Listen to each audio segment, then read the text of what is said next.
What's up, witches? Get out. No, get out. Damn dog came in here. Alright. Yeah, get out, dog. Oh my god, why is my wife not watching that thing? Alright. Let's jump back into the path of exile to explore some stuff. Good news is I don't have to look like a homeless woman anymore.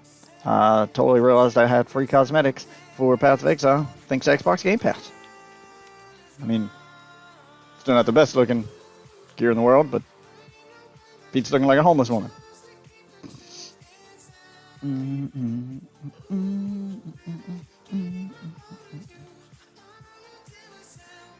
So for those wondering, yes, we will be playing it on Xbox.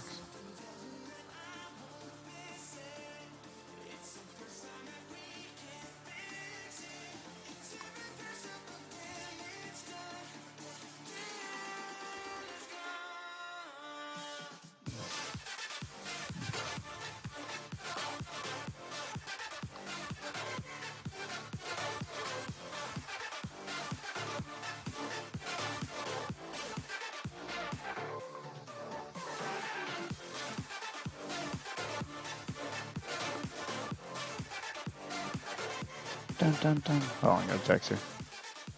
Dun, dun, dun, dun.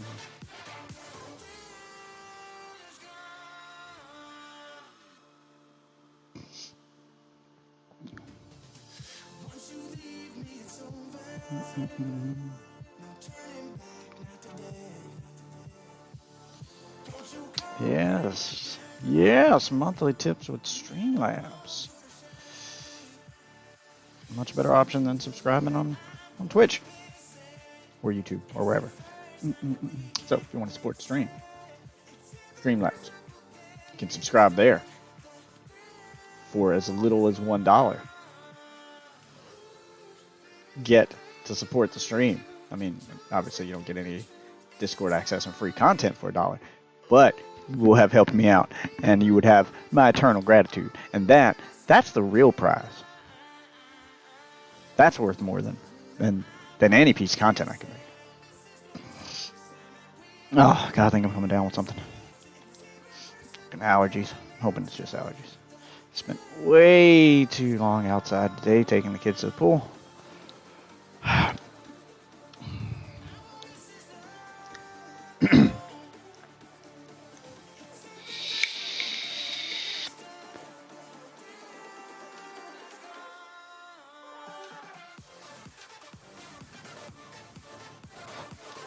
Firing up Path of Exile.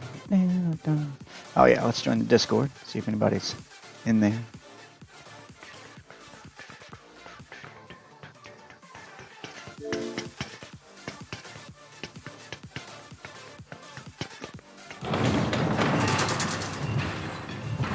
Apologize, this opening part's a little louder than I want it to be.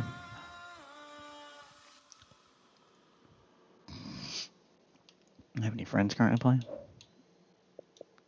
The Warframe. Of course, Saucy's playing Warframe.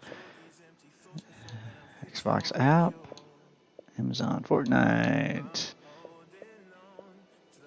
Playing Hades. Minecraft. 2. One on Call of Duty. Another one on Minecraft. Yep, nobody on Path of Exile.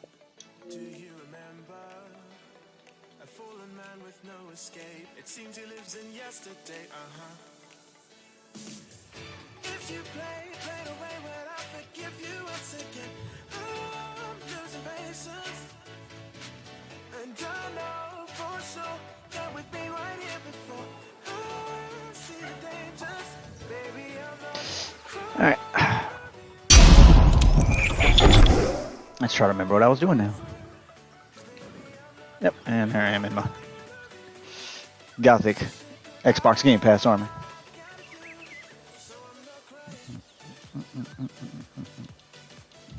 That's right, I was killing some bandits and shit.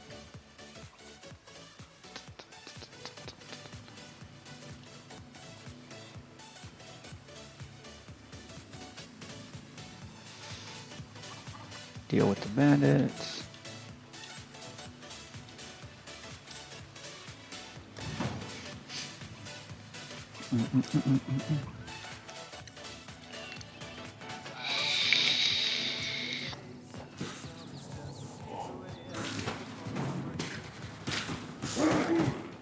Oh, you're an elite. Like immediately into an elite. Not that it matters because my pets will wreck you.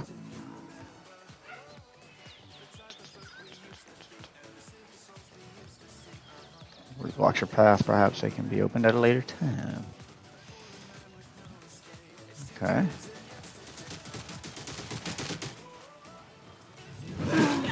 Why are Oaks people fighting me? Ain't I helping him right now? Maybe I have to complete the quest before they'll stop attacking me.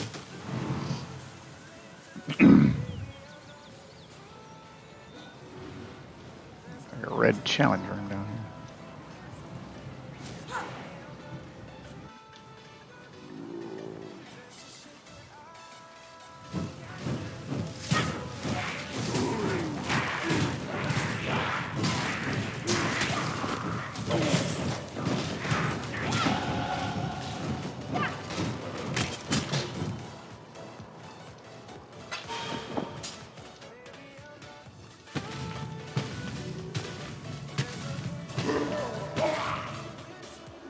Ah!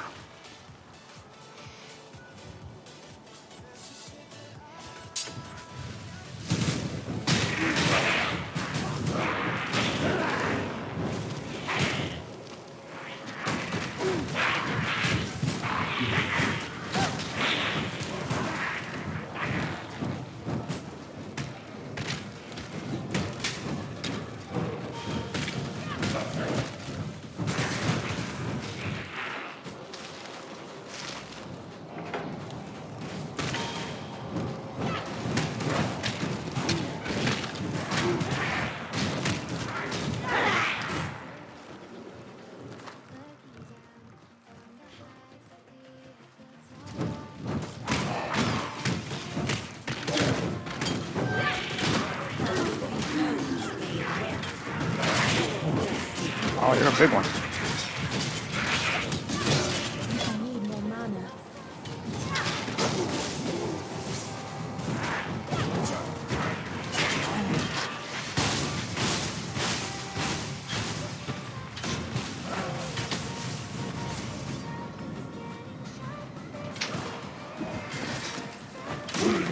Get it. God damn. You got a lot of shit. Jeweler's orb. Oh, wisdom. I have to start putting down. Yep, putting down blue gear. Much clutter.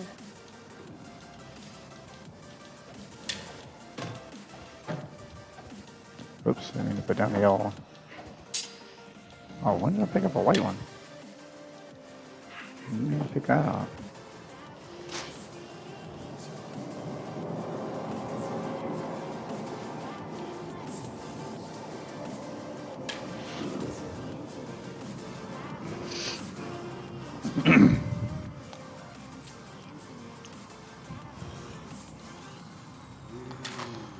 Cold damage, increased stun. Nope, I want to keep my +1 to fire skills. So, nope. Here we go.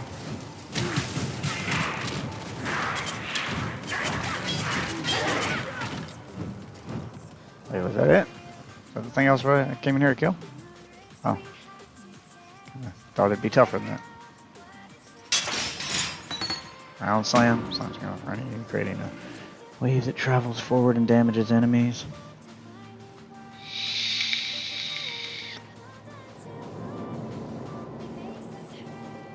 What's corrupted mean?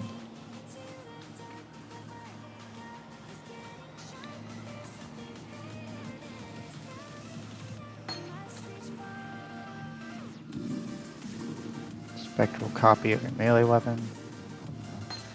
2 fast strikes with a melee weapon.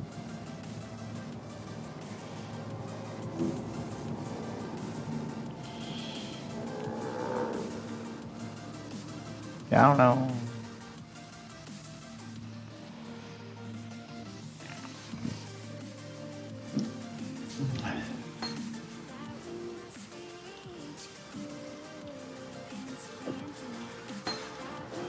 Yeah, I don't know what that means.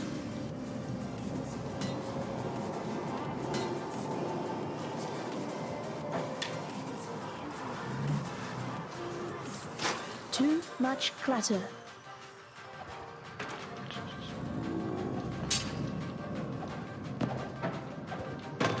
Ah, damn it.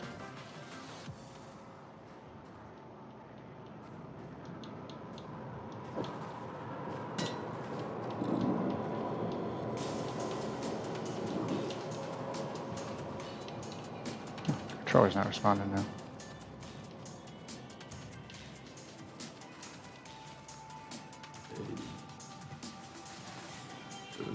Boots. Quiver. Too much I'll let me clutter. carry more stuff than what I have.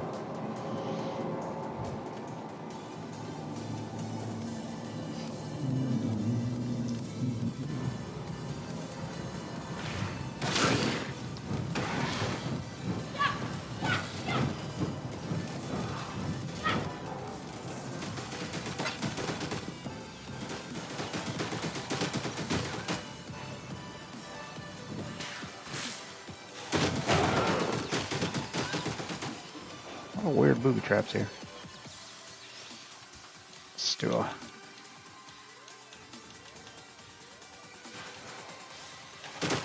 Oh, I can actually carry another item that way.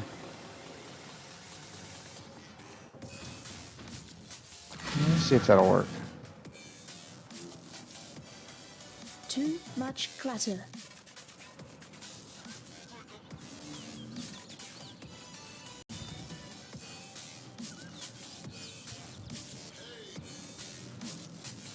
Nah, that's not gonna work. Okay.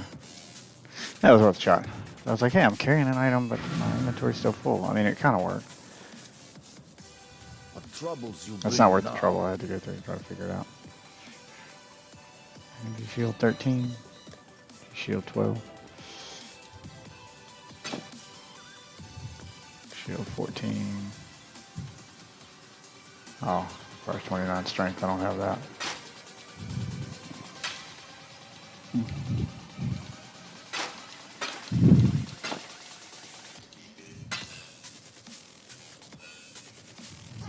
What are you playing? Path Vega. Ugh. What? Not sure how I feel about it.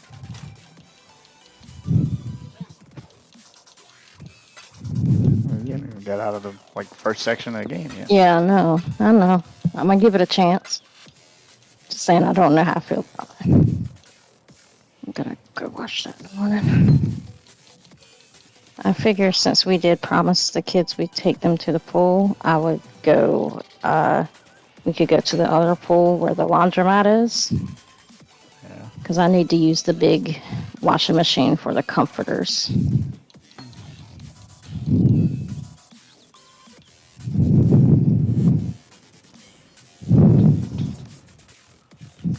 Damn, Done barking at the cat. Oh shit! Yes. Who's done barking at the cat? And you. It's you. Oh my god! That is a lot of gems. Supports any skill that hits enemies. Supports any skill that deals damage. Supports any skill that hits enemies or inflicts ailments. Oh. Skills that can be Okay. used with a bow. Supports any bow or wand attack skill.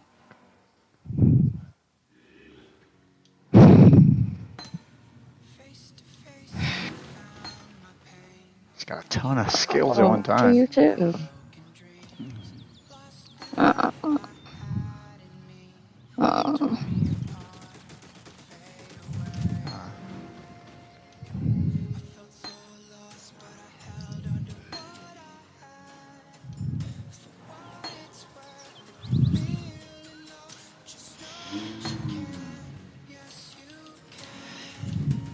Oh my god. Isn't there a button to just quickly see my gems? Give me a puppy. Do I have any empty gem slots? I don't have any empty gem slots. These are all just going to go into my stash and I'll give them to you. I need to separate out my gems here. You're giving gems to me? Yeah. Okay. Because Well, you want to have a gem in every slot so that you Okay. can have powers you can use and any You know, when you have a set of powers you like using, and you fill the rest of the slots with support gems that make it stronger. Instead of learning new powers, you use gems that give you buffs to your current powers. And I just picked up an entire chest full of support gems. I kind of like where I'm at, so I'll give you all the leftovers. Thank you. I get leftovers. That's how it works. That's the idea. Come on. Share the wealth. Oh, Hurry, there are monsters about.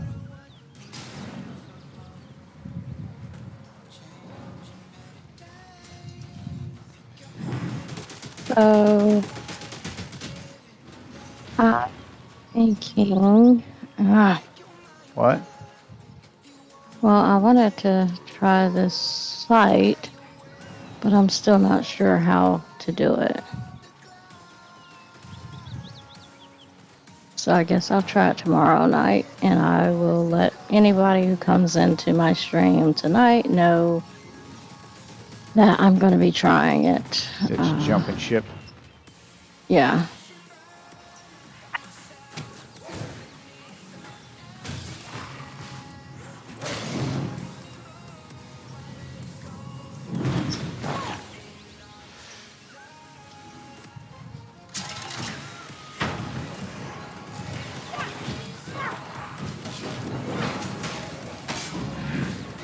Yeah, you bitches like that shit.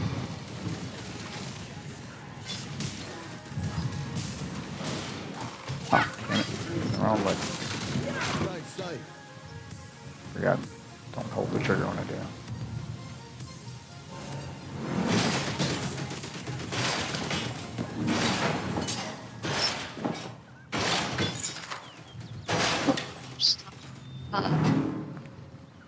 This game that you're doing, whatever it is, What? talking to the animals. Oh. Whatever this game is you're doing. Stop it. Hey, hey, hey. Hey. Puppy. Puppy. Are they fighting? Zero. Yeah. What, are they fighting? Yes. Let them fight. Cat's big enough to take Well, care of the himself. cat starts some of them. Yeah, he's big enough to take care of Too himself. much clutter. Zero. They have this weird sort of semi-friendship developing.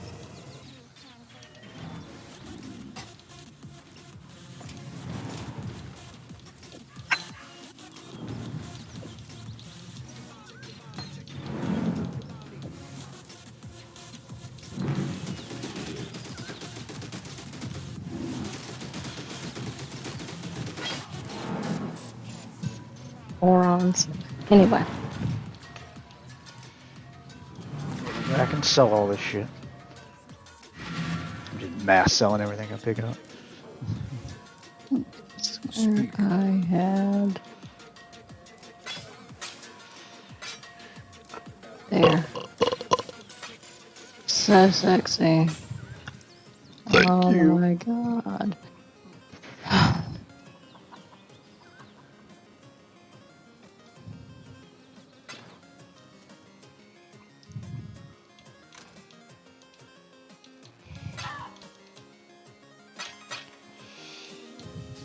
Oh, I forgot to sell that one.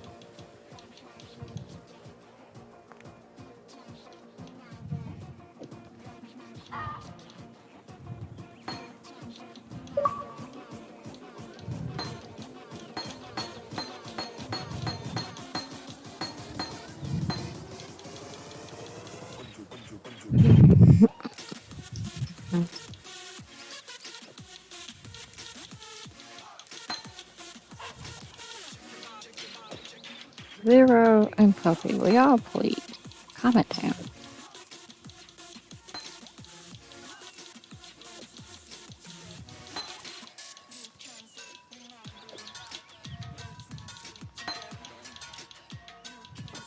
What class are you playing? Who, me? Yeah, I'm the stabby. I forget what Oh, yeah, class yeah. that is. the rogue type character. Yeah. Okay. It's trying to sort out all my gems. So melee ones I'll give to you. 'Cause I don't need melee. Or anything with a bleed effect. Yeah. Hello.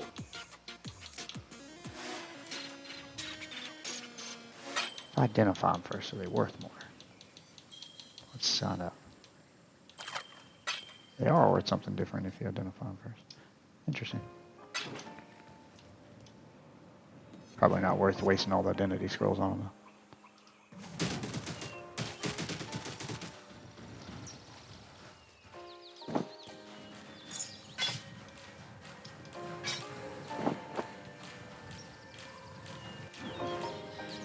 Too much clutter.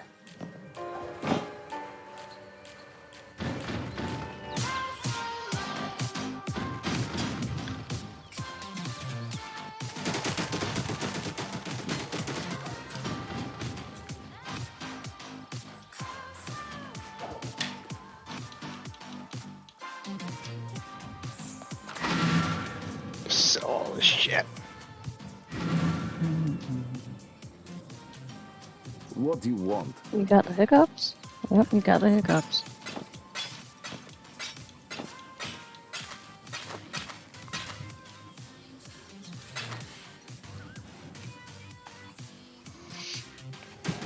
What are you doing? Alright. Too much clutter.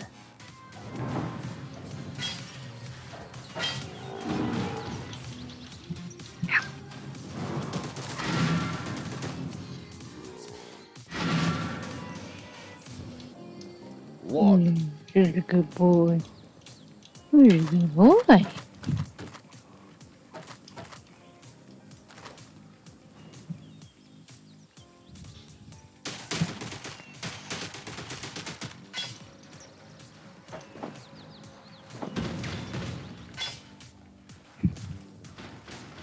Okay.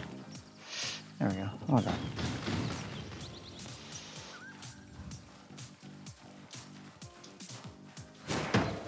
Pick up and sell everything.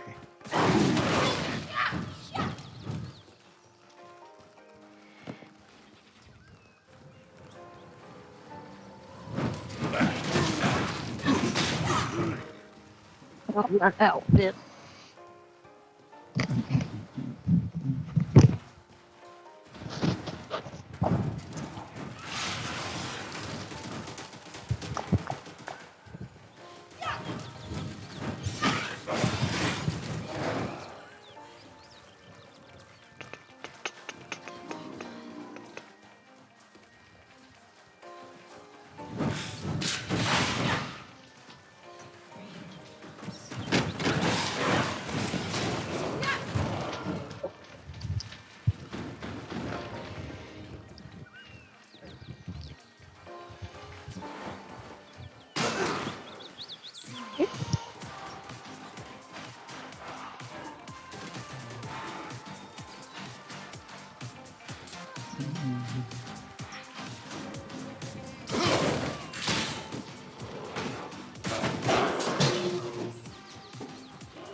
Yeah, give me a minute.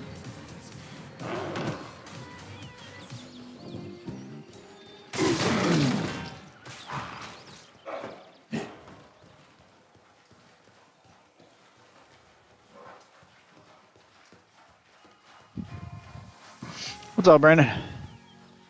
Just learning Path of Exile. What?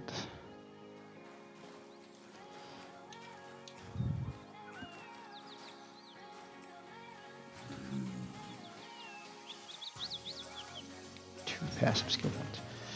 Alright, so it wants me to kill Oak. I'm not doing that, so let's see. There we go. I need to do this one, which has me going way up here. Okay. Yeah, go hit my waypoint and go back. Came to the wrong area.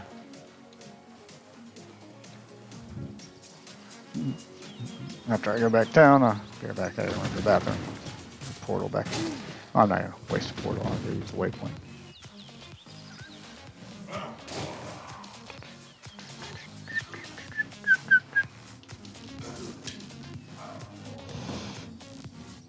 You getting a gaming PC for your birthday? Oh. Someone's excited.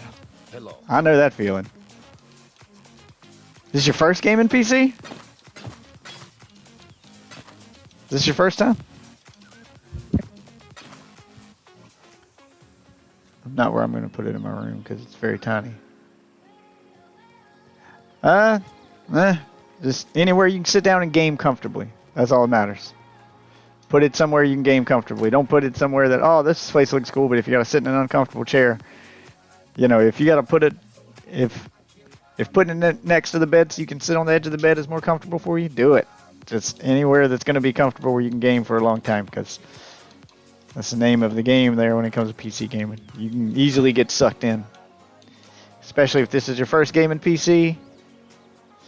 Oh man, you're about to enter a whole new world of gaming. Welcome to the master race. PC master race, he says as he plays on Xbox. And I'm actually playing on Xbox right now.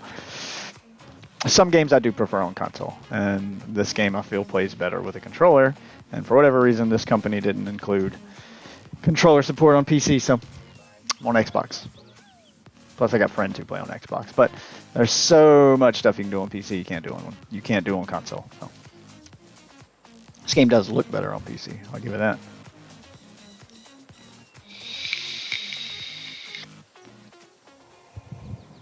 But this is technically the Xbox One version of the game. They need to enhance it for Xbox Series X. Okay, where am I going with this? I think I was coming. I don't remember where I was coming with this tree. Yeah, I think I was going down here to, yeah, coming down there. So I need to follow this path.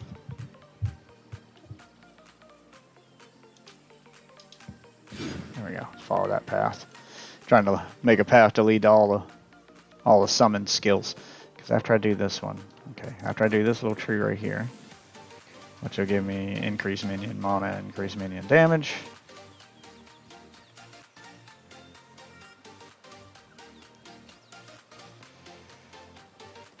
Work my way down here.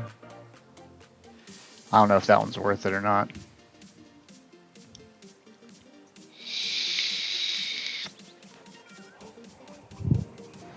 All bonuses from your shield apply to your minions instead of you. I may do that one, so that the minions will be more powerful. And then I gotta work my way. That's chaos magic. Where's the next minion based skill tree? Trying to find all the minion based stuff. Do a minion build.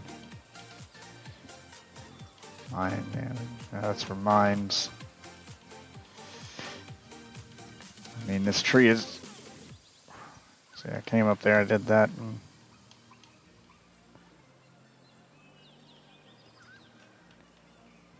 see, this part's easier with a mouse and keyboard. This part's easier on PC, going through this thing. You have to start looking on this side of the tree. Ah, so much shit to have to work toward. To have to choose from.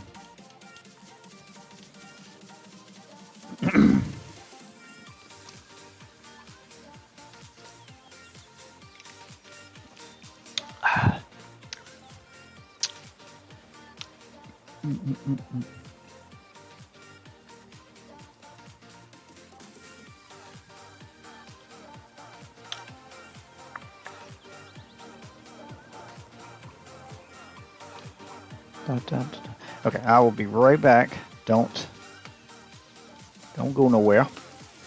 Hang out. enjoy the music. I have to go help my wife set her stream up real quick. Won't take but a minute, and then I'll be right back, and we can start doing a little couples co-op here. And I can introduce you to PC gaming, answer all your questions, give you some tips on where to get free games, things like that.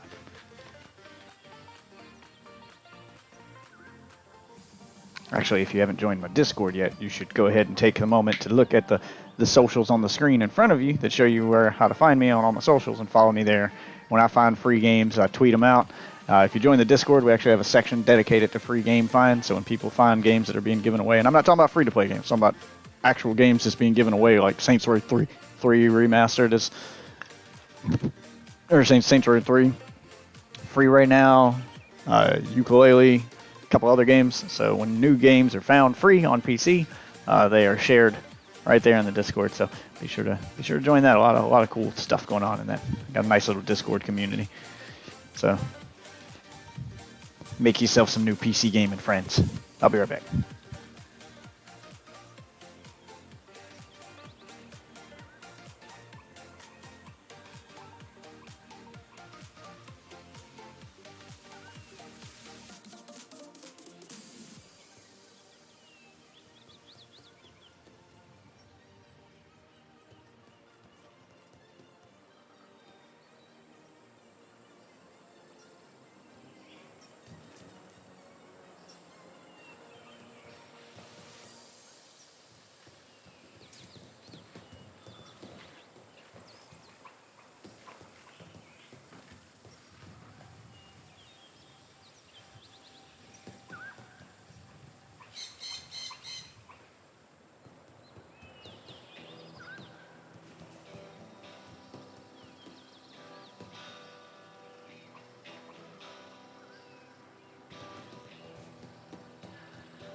If I just stay quiet to you, come back to me. Every step that you take echoes through.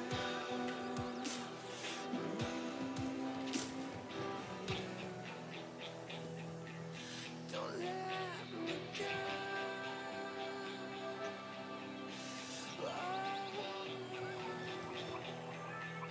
Don't let me go. Don't let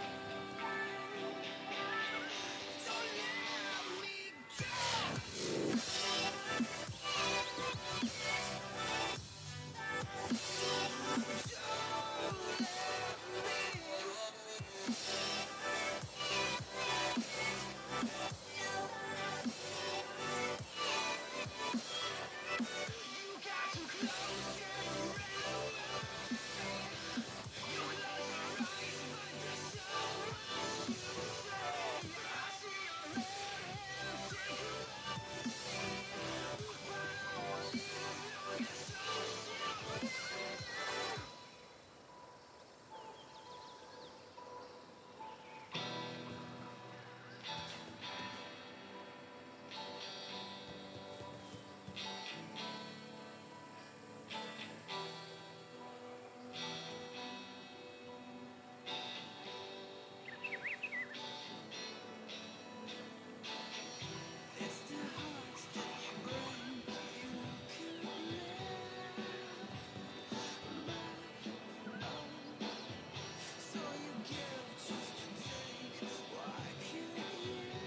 go.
Okay, I'm back.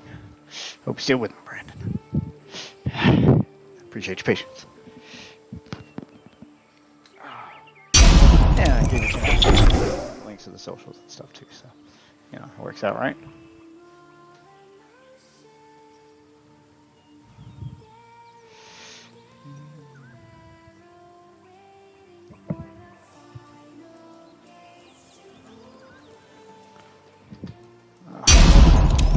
Interview screen.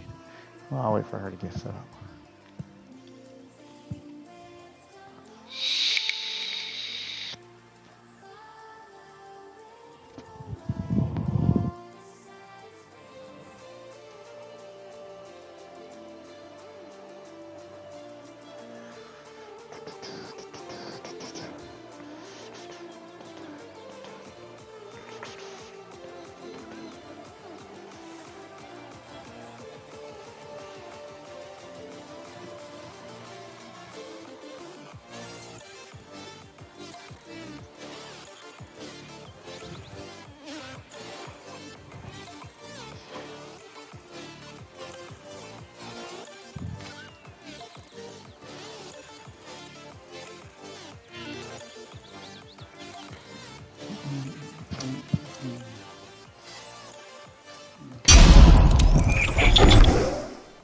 There we go.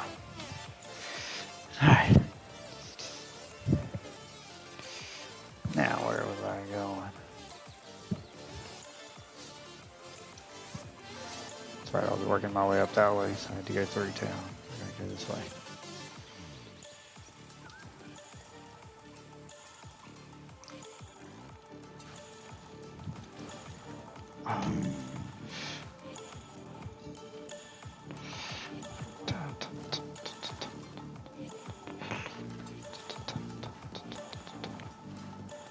Start mapping out the area.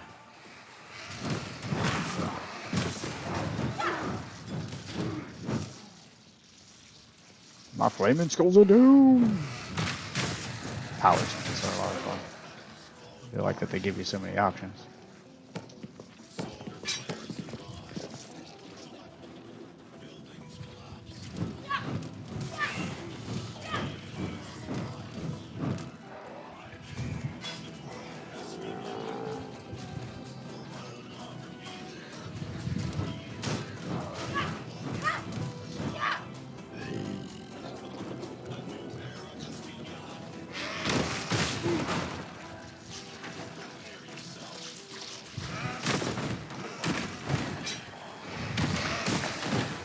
Run past all this white shit.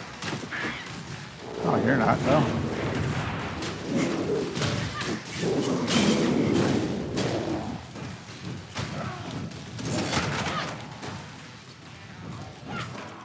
There we go.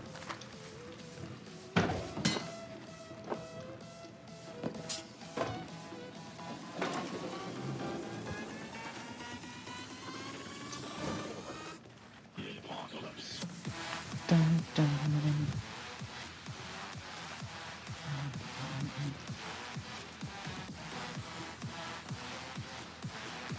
Still gonna find a waypoint. Or I have to do something like this. It's my lucky day. Is it your lucky day now? I'll watch my back while I set these explosives.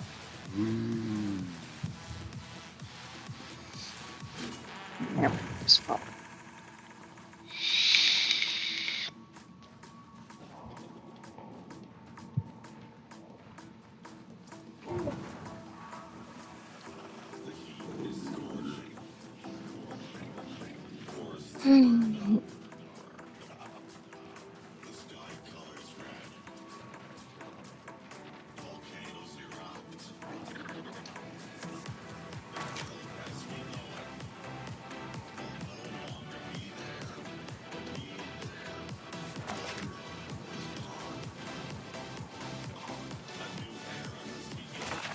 This'll do.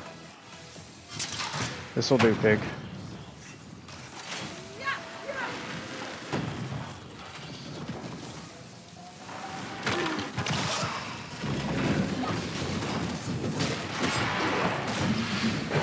Light 'em up. Not today.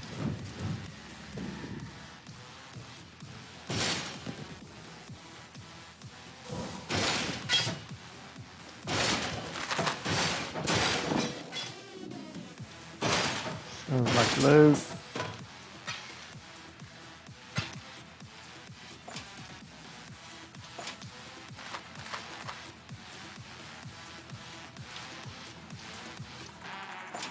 Too much clutter.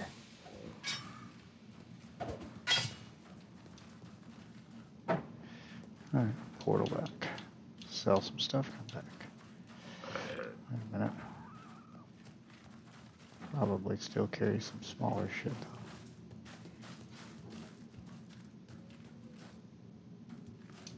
though. Like that. Like that. And like that, huh? Too much clutter. I don't have too much clutter for that. Oh. That's probably how. Oh fuck, I didn't even drop that shit. Let's go ahead and store this. Hell. Alright, now I can pick it.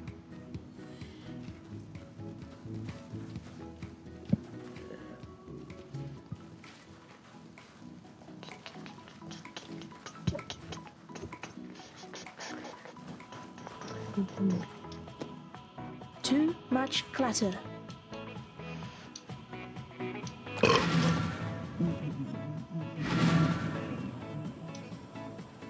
Hello.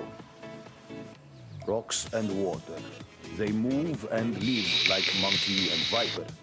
They die like monkey and viper too. There is no heart to see, but there is a heart to stab if you can find it with your spear.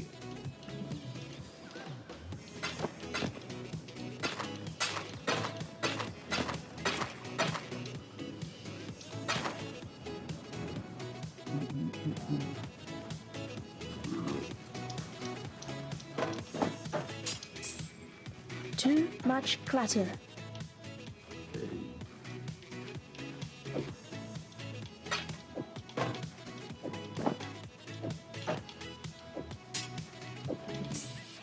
There we go. No, there's not.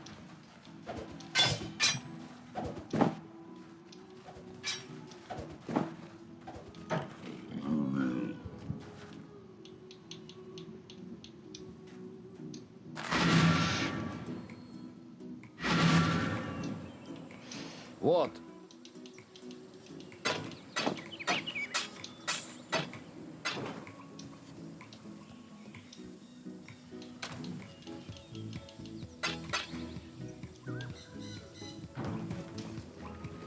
Dun, dun, dun, dun, dun.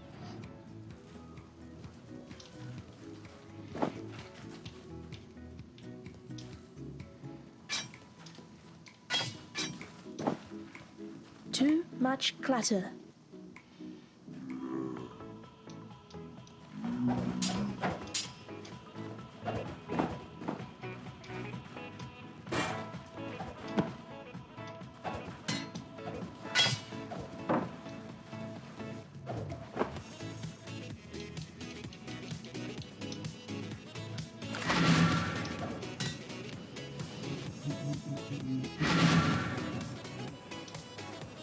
No. Hello.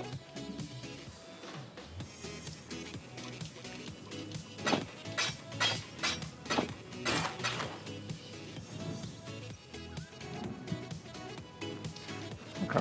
There we go. Come on.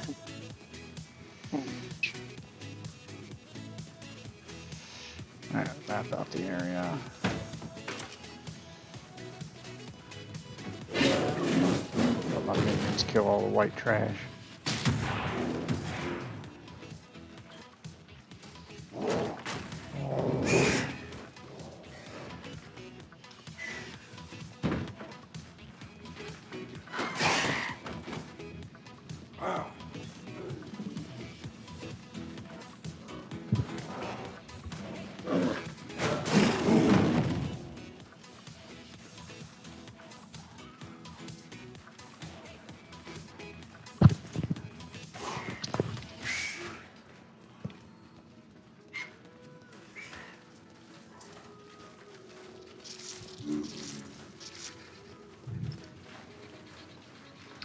It's kind of crazy.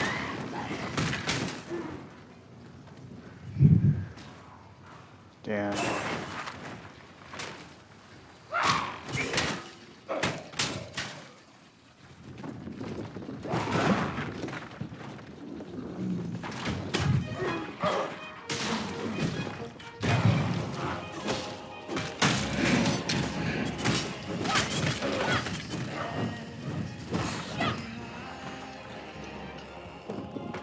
That's all he dropped.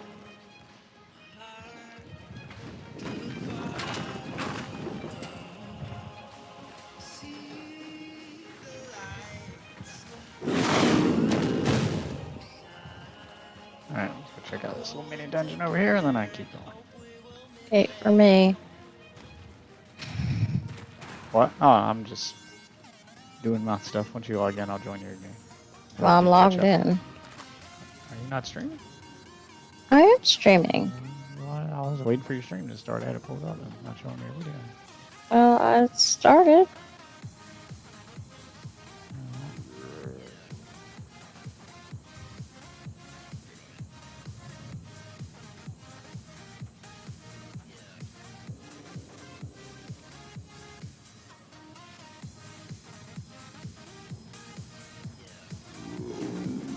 I don't know why your video didn't refresh when I was supposed to. Not this way, that way. Yeah, I am gonna have to change Change what? my clothes. It's hurting my ports. Always loosens a little bit, I guess. Oi, Oh, over here. finish the cave I'm in and then I'll head your way.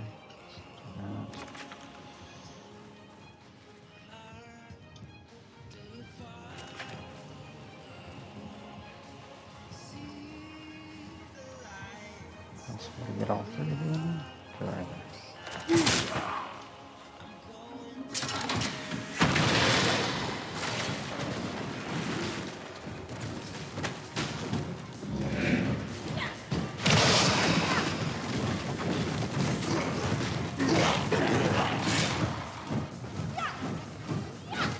Jesus.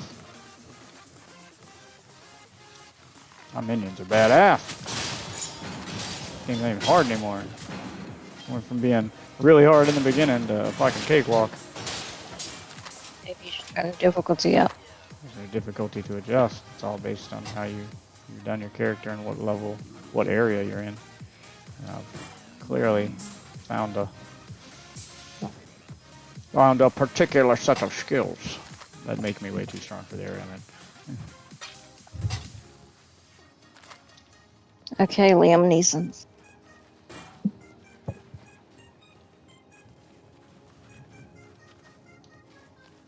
Hail.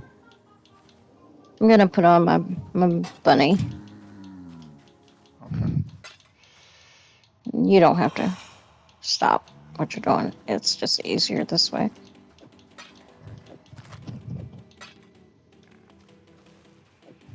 Okay. I need to get a new set of bunny ears, though. Mine There we broke. go. Too much clutter. Kind of making me miss the Diablo 2. I am overburdened. Talking about clutter with that accent. I don't know. Something about that just seems worse to me. It annoys me more. Anything new that you don't like Path of Exile from yesterday after playing a bit more? Yeah, I think I didn't run into anything else that's bothered me other than that stuff. I kind of covered all the, the initial, the initial first impressions. That's energy shield 10. Nah, it's not gonna be as good as what we get on.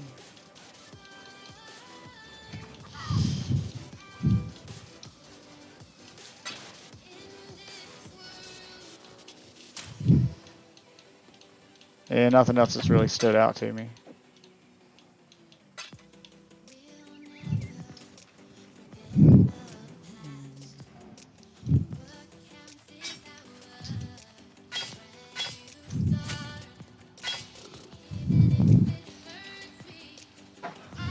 I said none of it was game breaking. None of it's enough to make me quit playing the game.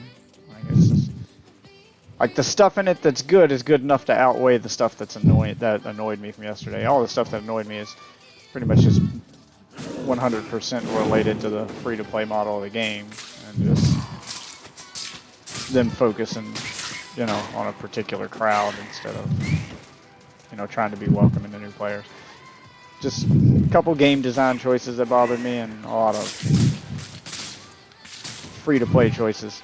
I know everybody screams, it's just cosmetic, and I'm like, true, the things you're buying are just cosmetic, but to pretend like those cosmetic purchases don't affect the rest of the game, they do. They affect the entire design of the game, and that's kind of what I was pointing out yesterday, how they design the game in a way to keep you playing and to steer you towards those cosmetic purchases, to keep you in the game as long as possible, to encourage you to buy them. So they do affect the game. They create grind, they create, you know, the free-to-play model creates systems in the game that affect the game in a way that it wouldn't if it were a paid game, and they didn't have that constant need to keep new players logged in as long as possible. Because if you buy a $60 game and you play it for 20 minutes and decide you're bored of it, or you put it on your shelf and you play it once a month, well, it doesn't matter if you play it once or 30 times. They made their money. They got their $60 off of you. If it's a free-to-play game, they have to keep you coming back as much as possible. Otherwise,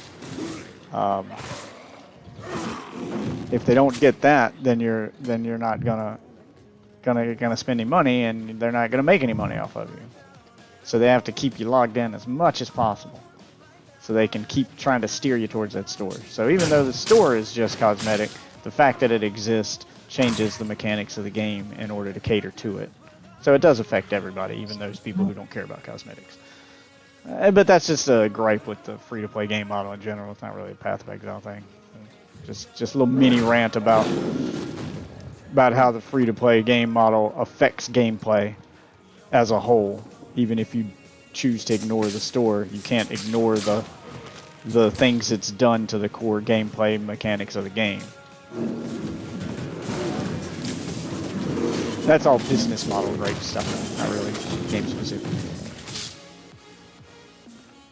Hey man, I'm fun with it so far. I'm really liking this summoner build I've made here. I mean, look at this, I am frying everything. Just frying everything. Yep, I can sell things to you. Yeah, you just keep doing what you're doing. Try to get acclimated to it on your own for a second, because I'm stuck in a dungeon right now. Once I get out, Okay. I'll join you. Roll fragments. A stack of 5 fragments. Look at that. Shit don't last no time in here. It's like a waypoint, but I can't use it. It's weird. Why can't I use that waypoint? I have to clear the area first, or something? I did have some cosmetics that I didn't know I had, so that keeps me from looking like a homeless person, and you might have some too. Ooh, me? I don't know, I can't really see my guy that well, so... Well, I found some cosmetics in my cosmetic tab that I forgot I had that keep me from looking like a homeless person. They were free for Game Pass subscribers. They were Game Pass perks that we just had because we subscribed to Game Pass. So we automatically get perks in even games we didn't play. Yeah, why can't I activate this waypoint? I don't think it's a waypoint. No word that's a... Yeah, no, I mean, I know that the game doesn't say it on the map, but look at it. It's very clearly a waypoint. I'm gonna have to portal out if it's not. But Okay, so how do you compare? hold Oh left, my god. push left stick like a button. Okay. Yeah, that's a waypoint. That's a waypoint she's standing on top of. Looks like an old ruined waypoint. I guess you can't use it anymore, but it's a little confusing because I was like, yeah, waypoint, and then it's not a waypoint. If I portal back to town and look at the waypoint there, it looks just like that. Yeah, it's a broken waypoint. And a door I can't open. Maybe this is a place I come back to later? I don't know. It's very confusing. I'll portal back to town and then join you, though. So all this shit. Hello. Not sure what's better. I've got a vest with an evasion rating of 27 and an energy shield of 8. It depends on how you want to play your character. And That's the then thing with I this. That's the thing with this game. It's not like Diablo where your class uses set stats that make it better or not better. It's all. This game gives you a lot more freedom, so you can play your character the way you want to play your character. So what's better depends on how you want to play. If Well, you I want mean- to have a Call of Duty style regenerating health shield, focus on energy shield. If you want to, play an up close rogue melee character that's going to be getting hit a lot, then you'll probably need something like evasion, so you're dodging more. So your yeah, that's character will kind of what dodge I more. was thinking. Yeah, so if you're going to go with a traditional, if you're going, if you're going with a traditional rogue style character, I'd say focus on evasion. Okay. Freedom of I choice guess can that's be what looked I at will as a do con then. for new players. Yeah, it's not so much a con as it would, like, it's not a con like, oh, it's a bad thing. The freedom of choice is a great thing. It definitely gives you a lot more replayability in the game and a lot more freedom. But that leads back into my, the game encourages experimentation and playing around with different skills, but then hinders you for making that choice to experiment by making respecking so hard. So that leads back into you got these two things where it's like the right hand doesn't know what the left hand's doing, so they're not on the same page. So you're encouraged to do one thing and then punished for trying to do it when you do try to do it. So it's a weird feeling. I feel like that could be done better. So that leads into my complaint from yesterday. The freedom of choice wouldn't necessarily be a con for new players if they did, like I said, if they put those tutorials up front, the whole help menu being available up front so that new players can take the time to learn about the game right there in game without having to leave the game and go to a wiki or something.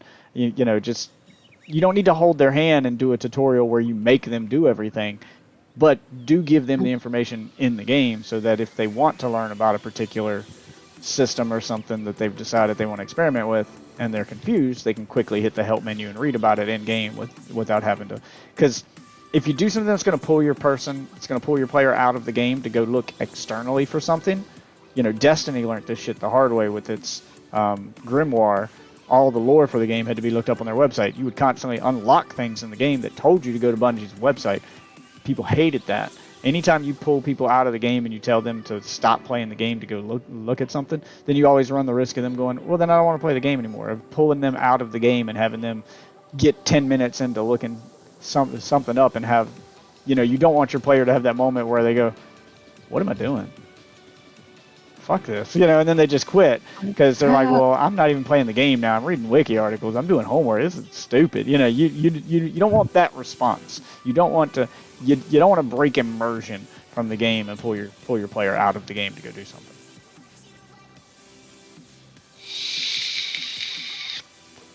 What is this? Lesser broken circle artifact. You know what we do with these artifacts? Lesser broken circle artifact? Yeah, those go in your expedition It says locker. can be used to trade. Yeah, those go in your expedition locker. What the fuck is an expedition locker? Or that woman you talk to when you blow shit up. Yeah. You can talk to her and open your locker, or you can open it in camp. Basically, they're items you get for blowing shit up. And then this is another one of those things they could have told you in the game, but it's in the help menu. We had to go find it. Yeah. But they're items specific to that woman running that thing. And when you talk to her, she has her own separate locker, so you can store those items there, and they work as currency to gamble with her. Okay. So just throw them in the expedition locker to save space. Oh, you have to send me an invite. You're not. Oh. You don't. Do I? You don't have your game open to friends. Oh, okay. Hold on.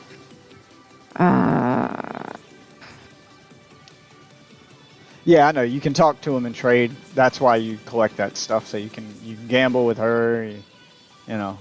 They all have stuff they sell. I just haven't had a need for them yet. Need something? Yeah, see, gamble for items. She just doesn't have anything I want. So, yeah. Hold I've been on. stockpiling their stuff. What's he 60, got? He got some gems up here. I already got that one.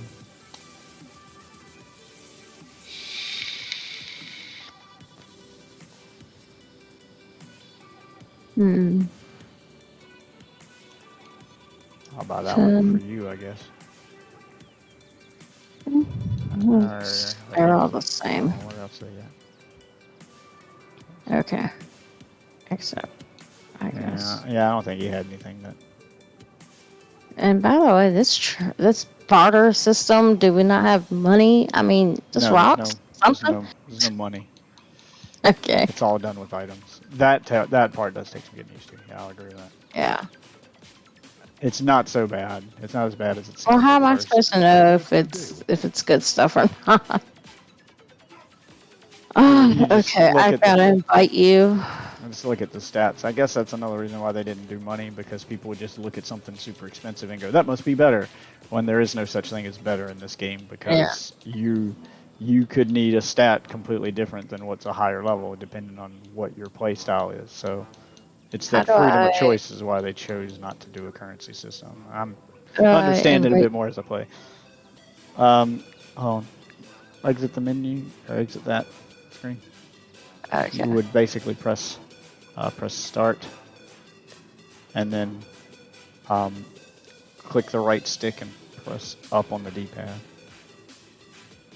while holding. So click the right stick like a button and hold it in, and then press up on the D-pad, and it'll put a little checkbox next to allow friends to join group, or you can highlight that. Gotcha. And press it.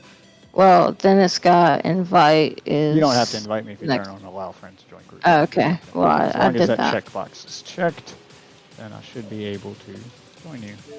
Yeah, there we go.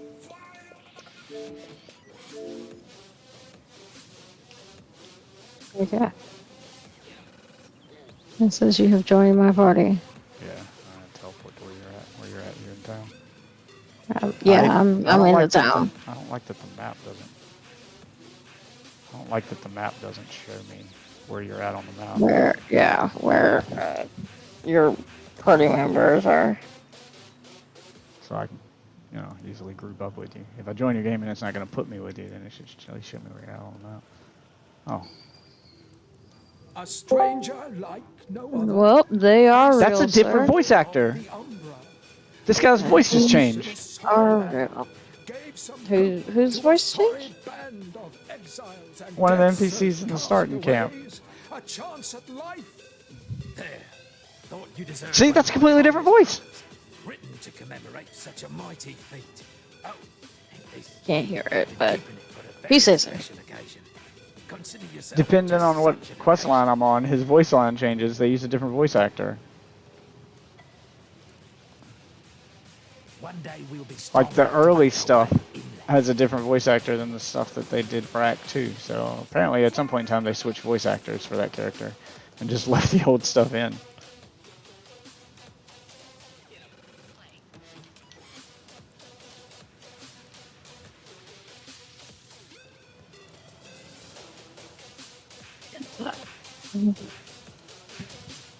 Yeah, I'm going for the minion damage, so get that, work my I way gotta down go there. get chocolate unless, yeah. I've gotta have a little sugar rush or something. I don't even know what quest I just completed. I got some star crunches. You got some what? Oh, Star Crunch. Can I have one?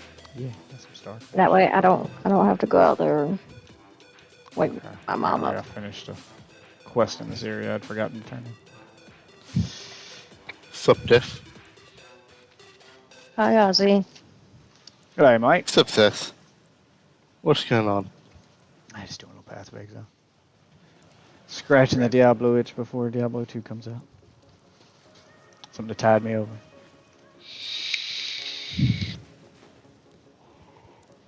Well, if you have an itch you need to take care of, you should really see a doctor about that.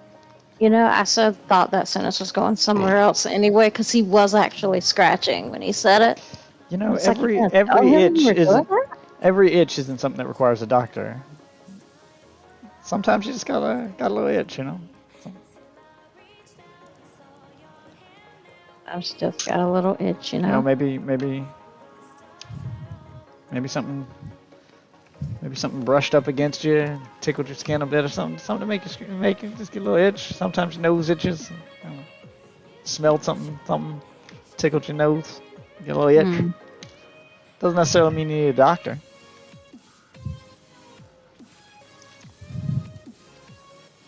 Is that how you describe it? Yep, that's how I describe When it. Zero Where the hell are you pooped at? this morning, something that tickled your nose. Where the hell are you at? I'm in town. I don't see you. I'm in town. Well, you're standing Oh, there in you are. It everyone's doesn't way. highlight you or anything to show me it's you. Okay, there it is. Yeah, see, I have actual armor now. I don't look like... When you pull up your inventory, it zooms in on your characters. You see yourself a little better. You look like a homeless person who's wearing a... Yeah, I do look like a homeless You look person. like a homeless person wearing a pot on their head. Wearing a pot. Like a Yeah, cooking I do. pot. Wow. I have... How do I get better clothes? Okay, so... Pull up your... Yeah, you've got your inventory up. Press the right bumper to go to cosmetics. Okay. Go to the cosmetics tab and see if you got anything there. No. We I've should... You got should not a have... thing. You didn't go to the cosmetic tab. I'm watching a stream. You didn't go to it. There's no cosmetics tab. It's just cosmetics. Okay, I'm not sure why yours didn't show You have up. no microtransactions to display. Yeah, I might have to check your Game Pass then, because you should get a free set of cosmetic armor as a Game Pass perk for being a Game Pass subscriber. It's the set I'm wearing that makes you... It's just gothic armor. Looks like something out of Bloodborne. Not... Okay. It's not super great, but it's better than looking like a homeless woman. I mean, I agree.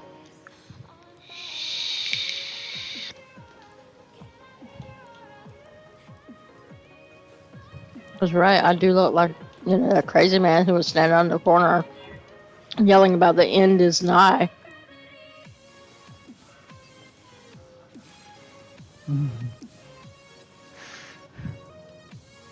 I don't want to live in Biden's America.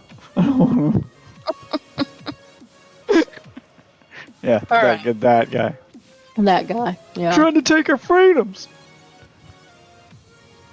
I thought this was America. I'm following you wherever you gotta go, helping you do your quest. I don't know where I gotta go. This game is so fucking confusing to me. Pull up the... You can either pull up your world map or come click on the waypoint, and all your quests are underneath the map.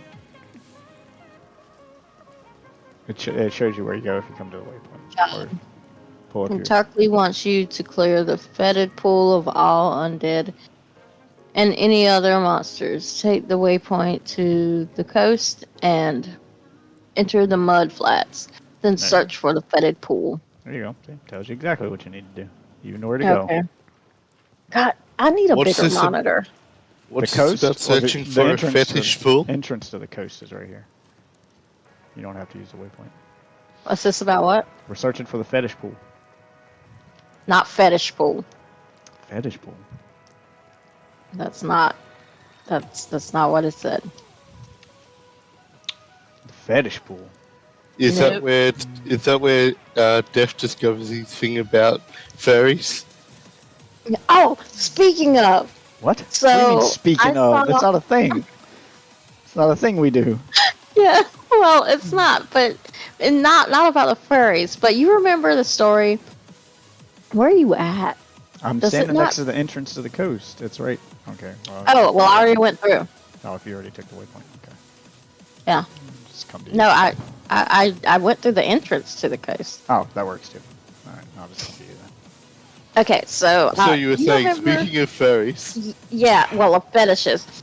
You remember the story about Glenn taking you to a strip club when you worked for the government? Yeah. And the little stripper? I found a video on YouTube about the world's tiniest stripper, and I want to know if it's her. What's her name? I don't know. I didn't watch the video, but I saved it. I wanted to ask you if this woman was her. So I'll have to show it to you. What was her name? It was little person related. I want to say.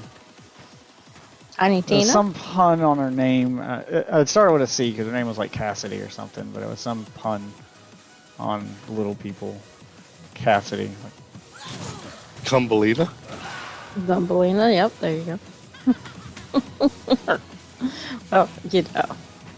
Can't remember now off the top of my head. Why do you come bringing shit with you? My minions will kill it. It's fine. Hey, I wanted that scroll. Oh, sorry. I'll leave all the loot on the ground for you. Come on. I can give you scrolls anytime you need them. Alright. I think I found where you're supposed to go.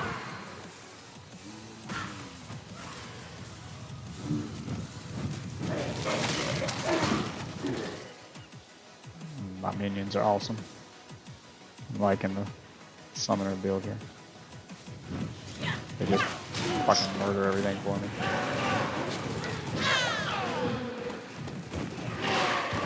Just leave a sea of death in their wake. Yep, that must be awesome. I mean, you can build your character this way if you want. I'm not sure what other characters are like. I was gonna choose that character, but you chose him, and I was like, I wanted to try something different. It doesn't matter which character you pick. Apparently, they're just for looks. So, oh, it is the boss game. Apparently, it doesn't matter which one you pick because they're all pretty much the same. Because you can change stats using that tree to make any character do anything. So you're kind of picking a character to have based on what they look like and their backstory, I guess. Because I've seen no statistical advantages to having the witch over having one of the other ones.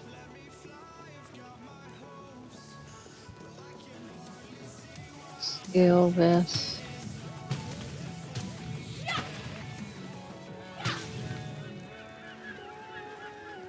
Alright. There's one of those blow-uppy thingies down here. A sex doll? Not that kind of blow-up. Oh. Oh, you mean... Yeah, detonation thing. Explosives. Oh, you have to do them.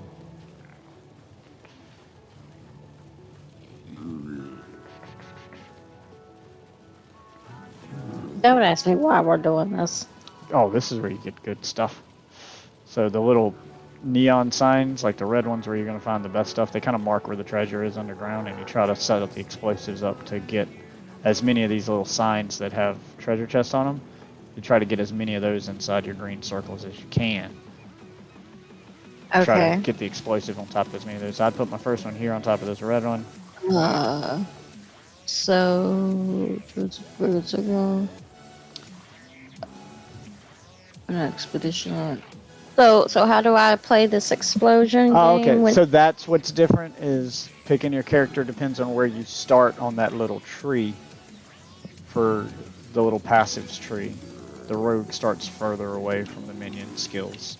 I guess the witch starts closer. So that's it. It just makes it easier to get to, depending on the class you pick, will depend on where you start on this skill tree to help you get the skills you need faster. Okay. So very minor difference between the characters, but. So how do I do this blow up game? Hold in the left stick and press the back button to start. See, it's got the little icon at the bottom, place explosives. Well, exit the menu with her first. Oh. And then you'll hold left stick and press the back button, and it'll put a green circle on the ground. And then you run around and put that green circle where you want it. You can put down 3 green circles.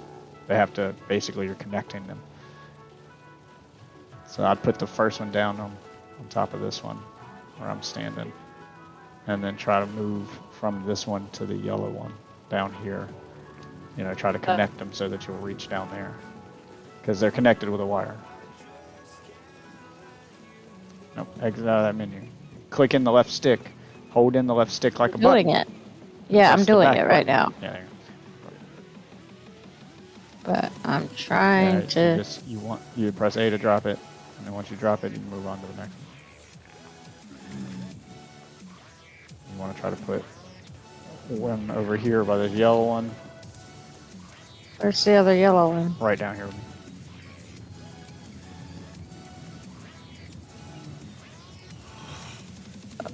to cover that one, and if you got an extra one left, just pick another treasure spot because the rest of them all look to be about the same quality.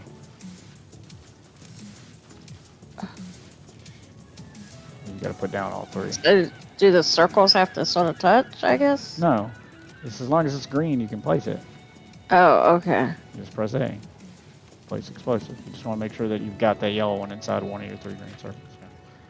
Yeah, I have to have the yellow ones inside. Yeah, it's inside. You've done it. Now you just place the 3rd one. Okay. And I have drop to one down and keep moving. I don't.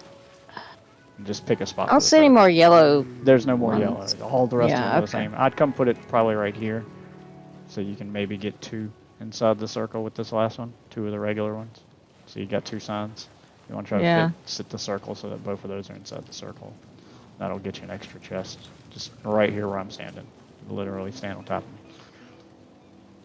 I have a hard time picking you out because of all your little minions. Right here.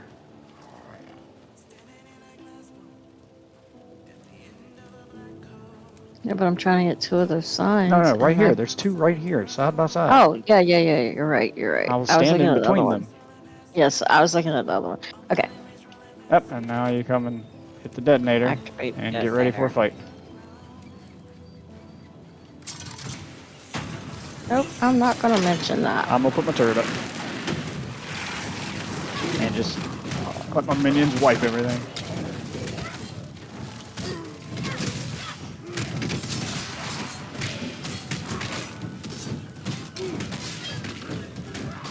Is that everything? Yep, and then you can just open all your chests.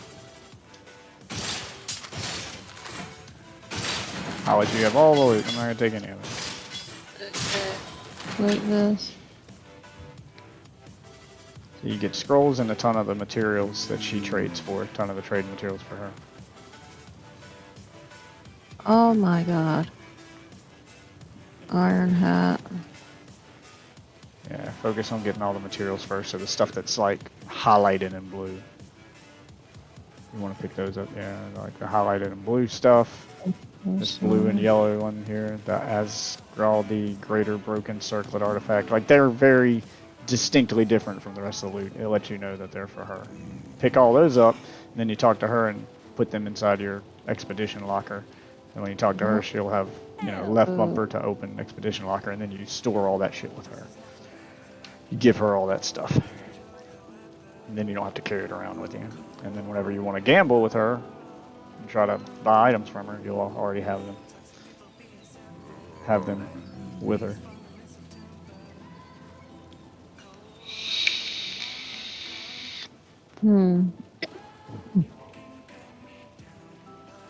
Circle artifact.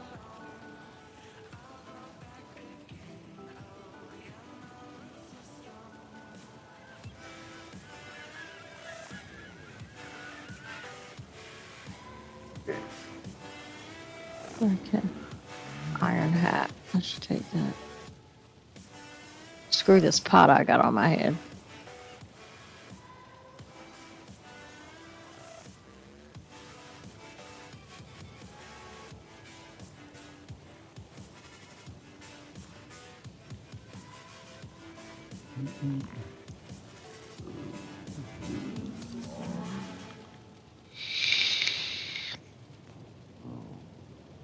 Okay.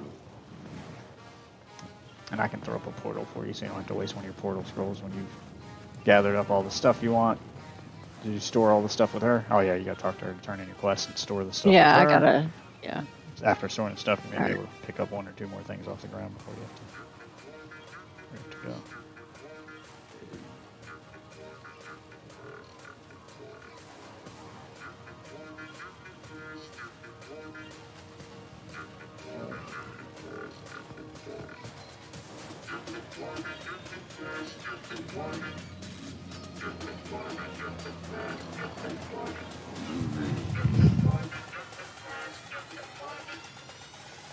Okay, so give her the. Yeah, you open the expedition locker. There'll be symbols on the expedition locker for what she can Yes. carry.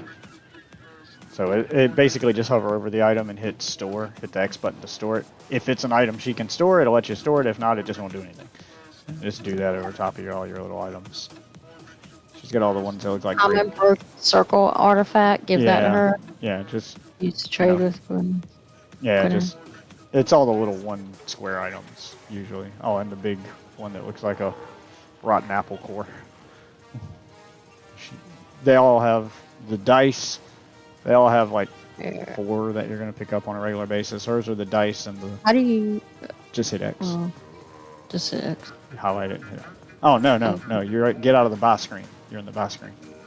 Okay, well, I just hit X. What did I just do? You dropped it on the ground. You'll have to pick it back up. Okay. You're in the wrong screen. Alright. Yeah, talk to her and then hit go to open expedition locker. That's left bumper. You were at the gamble screen, which is where you spend that stuff you're picking up. Okay.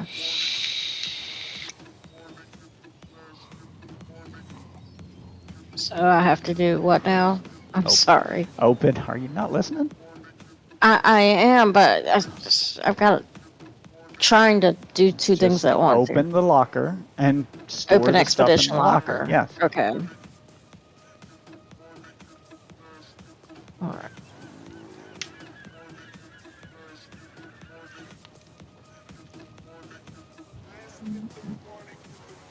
Better circle. All right.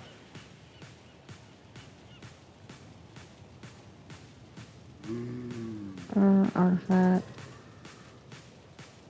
How much shit do I have with her? Damn, I got like 300 of that stuff. Shards. Do I give? Just No. now's the part where you highlight it and just press X. If she can take it off you, she'll take it off you. If not, it just I'll won't do take anything. it. The dice Okay. and the 3 items you already put in there plus the dice are usually all. See, it gives you symbols on the inside the locker that give you a little. Show you what items. She can hold the 4 currency items and one big one underneath. I'm not sure what you can do with those. I haven't got that far yet, but Okay. as far as the materials go, yeah. It's basically just those 4 items. And every time you do an All right. expedition, you'll get more of them and just keep giving them all to her. Now when you go to, you hit the back button and back out and go to gamble for items, that's where you'll spend them. She uses those as currency. That's what she wants.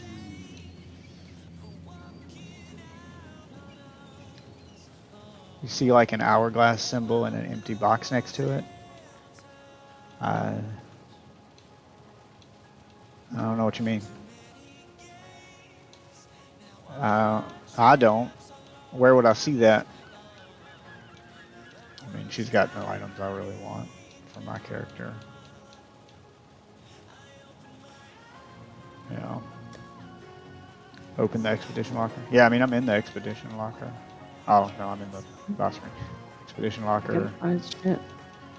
Sorry, I was looking at her stream. She's in there. Hourglass symbol with a box next to it. I don't know. No. Oh, I didn't mean to exit that. Oh, it's down here at the bottom. Right stick plus up on the D-pad. Oh, and that just takes me to these. It just took me up here. Oh, hold on. Right stick plus. Expedition locker affinity. When enabled, pressing X on a relevant item while your stash is open will instead place the item in your expedition locker. Oh, so she's extra stash space? Like you can store regular items when you do that? No, it doesn't let me. X on a... while your stash is open. Instead, place item in your... Okay. Oh, when you're in your normal stash. Okay. The item will be sent to the expedition locker. So you can store items in there. So she's like extra stash space without having to open the expedition locker. Okay. Oh, so when you... Oh, so okay, so what you're saying is Christ, this is confusing. This is worded fucking weird as shit. So basically what that means is if you have that box checked and you're storing stuff in your regular stash, stuff that would go to this locker would automatically be sent to this locker instead of your stash then. It's a way to sort the items for you, so you don't have to go to 2 separate lockers. Okay, I don't know why they don't just fucking say that. The relevant item in it while your stash is open will instead go to your... Yeah, it's exactly how you word it. Yeah, it's very poorly worded. It's not a very good description. I had to kind of piece that together on my own. Alright, now if you need to go back to town. Alright, If so... you want any of that stuff. I mean, I'll sell it. Just pick it up and sell it, because we're going back to town here. Take your leftovers. Yep. I'll pick up the white trash. Alright, here. I'll open a portal for us. I got portals. Should be able to use I my thought portal. that was Myth's job. It's a quality of life change when it's enabled. Okay, so yeah. So that should just be on by default then, and just showed to players when they, like, the little tutorial mission they just did that explains how the expedition works. They need to update that for the quality of life change to just say this is on by default. When you're stashing your items, expedition items will automatically be sent to your expedition locker. To turn this off, you know, and then it should have a way to turn it. It should tell you how to turn it off, and not make it something you have to turn on. That'd be a little complaint. So I'll go in there and show her because it's real easy to overlook, so then she doesn't have to worry about it anymore. Because that would definitely make it easier on somebody like her who's having trouble discerning what items go where, to have them automatically sort for her. So, let's finish. So if you go back to your locker, so there's your locker. That's what I was talking about. Yeah, Okay. the square right there, it doesn't show you. Turn that on, and now you don't have to go to your expedition locker. Now, every time you go to your regular stash to store stuff, which you should be doing anyway, storing stuff you don't need, like gems you don't need, and stuff that's full stacks of things. Once you get 10 of those, 40 of those, and you got a stack of 40, you'll throw it in the... basically, you go to this screen to store your items like normal.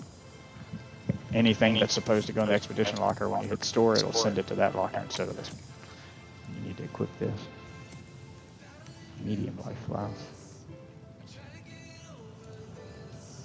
There you go. And when you get bigger flasks, you equip them, so they'll restore more health. Okay. Yeah, you go through your gear, sell what you don't need. Do all that stuff. I gotta call it quits, by the way. You've been playing for like 20 minutes. Yeah, that medicine kicked in, and I can't concentrate. All right.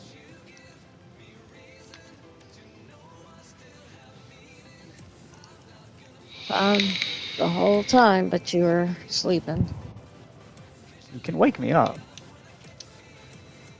Usually I don't want to nap for as long as you let me nap. I'm just trying to catch a quick nap after work, and you let me sleep all afternoon. My place is here, easing the suffering of exile as best I can.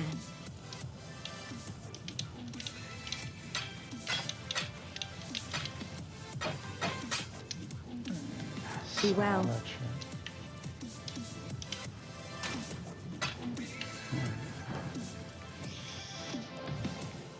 It was added as an afterthought in the patch. No, I get it. Like, it's something they added in later. That's what I'm saying, is when they add stuff like that later, a lot of these free-to-play games do that.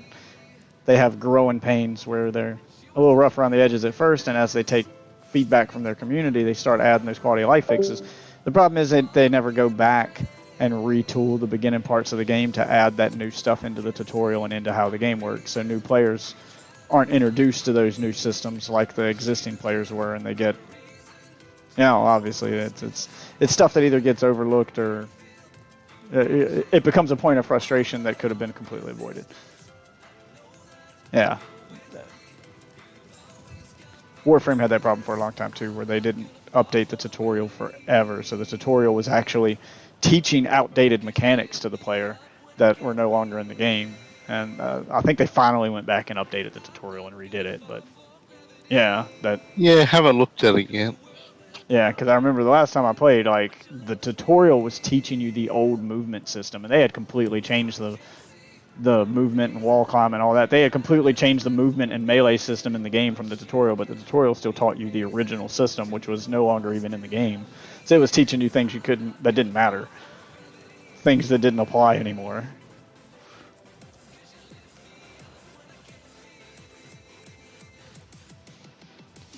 All right, well, she's going to bed, so let's go back to my waypoint and go where I'm supposed to go.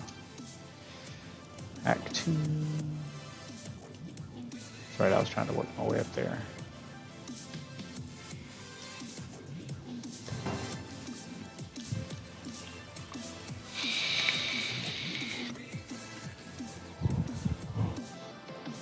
Oh, I got somebody I need to talk to here. The white beast's spirit is at rest. No more pain. Take this Yes, in follow. thanks from Okay, what are me. you getting? Greater life last. Do I have one better than that? Yeah, I got grand, so I don't need that. What's this? Plus 35 to elemental resistance. Max energy shield. That one might be better than what I'm wearing, though. I think the added resistance flask might be better to have, though. I'm gonna get that because those drop all the time. These I've never seen drop, so take that. Viper eats monkey, monkey eats viper. The forest is hurt, confused. It fights with itself. There is no peace for us. There is land that has forgotten the spirit. Some man told the rocks and water a different dream. Now,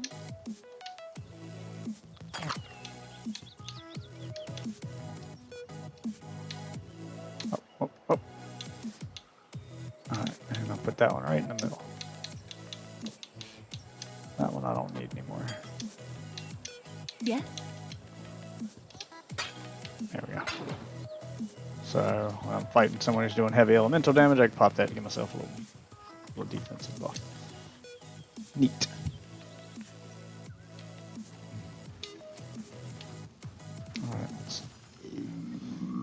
Alright, all the time I spent mapping this place out doesn't matter because now it's reset. It's a new map again. I do wish the maps lasted a little bit longer in this. Oops. Hit the button too many times. Wish you could leave an area and come back to it without it resetting the randomly generated map so often.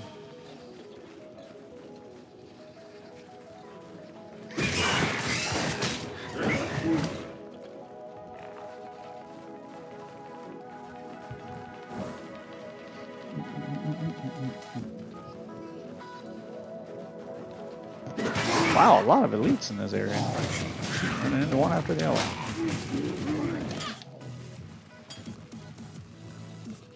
And another pack of elites. I would say I'm not going to complain, but none of them are dropping anything good. Just wasting my time.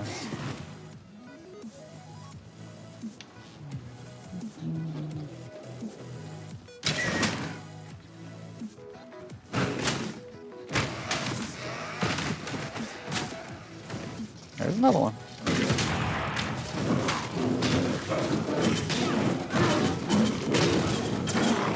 Drop the white shit.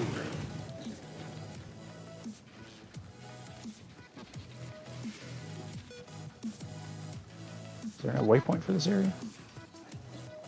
I don't see why there would be. You can just walk through this area all the time, so.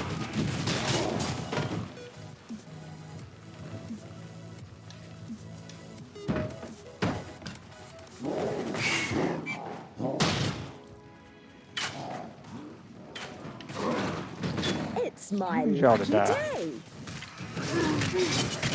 Do a quest.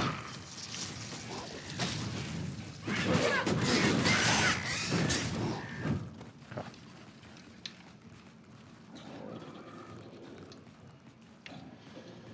So let's try to grab as many of these in that circle as I can. Yeah. No. Gambling with our lives. Yeah, the den is where I was. Okay, I already did that.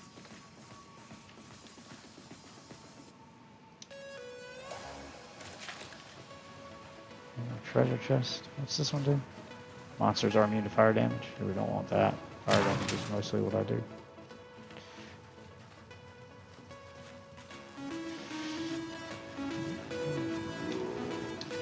Oh, fuck it. Let's put it on. Nowhere else to put it on this one.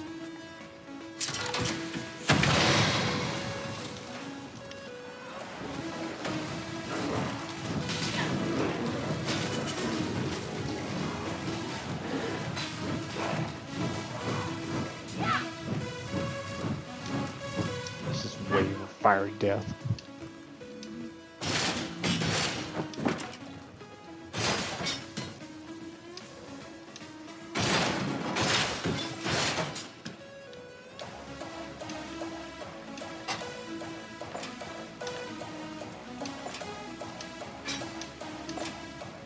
There's an arrow that converts some physical damage to cold damage. Don't really need that, but I'll save it. Pick up all my yellows.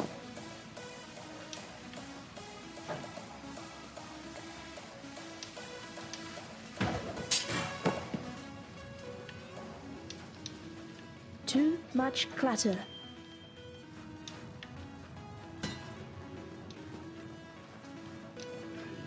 Should be able to pick up a couple more items here. There we go. Now it's portal back.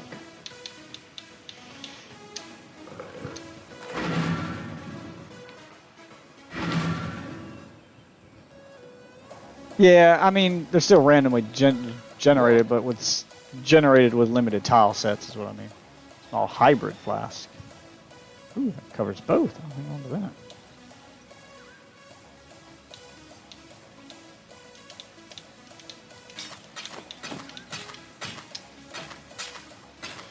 I don't think I need it just yet, though. Since it is small, let's store it for now and give it to her, I guess. Because if she has one button, she can press to heal instead of having to hit two. Make the game easier on her. Yeah, that's much better to just be able to do it all through that one tab.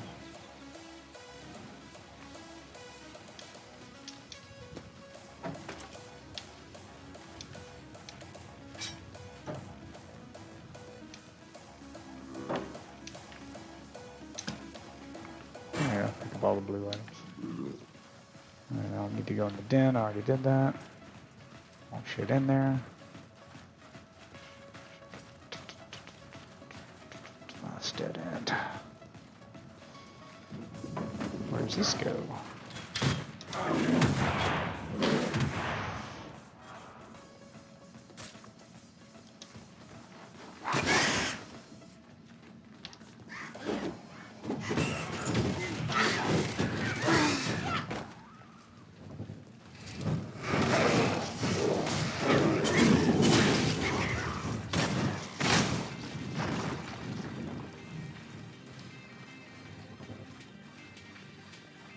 Well, that didn't go anywhere special.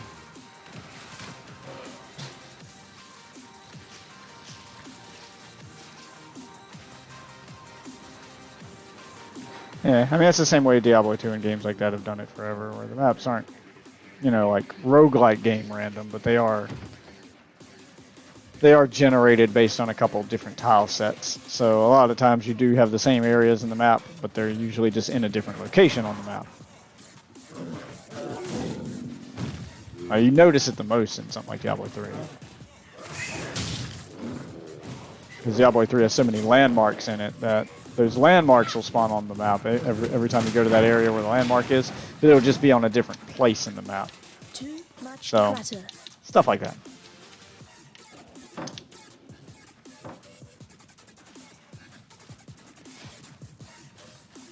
It's not like a true roguelike game where it's completely random every time, but it's different enough that it makes the area feel fresh every time you come to it, which I like because it's good for farming. I think they just reset too often in this.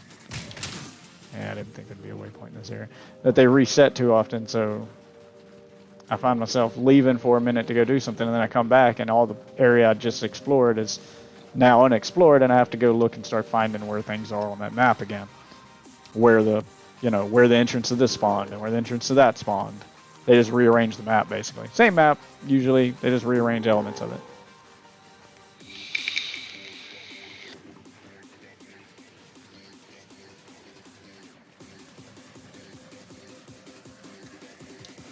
Oh, I can't teleport through the wall. It's a line of sight. Good to know. Tried to teleport through the wall like I do in Diablo 3. To help me explore the map faster, teleport through walls. But my teleport skill doesn't go through walls in this one.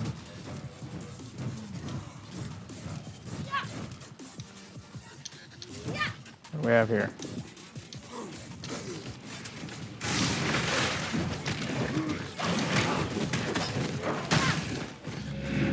Oh, easy.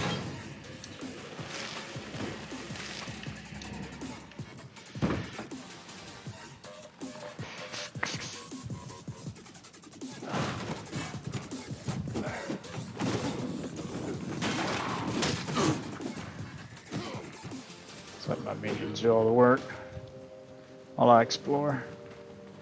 Since everything I'm running past is trash in this area anyway. There's a door up there. There's a waypoint in this area somewhere. Ooh, I would not have noticed that path if I didn't have my map up.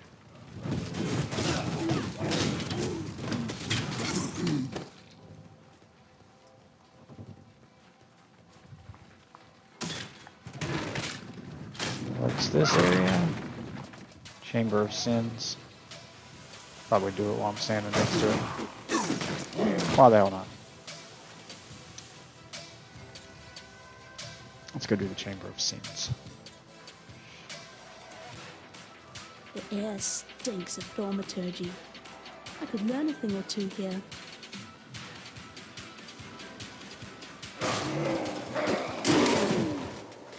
Okay, dead end.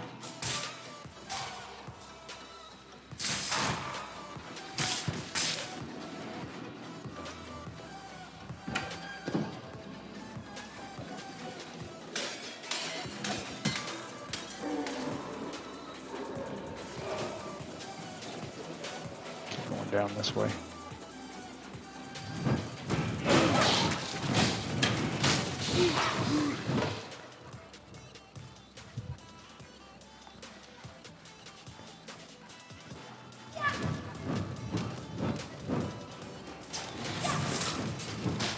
Get in there and murder him for me. Thank you.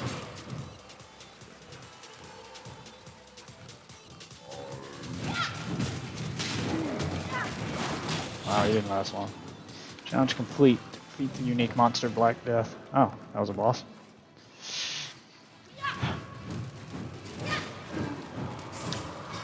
And he thinks the summoner build may be a bit OP. It has made the game easy for me. And I know it's all about getting the gems and how, you know, trying to buff the characters. And I'm building with 100% focus on minions, so they're super buffed right now. Although if they die, I'm kind of in trouble. Summons a ballista totem that fires multiple arrows with extreme force, breaking them into... No.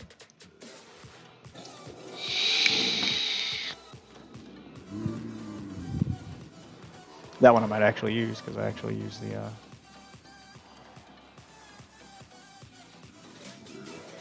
Oh, that's the shield back. Yeah, I'll get rid of that, because I actually use the other totem. It's not necessarily a minion, but it's something extra to deal damage while my minions are fighting.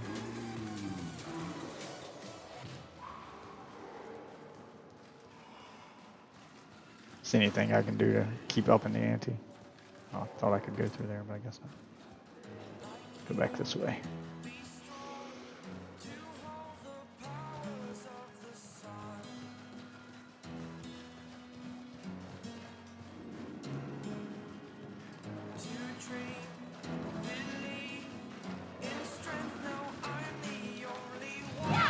I'm not fighting you. I don't need to do that. Okay, I can't go through that door even though it looked like a door. Okay, go around the other one.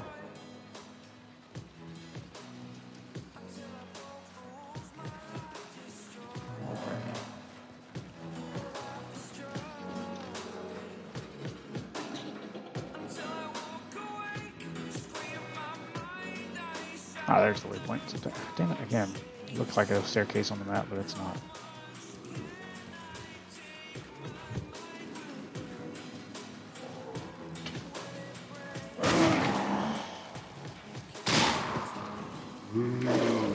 Exploring down this way before I go to the waypoint, though.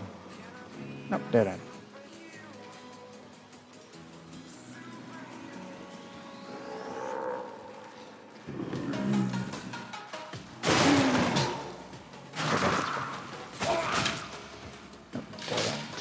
No, it's not. There's a passageway down there. I didn't see. When I'm ready, and not before.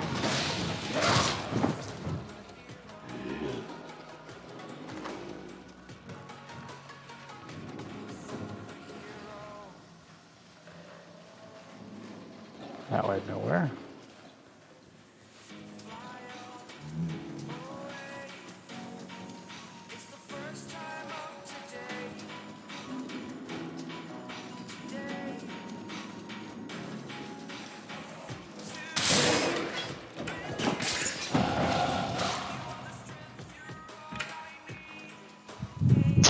Dead end. Hey, gym level up. Minion damage. Sweet. Minions now do even more damage. Oh, another gym level up. Summon skeletons. Oh, one of the explosive things is in here. Oh, I'm leveling up everything.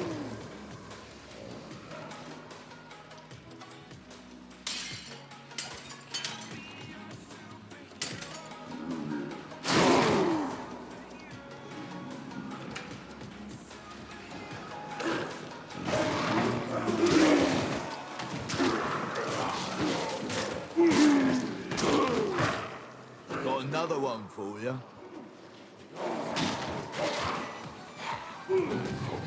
Put all three of those in that one.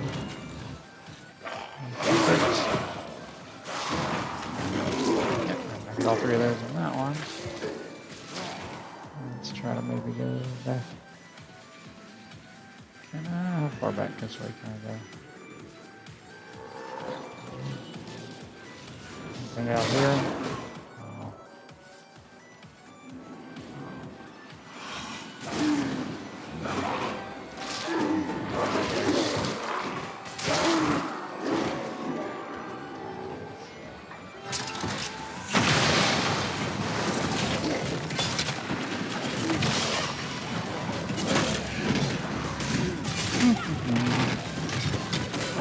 Y'all go get them.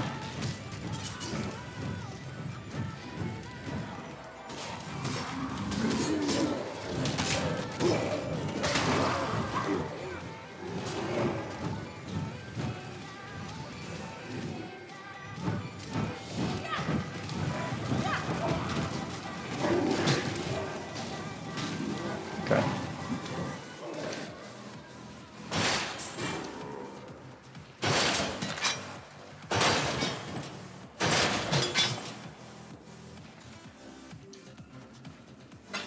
Alright, what'd I get?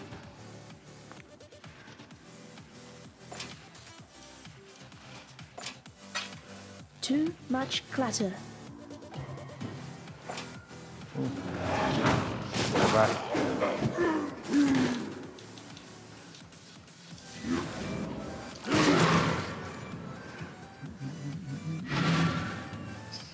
Sell and store. What?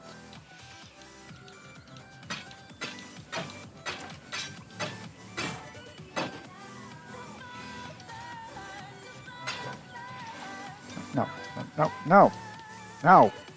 Go to my stash.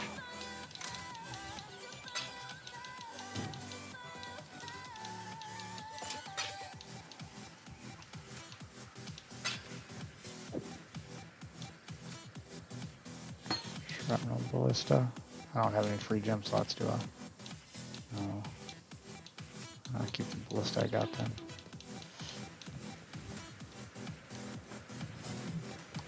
And when I get another piece of gear, it's got an extra slot though. Throw that one in there. Add that to my list of powers. What's this yellow one at?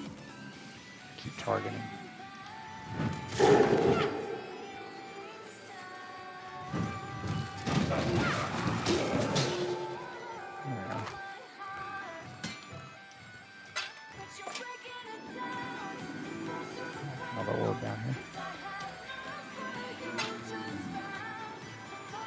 Alright, pick up the blue shit.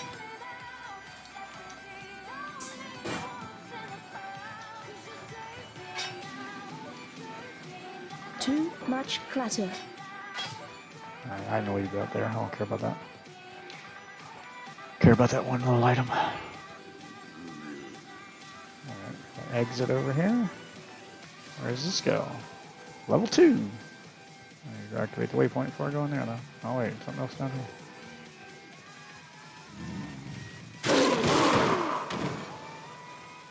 Go around.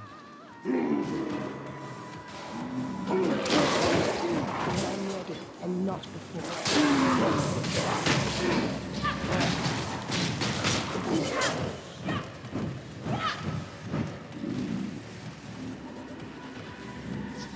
Replenishing shrine. Oh, cool.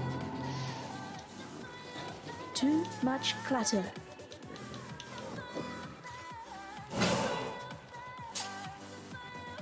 Got up to. No, pick up the scroll.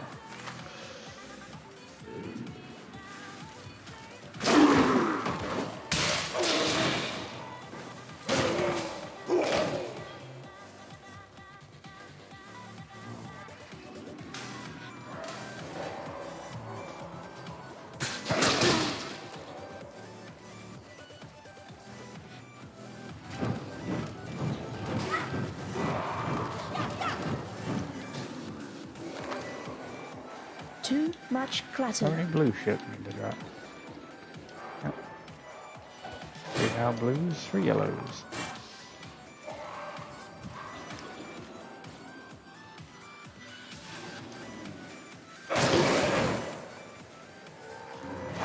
Oh, I was working our way down to the waypoint.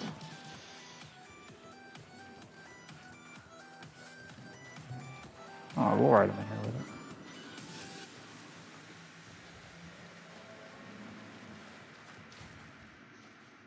Inquisitor. If you attempt to transmogrify a virtue gem without the proper mental preparation, you will be a puppet master working strings made of vipers. Remember, these gems are phantasms in crystalline form, alive, with volitions inscrutable. Master conscious dreaming, as I instructed you. Your death would mean little to me, Mother. It's what your demise could unleash that concerns me. Malachi. I am restricted, fixed upon the web. I need to kick the habit that my mind is breathing in. Break out, I've got to see. Spent all my life holding all of it closely. I played it innocent, a feel of discontent. I'm finally facing Alright.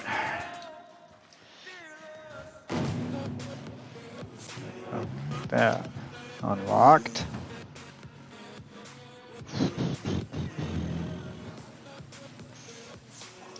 What?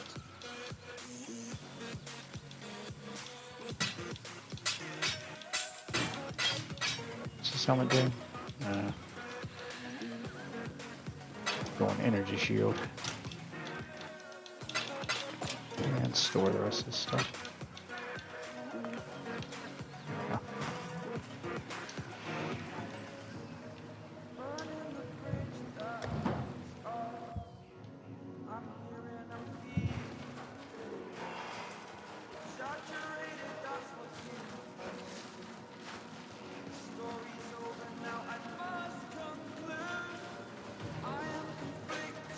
How do we get down there? Oh, right here.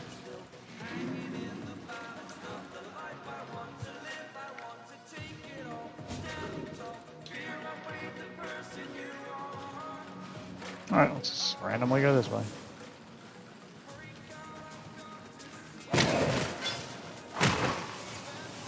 Oh, that's all spiders up there. That's not.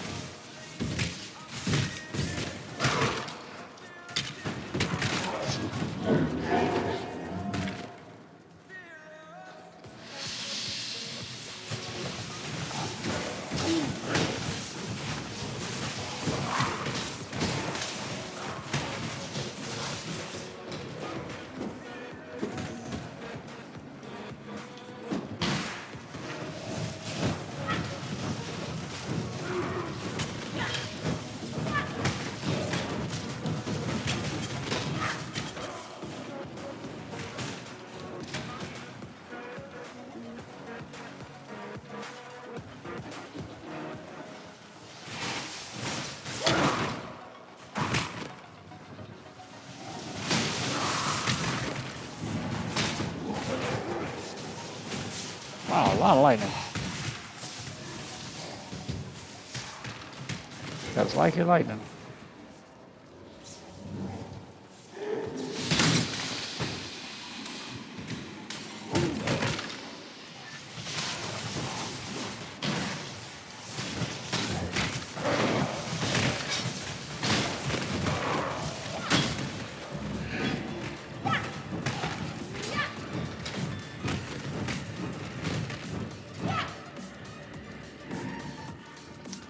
Getting shit gear from this stuff.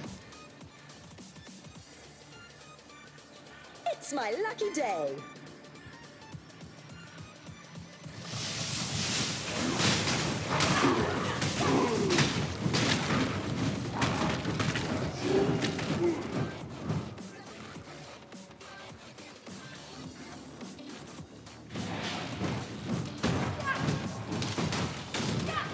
Hey, you look like you dropped good stuff. No, maybe not. Cool, cool. Need that when I'm done with this expedition. Alright, what do I have to work with here? One right there. One right there. Jackpot. And one right there.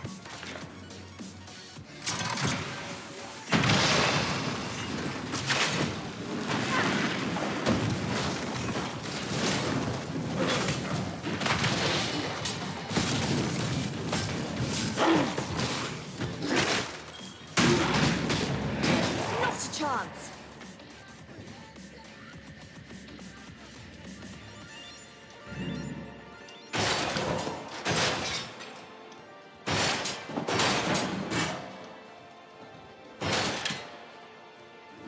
Some of those had shit in them.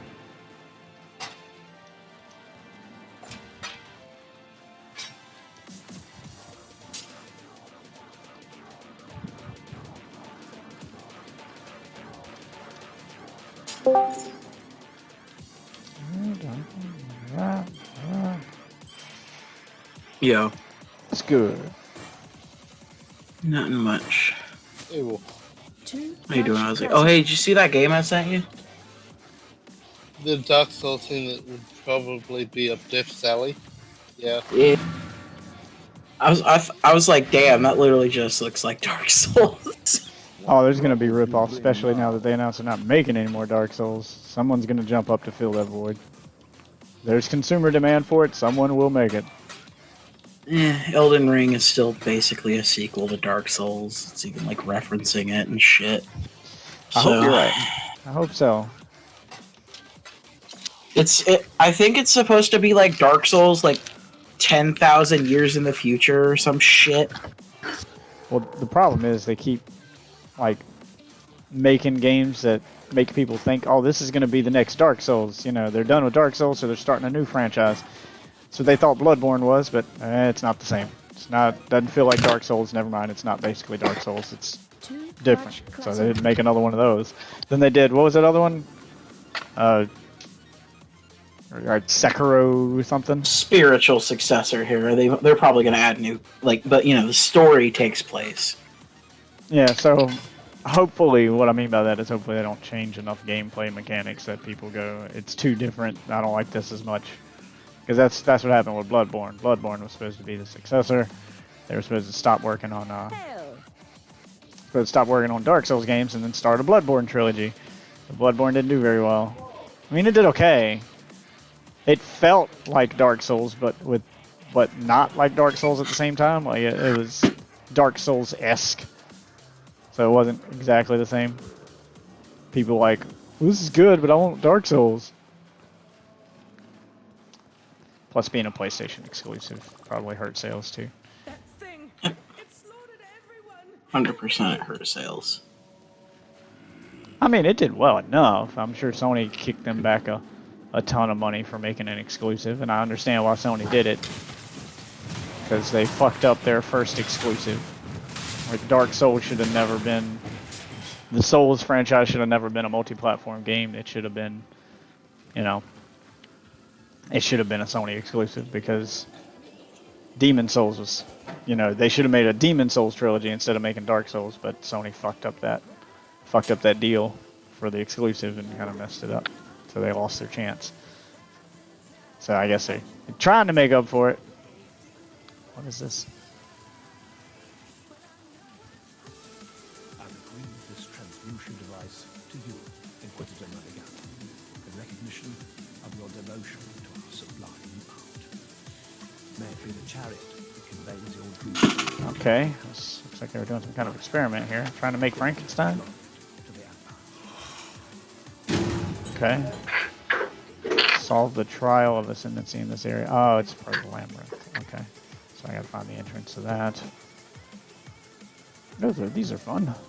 Little labyrinth challenges. How do I get down there where she's at?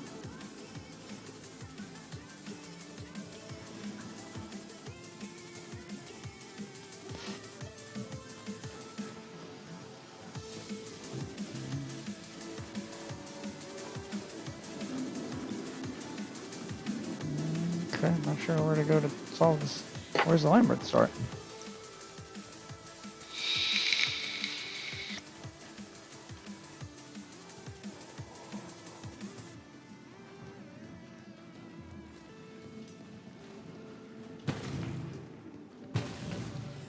You know, I still don't even understand why they made Bloodborne a PlayStation exclusive. Wasn't like the whole point?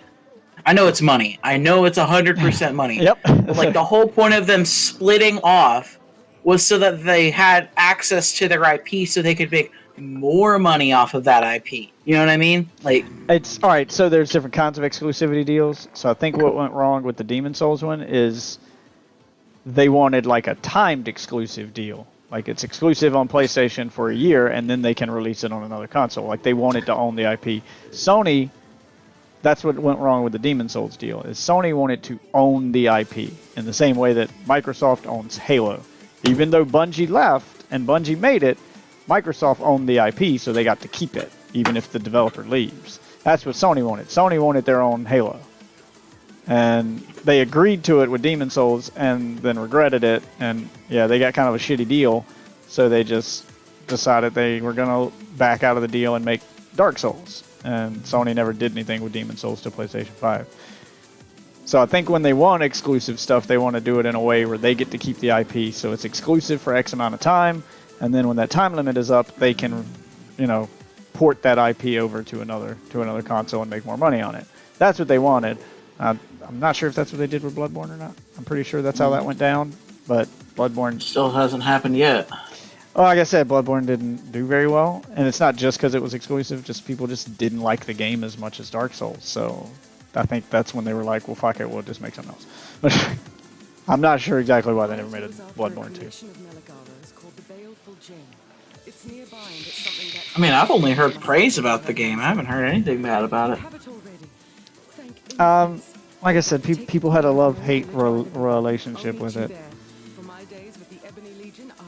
Like your hardcore Dark Souls fans didn't like the faster-paced action style and the fact that you get a gun instead of a shield.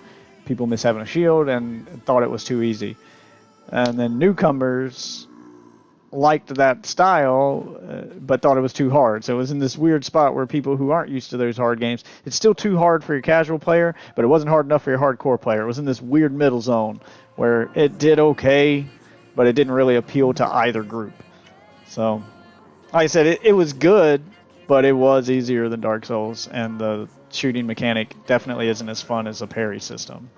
Like, the shooting mechanic is a lot easier, because you don't have to be right up on them, you don't have to time it perfectly, and you can do it from a distance. So if if a guy's about to swing at you, you can back up a couple steps and shoot him, and then get your parry that way. And if you miss, no harm, no foul. You backed up, so you're out of melee range. So if you miss your parry, you don't get hit.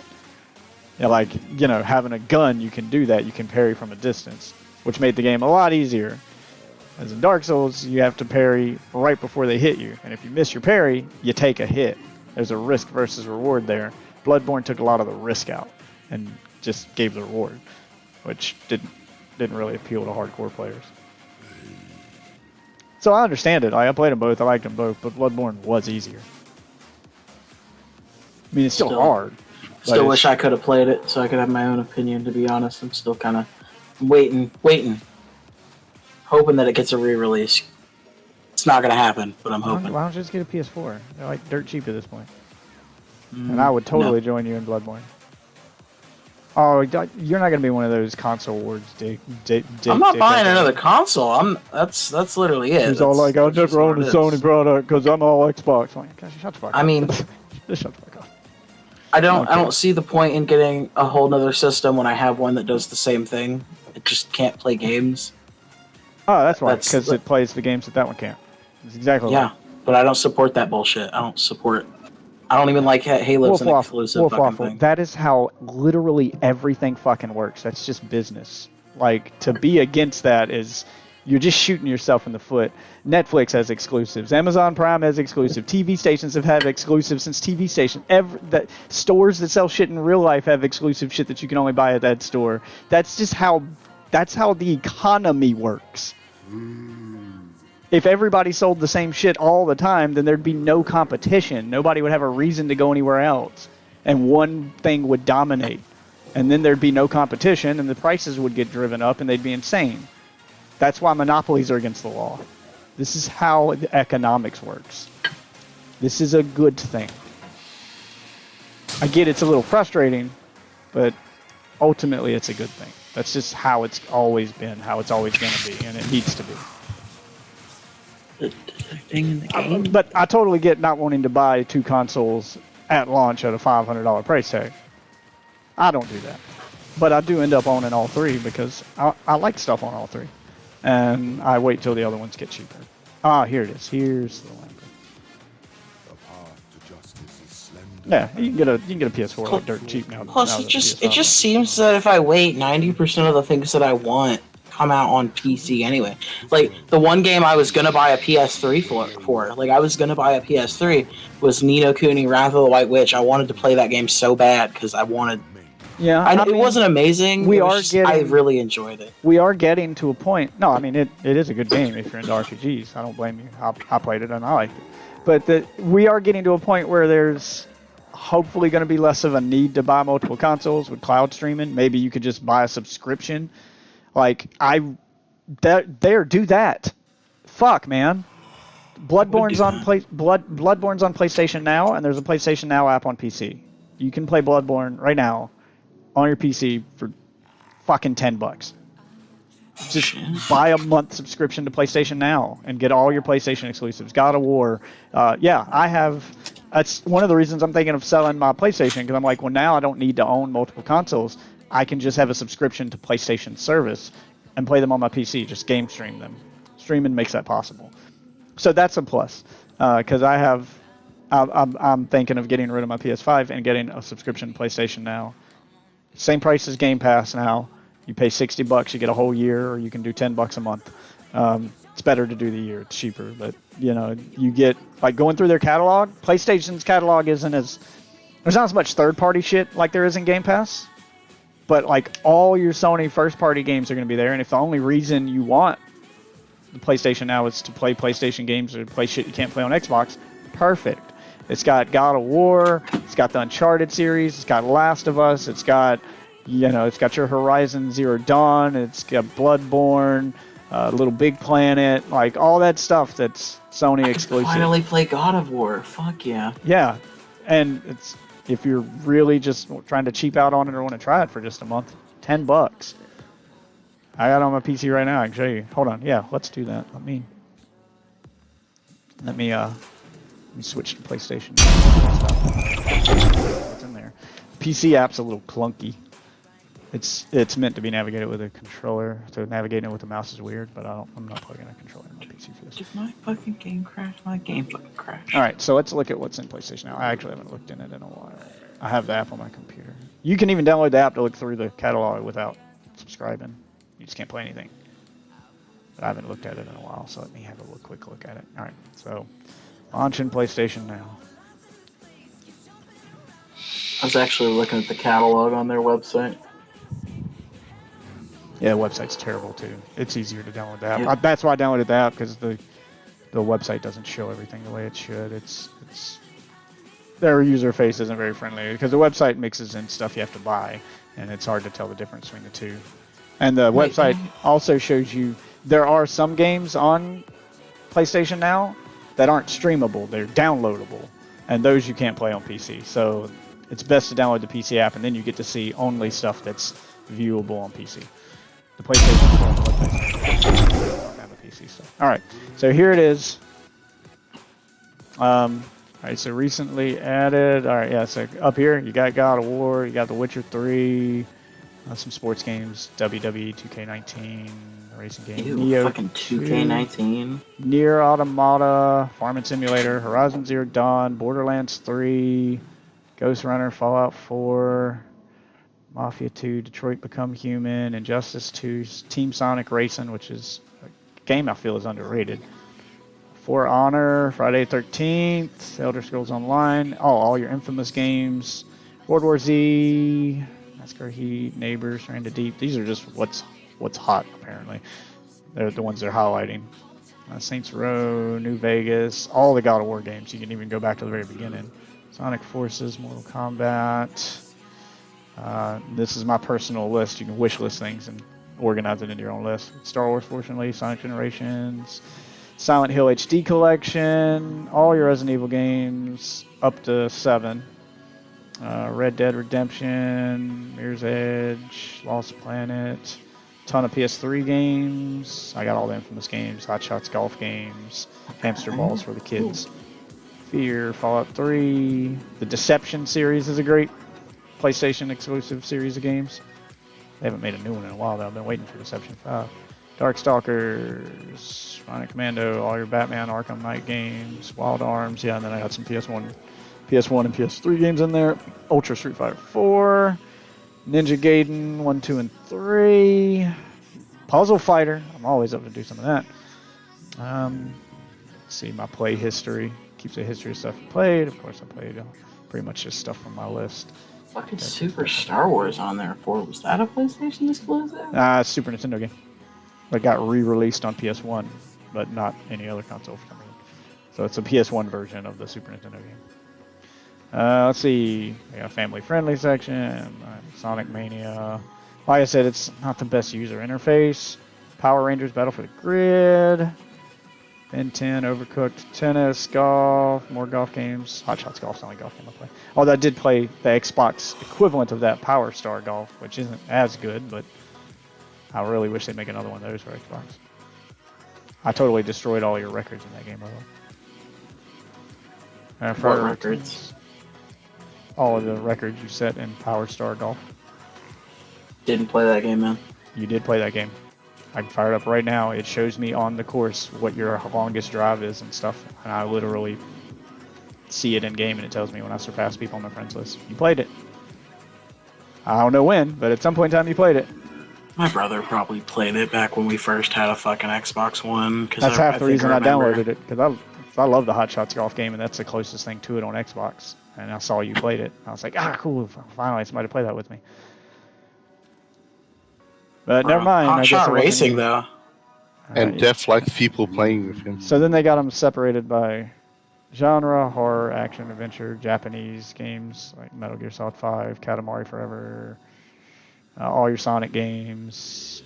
Got a ton of Metal Gear games, Crazy Taxi, Dead or Alive, Metal Slug, Castlevania, Yakuza, Dynasty Warriors, Sonic CD. yeah, it's got like the whole back catalog. PlayStation exclusive. Here you go, a whole section just for that. You got God of War, Little Big Planet, Infamous, Neo, Ratchet and Clank games, Bloodborne, Detroit Become Human, Last of Us, Until Dawn, Sly Cooper, Beyond Two Souls, all your Killzone franchises there.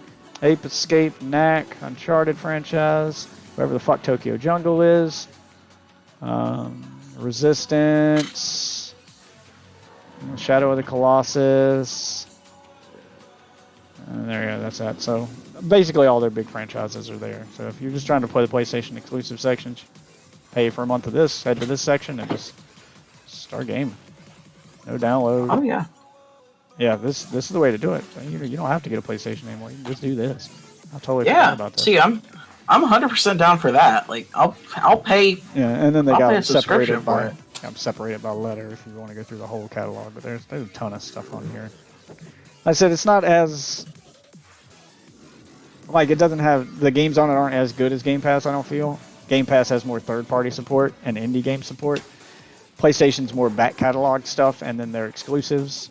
There's some good stuff on here that's new, like Borderlands 3, but for the most part, you're getting this to play, you know, games that are popular on PlayStation. You know, PS3 games, PS2, PS1 games, and then they have a ton more JRPGs because those are always more popular on PlayStation than Xbox. So it caters to a different crowd. Are you putting that in general? PlayStation Now? I mean, you have to download the app to look at the full catalog. Oh yeah, but I meant the article that you were just talking about it.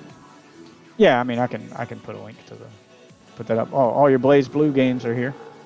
A whole back catalog of Blaze Blue games. Guilty Gear. Yeah, you're more into fighting games. All the Borderland games. I'm just going through the letters now. Fucking Bubsy. Alright, what's under C? Cars. Castlevania games are here. Catherine, Chess. City Skylines, but that's on Game Pass. So you get some indie game support. Control. Costume Quest. Crazy Taxi. Yeah, it gets some third-party support, but not as much as Xbox. This is more for, you know, PlayStation stuff. Dark Cloud series, Dark Void, Dark Sector, all the Darksiders games are there. Dark Stalkers is there. Dead Cells, Dead Island games, all three of those. Dead or Alive 5. Not Dead or Alive 6 because they don't put that one on Game Pass. Everyone's still trying to sell that one. Destroy All Humans 1 and 2. All your Devil May Cry games. Disgaea. They do more. They do more RPGs than Xbox does. Doom, Double Dragon Neon. There's good older stuff here and some decent new stuff. Not as Xbox has more new stuff. PlayStation has more classics, but still worth the $10 a month. I feel when they originally launched this for double the price for $20 a month or $120 a year. No, it wasn't worth it. I wouldn't do it. But since they dropped down to the same price as Game Pass, and they've got so many classics you might need to catch up on, and all their exclusives are on it now because they didn't have their exclusives on it either when they first launched. But now that they're doing that, yeah, it's definitely worth it now. Enslaved Odyssey to the West was an awesome PS3 game. It's a classic. Eternal Sonata. Yeah, if you like RPGs, a ton of that on here. Fucking Escape Dead Island, the fucking worst sequel of all time. Yeah, they got them all on there. Let's see, Fear. Going through the F's here. I loved the first one. The second one felt a little. Fallout New Vegas 3 and 4 are there. They don't have a Fallout 76, but who gives a shit? Yeah, it really does. It's got the older ones. It's not like I'm gonna play I've already beat them all, so. Yeah, like I said, there's a lot of stuff, especially for people here. Mainly it appeals to someone like you who doesn't have a PlayStation, so you've missed out on all those exclusives. This is a great way to play all those exclusives, like fucking Gravity Rush. Pretty sure you hadn't played that one, but it's amazing. Shit, they have Golden Axe on it? Yep, Golden Axe. Fuck yeah, I love some Golden Axe. And all your Guilty Gear games. Like PS3 up to PS4. What's under the H's? Harvest Moons are up here. Heavy Rain, of course. Oh shit, I am bread. Hot Shots Golf and Hot Shots Tennis. Do they got Hot Shots Racing? I'm not sure what that is. I don't know if that's made by the same people or not. Sony makes Hot Shots Golf, and then they spun off with Hot Shots Tennis, and then changed the name of it on PS4 to Everybody's Golf. Fuck, on headset. I don't know if Hot Shots Racing is made by Sony. I'd have to have a look if it's got Digimon New Order. Let's see. Yeah, if it's on Game Pass, it's not the same franchise then, because Sony owns the Hot Shots franchise. Hot Shots Golf and Hot Shots Tennis and well, now it's called Everybody's Golf, but yeah, Sony owns the company that makes those games. That's why I was trying to find an alternative to those on Xbox, and Power Star Golf is the closest thing I could find. But it's still not as good as Hot Shots Golf. That game, that game for fucking hours. I got way too into that game. Jump Jet Rex, Jetpack Joyride, not much in the J section. Alright, Katamari Forever, Killzone 1, 2, 3, and 4. So the whole Killzone franchise is up there. Knack is up there. But no Knack 2. I mean, I'm sold, to be honest, already. Yeah, Like I'm once just looking 'cause I haven't once it looked was through it in a basically while. Game Pass, I'm like, fuck yeah. Yeah, I haven't looked through it in a while myself. They don't advertise it the way Microsoft advertises Game Pass for some reason. Lost Planet, Lumines, but they just recently remastered that and ported it to Xbox. So if you want to play the original version, though, that one's on here. What's in the M's? I haven't looked through this in a while. They kind of just don't advertise it. They don't announce when they put stuff on it. Nothing like that. They don't bring attention to it, and they should, because this is their Game Pass competitor here. They should just make this part of PlayStation Plus and advertise the shit out of it, and yeah. And they were doing the whole game streaming thing before Xbox added that to Game Pass. Like their service was better than Game Pass, just they didn't advertise it. No one knew about it. And then Xbox decided to take that market. Medieval, if you never played that one. Oh, good game. Yeah. Mighty Number 9. Heard about it. What was that? Shiny number 9. Mighty Number 9. That's the reason to subscribe right there. A ton of these MX games, like the dirt bike racing games. That was a big franchise for them on PS3. Don't ask me why. NBA games, Need for Speed, Chrome, Nier Automata, Knights of They got MK9 on here? Yep. Ninja Gaiden, Neo, NASCAR, yeah. Where have you put the link? I haven't put it in there yet. I'm still going through this right now. Oddworld, Stranger's Wrath. If you want to catch up on your Oddworld games. Never even heard of Oddworld. Never heard of Oddworld? Oddworld's good. Nope. Overlord. They're making a new one. Finally. Pac-Man, Painkiller, Payday. Oh, they have the Penny Arcade games? Prince of Darkness. On the Brain Slick Principle of Darkness, episode 1 and 2. Oh, they don't have episode 3? That sucks. Can't finish the trilogy. All their Pixel Junk games that they made on that was a franchise they owned on PS3 that did pretty well. Pixel Junk Shooter, Pixel Junk Shooter 2, Pixel Junk Racing, Pixel Junk Side Scroller. They were cheap games, but they were good. PUBG, Power Rangers Battle for the Grid, Prey, Primal, Project Cars 1 and 2, Poker Games, Qbert. Surprised all the Bethesda games are still on here. I don't think Microsoft cares. Like I said, PlayStation doesn't advertise this, and they're not actually competition for Game Pass. No one talks about this, so it's not become a problem for them, I guess. Brad Rogers is great. Rage 1 and 2. Oh shit, Sam and Max in the Devil's Playhouse? All the Raiden games. Yeah, Sam and Max games are good. All your Ratchet and Clank games, except for the newest one, are up here. So you can catch up on the Ratchet, except for the PS5 one. I only liked 1 through 4. Oh, they're all up there. Red Faction, Resident Evil 4, 5, 6, 7, Code Veronica, Operation Raccoon City, Revelations 2, Dark Side Chronicles, Umbrella Chronicles. Yeah, all your Resident Evil games are there. Rise of Argonauts, Risen 3 was good. And Rugby. Yeah, you got Sam and Max, Saints Row 2, Saints Row 3, Saints Row 4, Saints Row 4 Re-Elected, Saints Row Got Out of Hell. Sam and Max, episode 1, 2, 3, 4, 5, 6. Yeah, you can get the whole. That's back when they were doing everybody was doing episodic games and selling them $5 a pop, but now you can just play the whole lineup here. Sega Bass Fishing. Oh shit, fucking Sega Bass Fishing? Yeah. Dude, I love that fucking game. Silent Hill HD awesome. Collection. Siren Blood Curse was an exclusive horror game for PlayStation 3 and PlayStation 4 that had episodes started on PlayStation 3 and went up to PlayStation 4. That was really good. Kind of a sleeper cult classic hit for PlayStation. If I get it, I'm probably gonna do Sly Cooper.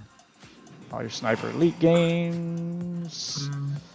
I think I'm gonna do Shadow of the Colossus first. Sonic 'cause I've heard Adventure a lot 1 of and good 2, things. Sonic CD, Sonic Forces, Sonic Generation, Sonic Mania, Sonic the Fighter, Sonic 4, Episode 1 and 2, Sonic Unleashed, Team Sonic Racing. Yeah, like all your Sonic games are there. I'm sure they got Sonic Fighter on there. Yep. Star Wars games, Star Wars Bounty Hunter, Star Wars Force Unleashed 1 Bounty and 2. Hunter, that's a classic. Yep, Star Wars Force Unleashed 1 and 2, Jedi Starfighter, Star Wars Racer, which is the Revenge, which is a remaster of the Pod Racer N64 game, Starhawk, let's see, Stranded Deep, Street Fighter 3, Streets of Rage 4, Strider. So this is one of the few places you can still play Street Fighter 3. Super Turbo Fighter 2, Super Puzzle Fighter 2. Yes, that's a good one. Street Fighter 2. Strong Bad had his own video games. Super Street Fighter 2 Turbo HD Remix. Yes, Strong Bad had his own video games on PS3. God damn it. What's in the T's? Since we're going through everything here. Tails games, Team Sonic Racing, Tekken 7, Tekken Tag Tournament 2, Terraria, their knockoff Tetris, The Darkness 1 and 2 were both good. Elder Scrolls Oblivion, and online. Paradox, House of the Dead games are on here. King of Fighters, Last of Us, Trials of Cold Steel, all your Trials games are here. Raven, Monkey Island, Avengers, Shinobi. First 3 Sly Cooper games are there. Vanishing of Ethan Carter, Witcher 3, Wolf Among Us. God, I remember Wolf Among Us. Yeah. Why is it taking me so long to fucking connect? Trying. The lowest damn ping in this fucking server. Oh, the Tron games are on here. I don't know why they're not on Game Pass, but they're good. Fucking Tron games. And then Ultra Street Fighter 4, so we can play Street Fighter 4 there without having to weirdly stream it on Steam. Uncharted 2, 3, 1. Not 4. I mean, we both own it on Steam. We gotta stream it. It just wasn't working last time you tried to play it. Yeah, that's what I'm saying. I'd rather play. What the fuck? Why is it crashing? And the last one is all your Warriors All Stars, Warriors of Krochi, Wasteland, Watch Dogs 1 and 2, Wet, Spring Willows. White Knight Chronicles is a fucking amazing RPG if you're into those RPGs. That one's great. I'm mad they never made a sequel to that. Wolfenstein, World War Z, WWE games, 2K18 and 19, not 20, not the broken one. No, just give me 06 again. Zen Pinball, another PlayStation franchise, pretty good. Yeah, there you go. It's a whole fucking list, just a ton of shit on here. I don't like their user interface at all. They need to just completely revamp this and start advertising the shit out of it if they really want to compete with Microsoft. But it's a good service, worth the $10 a month. Especially if you only got like 1 or 2 PlayStation exclusive games you want to play, but you don't want to buy a PS4 like God of War and, you know, the newer ones like God of War, Last of Us, you know, Bloodborne. If you're just trying to catch up on some PlayStation exclusives that you've missed out on because you didn't own a PS4, pay your $10 a month, play the game you want to play, and then cancel your subscription. Pay $10 later when you want to play a different one.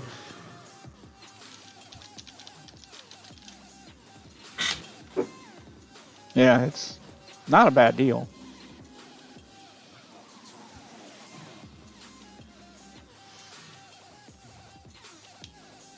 But here's a link to throwing this up in general.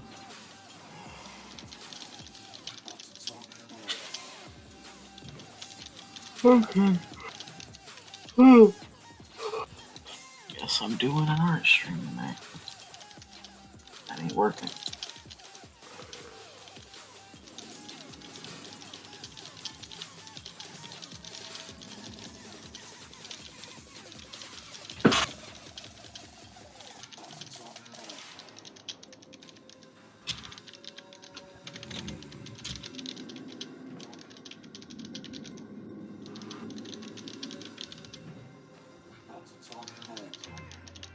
If they had Next Order or the original Ratchet and Clanks, I could possibly look at doing it, but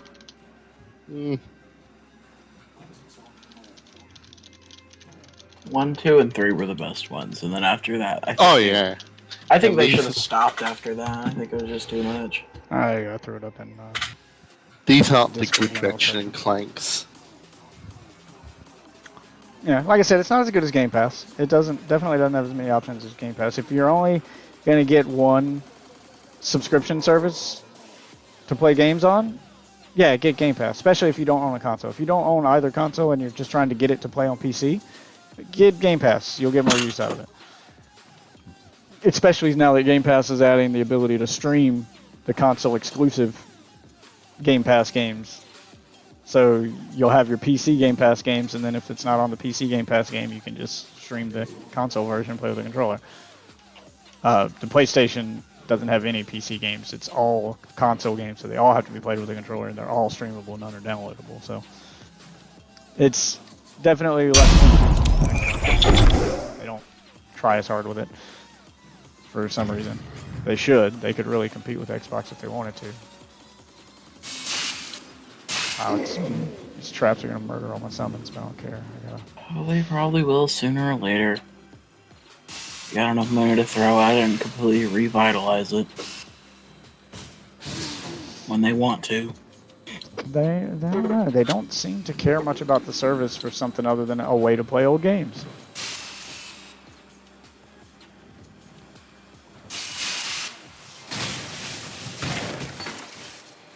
When they can follow the money through it, they will. They've missed out on a lot of, I don't know, Sony's weird, man. They've missed out on a lot of money because they just don't want to do something and they don't want to normalize it and make it a thing. Like there's still a ton of games that they miss out on money for because they're against crossplay. Like they'll miss out on money because they're against something. They don't like subscription Game Pass services. They don't like streaming games. They want you to pay for a console, and they want you to do things like they want you to do things the old-fashioned way. They don't like that stuff. They do it for certain things, but they don't seem to like prioritize it and make it a business model. And I know what you're thinking. Well, they'll follow the money, and they'll fix something or make it better if there's money in it. And to that, I say PlayStation Vita. They just let that shit fucking die. There was a huge demand for it. It could have been like dominant. It could have been the Switch before there was a Switch, and they just did fuck all with it. And there was money in it. Like people wanted it. There was a high demand for it. They could have beat Nintendo to the whole idea of a Switch here, and they just didn't want to. They started doing it and went, never mind. It just stopped. It makes no sense. Like, even from a business standpoint, it makes no sense. They left so much money on the table. I don't know why.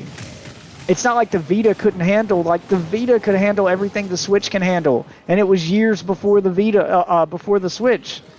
It had the Borderlands games on it, just like fucking Switch. They put Borderlands 2 on there. They put the pre-sequel on there. Like, it could handle the same games the Switch was handling. And they just didn't care about it. And I can't for the life of me figure out why. To be honest, I forgot about the Vita, and you're completely fucking right. Oh my god. Why? Just so many people like looked at that and went, why did you not push this harder? Why did you give up on it? Yeah, Sony constantly does that shit where they'll just leave money on the table. They'll have a great thing sitting in their lap and then do fuck all with it. PlayStation Now happened before Game Pass. PlayStation did this first. PlayStation had a monthly streaming game service 2 years before Xbox, and they've done fuck all with it. It's the Vita all over again, and I don't know why. Like, Xbox is getting praised left and right for its Game Pass. Sony did it first. They just didn't tell anybody about it. They just didn't do anything with it. They did it first, they didn't do it as well, and they didn't let people know. Yeah, like, they just did it as this optional thing for people who And it didn't even have, like, it wasn't even meant for people who didn't have a PlayStation. Like, when it first launched, it was meant for people who had a PlayStation. They only advertised it as an alternative to deleting and downloading games. It was like, hey, you don't have enough free space on your hard drive? You can stream this game for... That's how it was advertised. It was like, if you went to download a game on PlayStation, because it started, like, near the end of the PS3's lifespan. So if you went to download a game on PS3 and didn't have enough hard drive space, it would pop up and tell you, hey, if you don't have enough hard drive space, if you want to play the game now and it was $20 a month then, for $20 a month you can subscribe to PlayStation Now and play any game in the library instantly without having to down. It was just advertised as an alternative to downloading games. That's all they did with it. Like, they should have been advertising it like Game Pass back at the end of the PS3's lifespan, but they didn't. They just fuck all with it. It makes no sense. Alright, I need to get out of here. I'm just going to portal back down. I don't know the way out of here. Yeah, it makes no sense. It really doesn't. And it's the same thing with the Vita. The Vita frustrated me because I was one of the guys who bought the Vita at launch. I saw the potential it had before it ever launched, and I saw the games that they were announcing, and I was like, this is going to be a fucking DS killer. And it could have been. It even had mobile internet. Like, they had partnered with AT&T for the Vita so that you didn't have to be near a Wi-Fi hotspot. You could just have cell service on the Vita. It was everything the DS wasn't. And they dropped support for it a year later because they just didn't feel like it, I guess. I don't know. I don't know why. It was selling. It sold well. And it got good third-party game support. Like, people liked it. They just stopped for some reason. So 90% of the time I'm right when I tell people to follow the money, and money's usually the reason. But every now and then there's an outlier that 10% of the time, the Vita is one of those examples where if you follow the money, it leads to doing the opposite of what they did, and no one knows why. They just didn't want to do it. They left money on the table.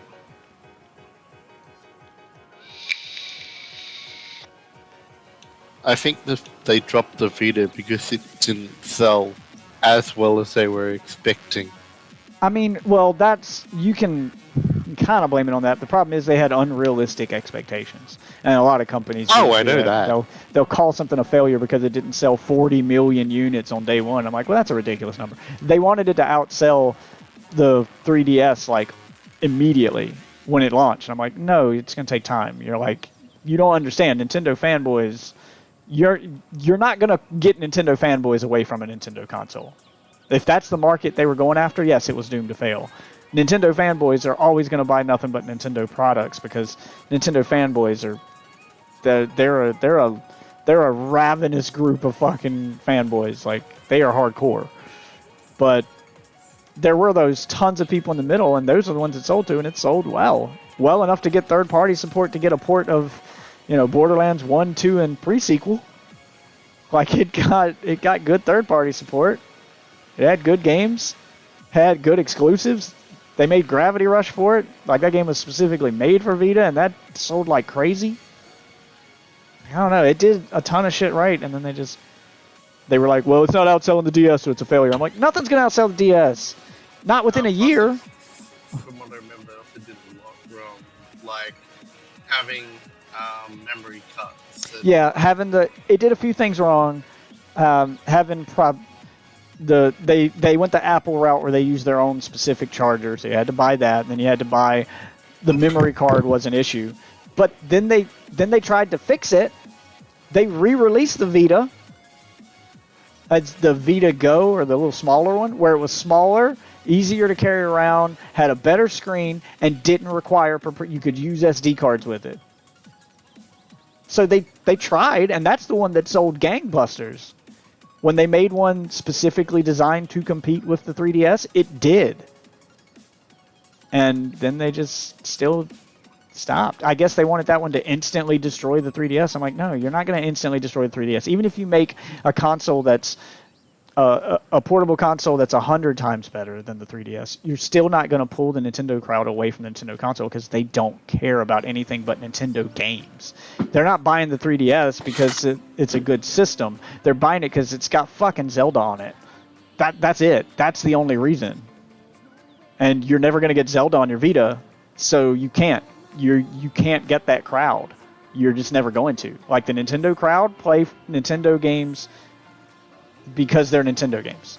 They buy Nintendo products because they like Mario, because they like Metroid, because they like Nintendo-made games. And you're never going to get that crowd away from those consoles if that's all they want to play. And there's hardcore Nintendo fans who only want to play Nintendo games. They don't give a fuck about Halo. They don't give a fuck about God of War. They don't give a fuck about Bloodborne, Dark Souls, none of those. They only want to play Nintendo games. And nothing you can do about those people. And I think that's the problem, is they were comparing themselves to they were targeting a crowd that they were never going to win over. And they didn't care what the rest of the people thought, and the rest of the people should have been the ones they were targeting. But yeah, they gave up on it. I don't want any of these.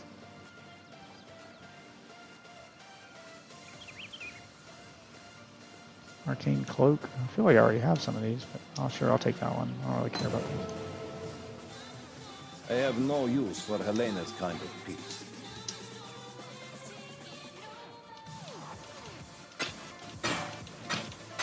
Like, it had a lot of good exclusive... Like, they've done that multiple times now that I think about it. There's a lot of good exclusive stuff they've just shut the fuck down.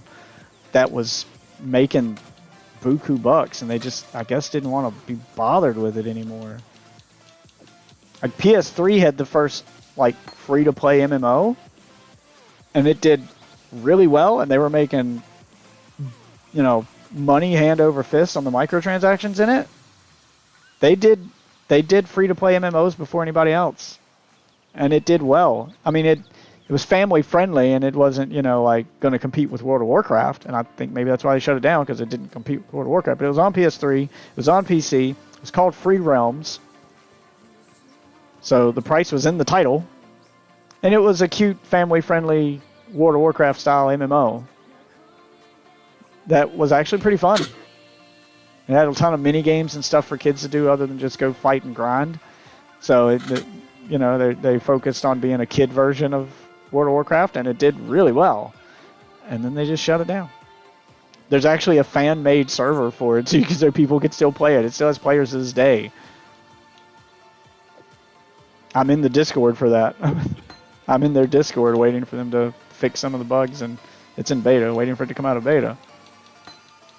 I don't understand why Sony does some of the shit they do. They fight tooth and nail against crossplay, despite everyone going no crossplays. Damn it, I didn't mean to go through that point. Despite everyone going crossplay should be standard, they fight tooth and nail against it. I don't understand where their mind is at business wise. Sometimes I really don't. Sony's one of those companies that will leave money on the table if it means that they get to make some kind of point. And the point they're trying to make is that we don't like this, and this shouldn't be a thing. They try to manipulate the market by telling you, no, this shouldn't be a thing, so we're not going to support it. I guess they think if they do that, then it won't become a thing, and then they can strong arm the market. But that's not really the case here. Oh, I just got an achievement. Shattered 5 monsters with a single cryo skill. Oh, cool. Yeah, not even do it. Okay.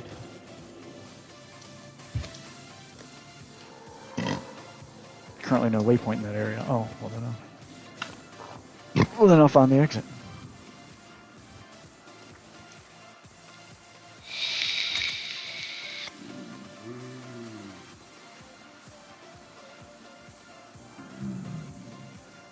Okay, that's weird. It spawned a door I can't go through.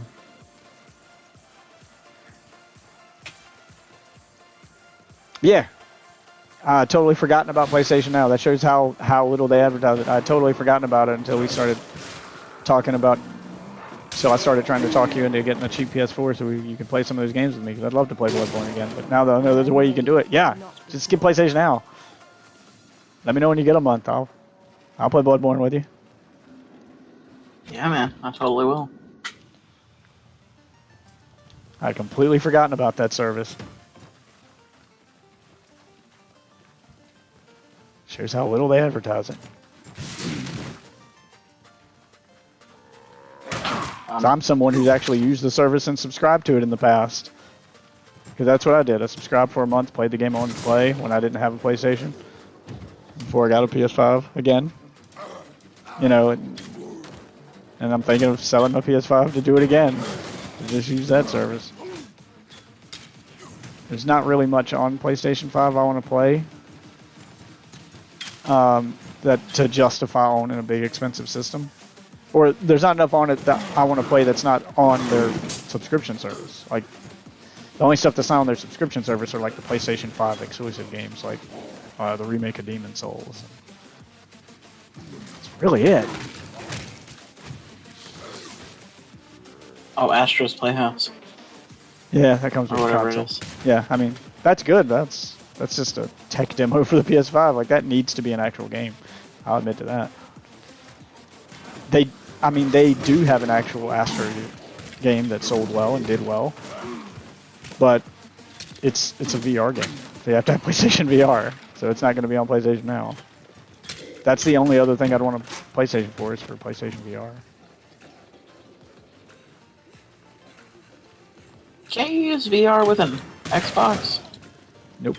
Xbox doesn't Really? have a VR option. Surprised they haven't I'm shocked at that hooked too, up with actually. Facebook or some shit. Yeah, Tried to use what they're making. I don't know why. Especially since the Oculus's technology is making VR normal or affordable for everybody. Because PC VR is expensive, but the Oculus Quest is, it's. I think you can get one for like $250 now. They're super cheap compared to the $1,000 VR headsets for PC, so they're super affordable now. Anybody can get into VR with those, and the best part is if you buy a Quest, like I have, the graphics are okay when you're using it wirelessly, like standalone, because you can use it anywhere, no wires needed, no sensors to put up, you can take it with you, it's portable, but you can plug it into your PC and play PC VR games that look as good as your computer can run them. So I can play the fucking like high-end, stuff like Half-Life Alyx on the Quest. So I didn't have to buy a $1,000 headset to play the really good PC VR games. There's no reason not to buy one. And yeah, Xbox should partner with them to make an Xbox version of PlayStation VR. Because PlayStation VR has, unfortunately, got a ton of really good... Oh, that's not an item. PlayStation VR has a ton of really good PlayStation exclusive VR games. So I kind of want to get PlayStation VR again. In the darkness, Corin went to them, arms open, welcoming. The nightmares told her to. It's got the Tried to stop her. It's got the Until Dawn VR game on it. That's amazing. It's got the Astro. Some of them are starting to come to PC though, but it's got the Astrobot game, which is amazing. Moss was originally a PlayStation VR exclusive game, but it recently made its way to PC. Borderlands 2 in VR was originally a PlayStation VR game, but now it's on PC. They got a few others too. Like, they do have some exclusive stuff. Oh, there's a Star Wars game and the fucking Iron Man game. That's the main reason I wanted it. There's an Iron Man VR game where you fly around as Iron Man and shoot shit. And it's, from what I've read, it's pretty fucking awesome. And it's only on PlayStation VR. Because they announced that one after I'd sold my PlayStation and got VR on PC and was like, I never used my PlayStation or my PlayStation VR, I'll sell it and I'll get VR on PC. And then they announced the Iron Man VR game, which is a PlayStation exclusive. I was like, God damn it! My husband has returned and he hunts for me. My dead husband hunts me. Oh yeah, the Marvel VR games seem to be exclusive to PlayStation. There's also 2 Spider-Man ones I forgot about, where you can web swing around the city in VR. They walk now and feed. Okay. God has forsaken us. Lunaris is my witness. Tonight, I return to my family. I know this might be a niche market, but I just want another Hulk game at this point. I think a whole Really game. like the I first think a one. whole. I think a whole game in VR would be badass. If I'm being Maybe honest. in VR. I don't know. You could just smash shit as the Hulk and feel like you're this hulking monster, pick shit up and throw it around. I mean, those are the best kind of VR games, are the ones where you can interact with things, pick them up, and fuck around with it. Like the Rick and Morty one, it's just you fucking around in Rick's garage with all the gadgets in his garage, and it's amazing. I think a Hulk game in VR would be pretty awesome. Like mech games are great in VR. And the Hulk game would basically just be a mech game, but instead of a mech, you're the Hulk. Instead of rockets, you can jump halfway across the city and pick up cars and throw them. I think it'd be, I think if done right, it could be pretty fucking amazing. Who doesn't want to be the Hulk? Who doesn't want to? I'd be thinking remake the Time Crisis games in VR. Yeah, they'd go great in VR. Oculus has some exclusive, which is another good reason to get the Oculus games. They've got some good exclusive Star Wars games. One of which is actually canon to the movies, plot-wise.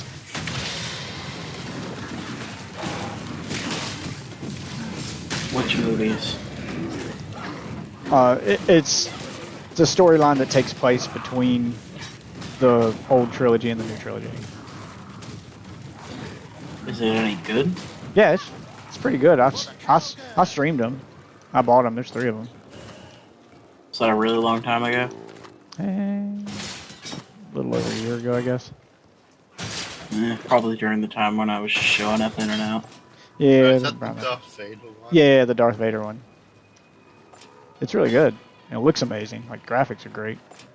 I played the PC version, but even when you play the Quest version, that's when you're not hooked up to the PC, it still looks good, just the lighting effects aren't as good. Like, it does really...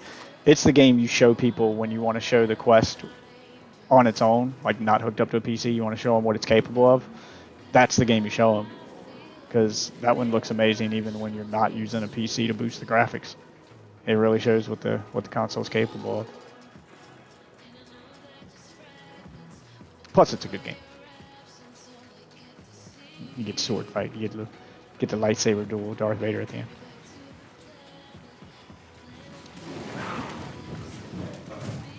My only complaint with them is there's not enough stuff to do in it to. There's not enough stuff to do in it, really. It's a very story-driven game, and you're kind of one and done. You play the game until you beat the story, and then you're kind of done. Like after you beat the story, there's not really much left to do. I mean, it's got a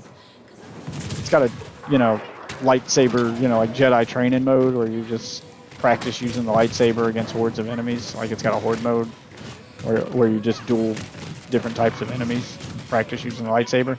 It's pretty fun, but other than that, that's the only other game mode. And that's just really meant as more of a tutorial for the lightsaber mechanics. That was a juicy one, Exile! That's really the only thing to do after you beat the game is to go into the training mode and do all the training challenges. They get progressively harder, and it's got multiple difficulties and a leaderboard. That's really it. That's really all there is to do in the game after you beat it. The story's great, though. They do a really good job of being cinematic and making you feel like you're in the Star Wars universe. And for a while, which I'm glad they fixed that, and made it. Like, I don't mind timed exclusives, because usually by the time the exclusivity deal is done and they port it to other consoles or something, it's at the point where the price is going to drop. So if you wait, you get it cheaper and you can play it on something that's not exclusive. It's a little annoying, but I don't really mind that. I'm the type of gamer who doesn't have to get everything at launch anyway. Like, unless it's a game I really care about, most of the time I wait for the price to drop, because I'm an adult gamer on a budget. Like, I don't have the problem that kids nowadays do, where they have to have it now. Where I'm not a hype train guy. I can wait. I can wait for the game to drop in price. And that's usually what I do. What? A smart gamer? Those don't exist nowadays. Yep, I know. Fucking impossible. I don't pre-order and I wait for, like, unless it's something I really, really want, I don't buy it at launch. I almost Pre-ordered never. once and I fucking learned my damn lesson. Yeah, never pre-order, and usually buying stuff at launch is something I only, even just buying a game on launch days and without a pre-order is still something I only do if I really want the game. Like, yeah, obviously I'm doing it with Diablo, but yeah, it's got what you're getting there though. Yeah, it's got to be something I really want, and I don't even have to do it with Back 4 Blood because it's on Game Pass. Yeah, like unless it's something I absolutely just have to play on day one, because I'm like, if I'm not personally hyped for it, I don't follow a hype train. It's got to be something I'm personally a fan of and hyped for.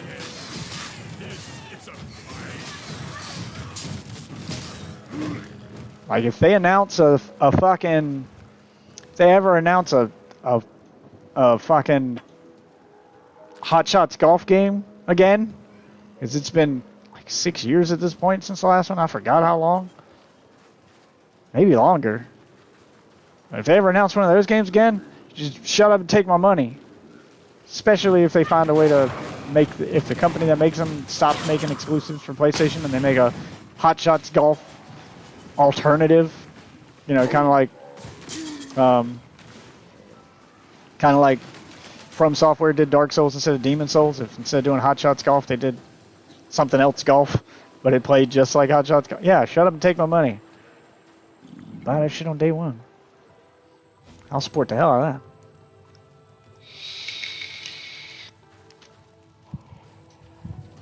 that. There's a number of games like that if they ever make more of them, yes, it's take my money. And most of the time I can wait. Like Halo. I mean, I'm glad it's going to be on Game Pass because that's one of those games that I wouldn't buy on day one. I am interested, but not run out and buy it interested. I'm interested in wait and see the reviews and wait for the price to drop, kind of interested. If they ever make a sequel to Puzzle Fighter, Capcom ever does that shit, you shut up and take my money. I want it. It's the whole reason I bought Crystal Crisis. Like, immediately. The indie game version, the indie game ripoff of Puzzle Fighter.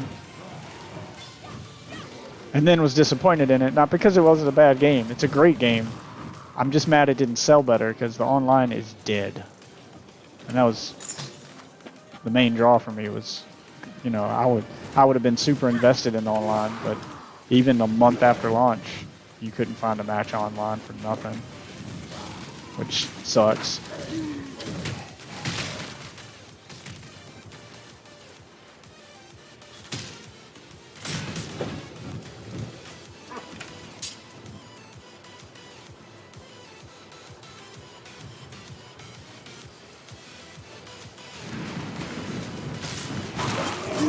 Oh yes, and Sony, you're watching this stream or listening somehow. If you ever do make a full-fledged fucking Astrobot game, shut up and take my money. I'll buy 2 copies.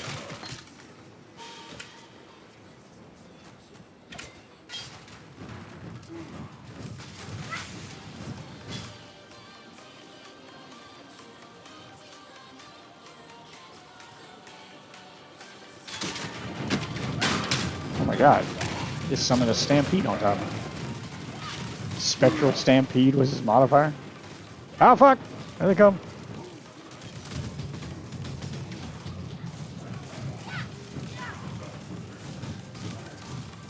How do I capture it? I got his life all the way down. What do I do to capture him?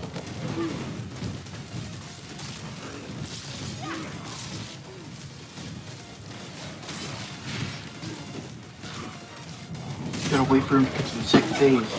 I don't know. I'm supposed to be doing something specific here. I don't know what I'm supposed to be doing. Like, he's not... Find and weaken the beast so that Einhar can capture them. But he's the last one. Oh, the NPC's stuck. Come here. I need you to come down here and capture him. He's stuck on the other side of this wall. There you go. It's weakened. Capture him. What do you think? Yeah, the NPC is supposed to capture him, and he's stuck on the other side of the wall.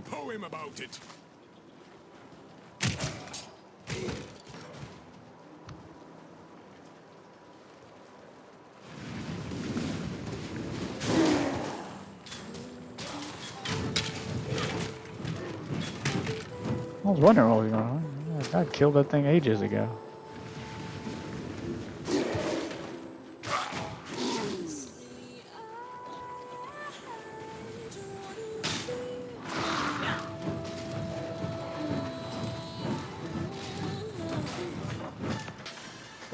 Too much clutter. Too much clutter, you say? Are these all y'all items? Okay, well, never mind then. I don't need that one. I'm just gonna sell it anyway.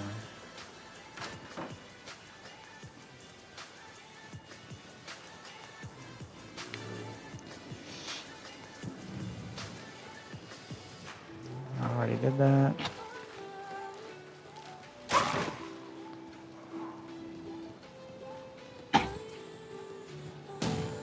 Also, when Breath of the Wild 2 comes out, shut up and take my money.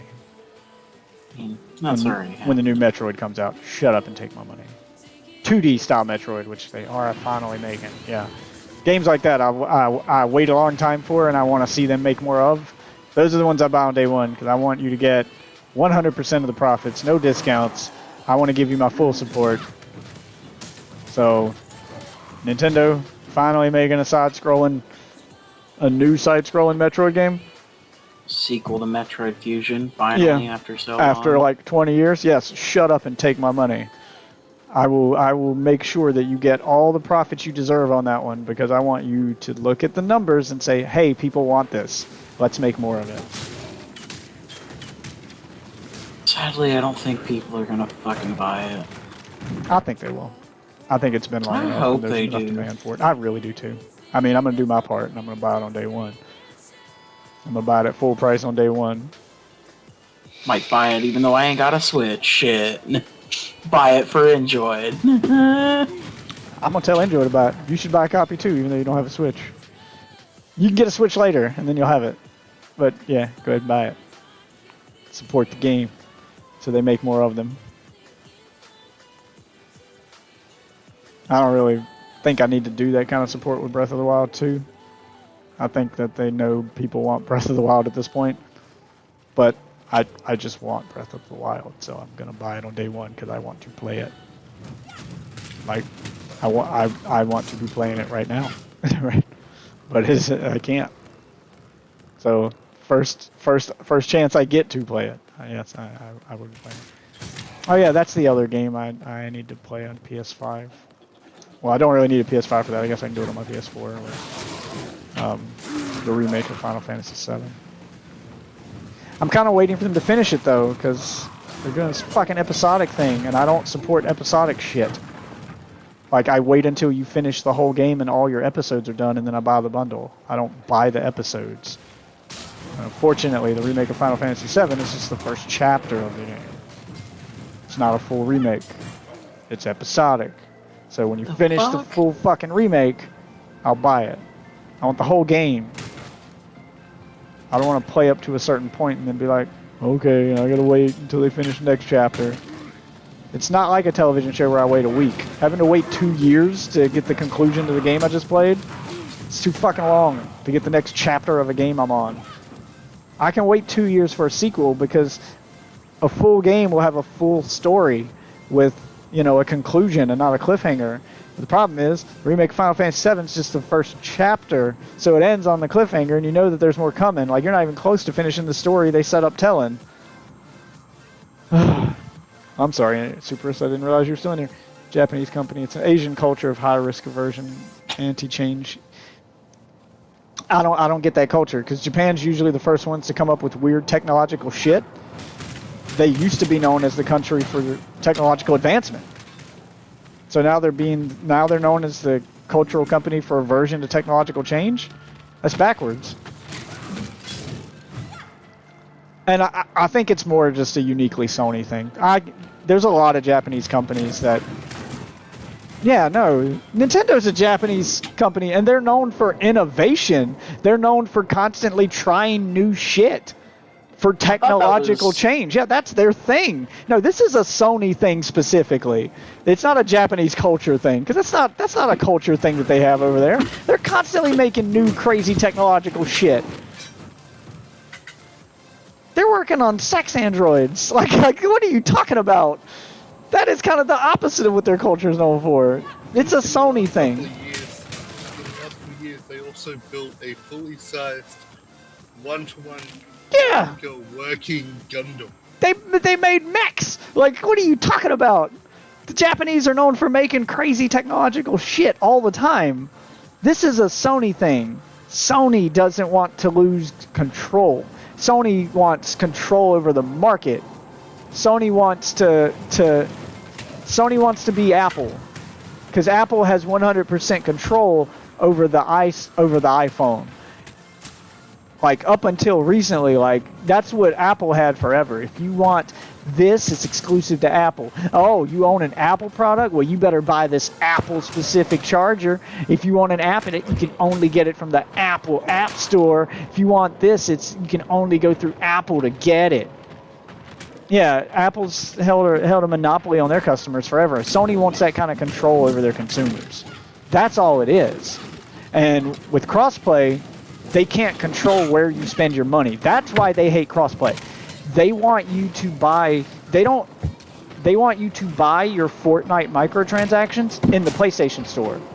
They don't want you to play the game for free on PlayStation and then log in on PC to do your microtransactions. No, they want that microtransaction money. They want their cut. They don't want anything that's going to take you away from PlayStation, because then you might spend your money somewhere else. You know, it's a business thing, not a cultural thing. They want 100% control over their audience, over their consumer. And unfortunately, consumers are sick of that. Well, fortunately for us, unfortunately for them, consumers are sick of that.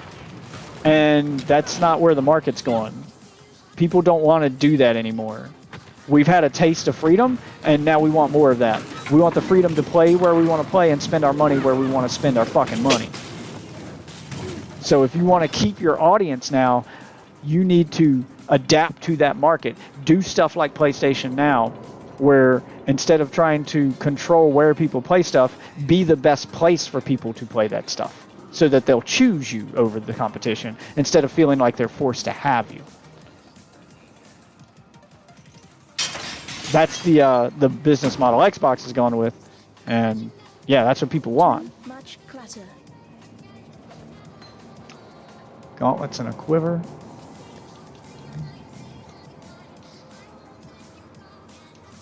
I'm still a little upset with what Xbox put out this generation because of my own expectations. Like, I'm not upset that I'm mad at it, but I'm just kind of. I was hoping they would do more. To just release an upgraded console, you know. I'm in like the. They've been setting Game Pass up. I'm in the opposite camp of you with that one. I am glad that the next generation is just an upgraded console that unifies the player base, so that people with a new console aren't locked away from the old shit. I like the fact that the transition's so seamless. I like this move towards consoles being an option and not a requirement. Like, I'm hoping the market goes in a direction where you only need a console if you want to download the game and play it in full crazy 4K HD 120 frames per second, and the rest of us who don't want to do that can just stream the game. Like, I'm hoping it goes to that market. I also like the fact that they immediately launched with a cheaper version of the console that doesn't do the 4K 120 frames per second shit, that if you don't care about that stuff, you have a cheaper option. Like, I'm hoping this is a prelude to that, to consoles being completely optional. Which makes sense, because most of the time they lose money on consoles and only make their money on the games. And if that's the case, don't make the consoles a requirement. Just give people more ways to play the games. Then you can make money on your consoles. You can actually put super souped up hardware in them and sell them for a ridiculous price. And those hardcore fans who really want that will still buy it, and you'll make profit. Then if you don't sell a ton of them, it doesn't matter, because you're not losing money. You're making your money on the games. Make your money on your subscription service. Make your money on giving people other ways to play the game without spending $600 for a fucking console. I'm all for that. And make it a unified experience, so that if I'm playing on Xbox, if I'm playing on PC, if I'm playing on my phone, no matter where I'm playing, because I can stream shit now, I get the same experience. I don't want to feel like I'm losing out on something because I didn't give you $600 for a box that's going to sit in my living room and get played once a month. I'm all for that. And that's what Sony wants. Sony wants you. They want to lock you into that box that sits in your living room that you're going to play. That you have to do everything on that box.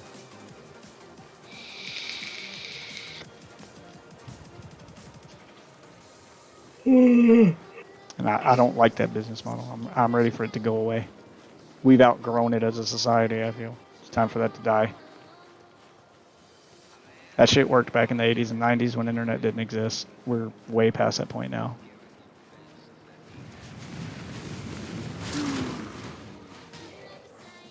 Back when Genesis does what Nintendo don't. Now everything can do the same stuff because we can just game stream now. Game streaming is a thing. People know it's a thing, and we've seen it work, so you can't use that excuse anymore. It's time to focus on it. No more excuses. We've seen it in action. We know it's doable. The only people who aren't going to use it are going to be the super hardcore people where, you know, like, yeah, your professional players aren't going to be game streaming. They're going to want their own hardware. You ain't going to find a professional fucking, you know, Call of Duty player, you know, in a game where every frame matters, playing on a stream that's going to introduce that, you know, couple milliseconds of lag, because at the pro level that'll get them killed. But for your average everyday gamer, yeah, game streaming's the way to go. People want the Netflix of gaming. People are tired of physically buying shit. And I've said physical media should die the minute, I said this years ago, the minute they took away your ownership of video games, so that even if you're buying the physical copy, you still don't own the game, and they can lock you out of it remotely, even though I physically own the disc. Well, at that point, why am I buying disc anymore? If I don't own this disc anyway, if I don't own this game, I'm just buying a disc that gives me permission to play it, and you can shut down, you know, as soon as games got to the point where they had servers and they could shut down the servers so that, you know, this game you bought can sit on a shelf and 10 years later might not work. Destiny 2, for instance, it's a game with an online only requirement, but there's a physical copy. I can't put Destiny 2 on my fucking shelf, or like Destiny 1. It's a better example. I can't put Destiny 1 on my shelf like I can with the Super Nintendo game, and then when my kids get in college, give them that so they can retro game in college, because they're going to take Destiny 2 off to college, or the original Destiny off to college with their old school PS4, and it ain't going to work. So at that point, why am I buying a physical game anyway? We've outgrown this medium. So make it go away. Game collections are a thing of the past now. Physical game collections. Everything's digital now. Where am I supposed to be going?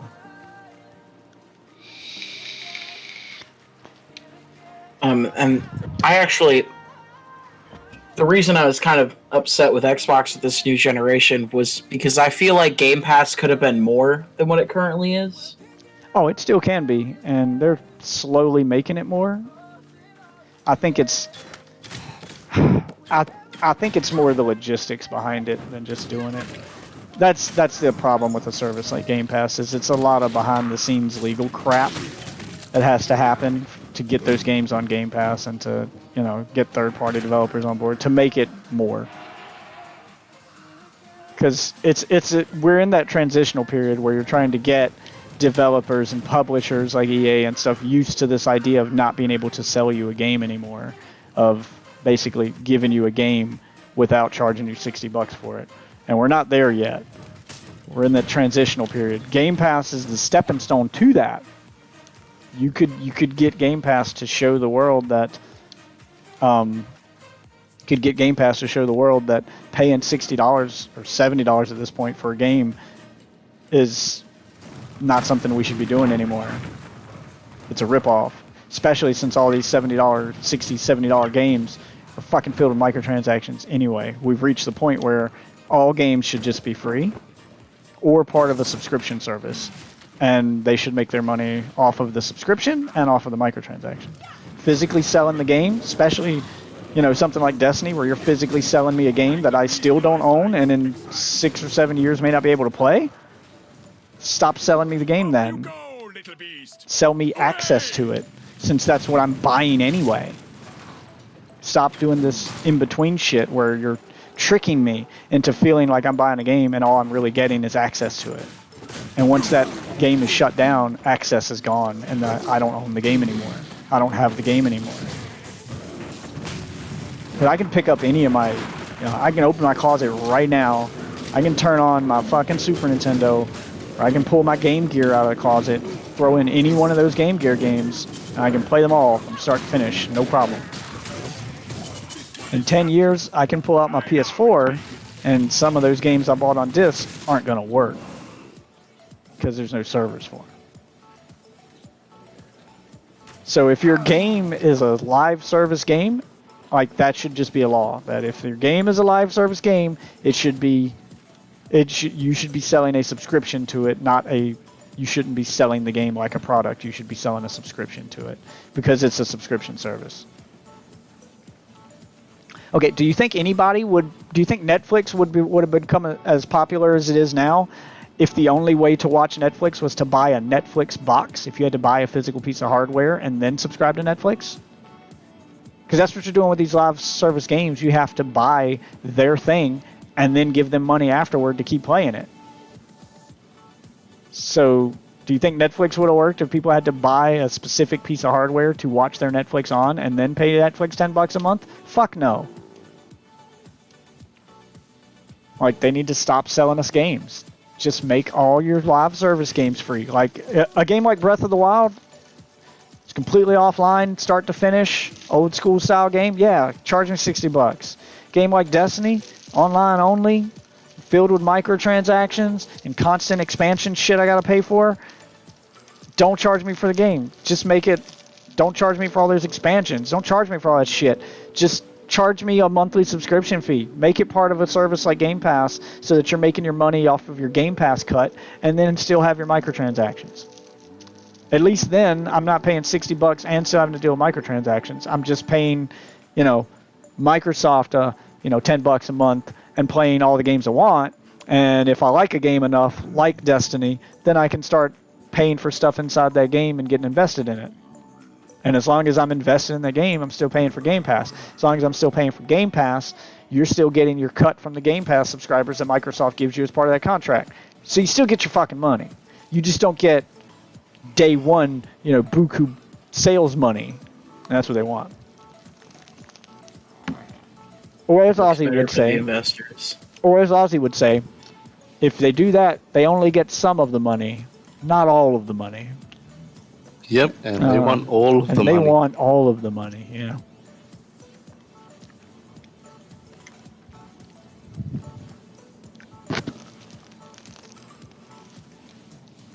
Which is why I will tell anyone to support Game Pass. I will tell anyone to support PlayStation Now. Support the subscription services, even if you don't have the console. Because the better those do, the more likely the market is to shift more toward that.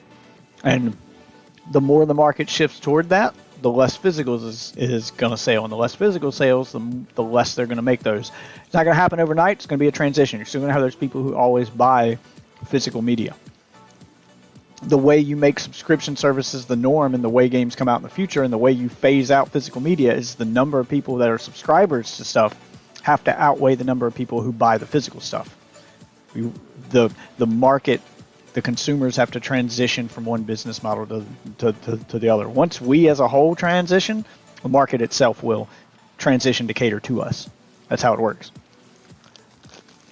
And it's happening slowly, but it's all going to hinge on Microsoft and PlayStation, really fine-tuning their services and making that killer, subscription service. And Xbox is the one that's coming the closest right now. So you'll never hear me not say to get a subscription to Game Pass. You won't hear me say not to do it. I will. Anyone tells me they're thinking about it, if you're even thinking about it, the answer is yes. There's no reason not to. It's $10 a month. Even if you bought the subscription to Game Pass to play one game, that's still cheaper than buying that one game. So there's no reason not to do this.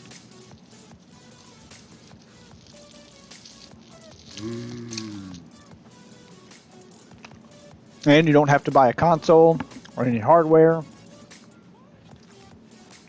And you get access to all those other games. So even if you paid the $10 a month to play that one game, if you get bored with it halfway through the month and want to try something else, it's not like you wasted your money. That $10 still gets you access to other stuff. So no more buyer's remorse from buying a game you were excited about, finding out it sucks, and now you've just wasted your money. Well, your money's not wasted. If you play a game that sucks, like Dungeons & Dragons Dark Alliance, that you were looking forward to, well, there's still all that other shit on Game Pass that you can play to justify your purchase. Your money got you access to stuff that doesn't suck. So, no reason not to. It's the best way to spend your money on games.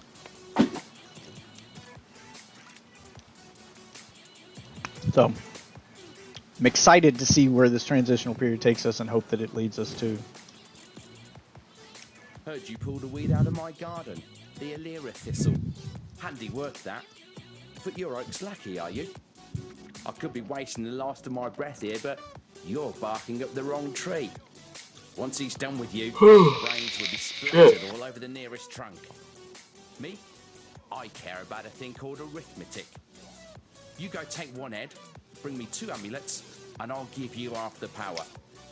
That up right to you? Damn it, what was I gonna say? Fuck.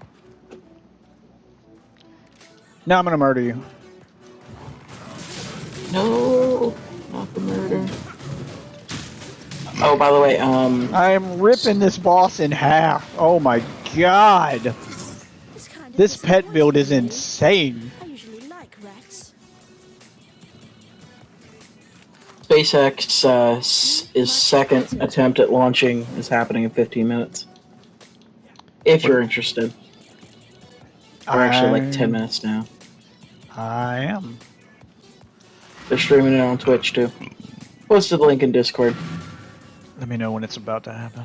When it's like 5 minutes to it. Okay. I don't want to sit there and watch 10 minutes of them doing a countdown, or 15 minutes of them doing a countdown. I'll wait till it's closer to launch to take a break from my stream to. Oh, I fucking remembered. Hold on, I'm sorry. What you were talking about earlier with, like, you know, games that are online services, specifically Madden. Madden needs to do that shit. All these fucking shitty sports games that fucking re-release every fucking year and pay $60 and then expect you to pay hundreds of dollars in microtransactions. Why don't I just pay $15 every fucking... To be honest, they should just charge you for a fucking year, 15 for a year, if they expect you to actually pay for microtransactions, or just like a sports game bundle. Yeah, that would be the better option, especially for us consumers. But you have a argument with a lecture you need to give to sports games fans there, because they're doing it to themselves. They need to stop paying for this shit, because they get nickel and dime to death and screwed over 10 ways from Sunday. Like, sports games are the fucking worst. They have to pay up front. They usually have to pay subscription services. They have microtransactions. They have loot boxes. They have gambling mechanics. They have all this shit meant to nickel and dime them to fucking death. And they keep giving it money, so they're kind of doing it to themselves. Yeah, Madden makes way too much money doing that, and that's because I don't want to sound stereotypical or sound like an asshole here, but your average stereotypical sports fan is a mouth-breathing fucking moron who doesn't understand technology. And I'm not talking about you guys as gamers. If you guys are watching me on Twitch, you're not in that group. I'm talking about the people who buy a console because it is a Madden machine. It's literally the only thing they play on it.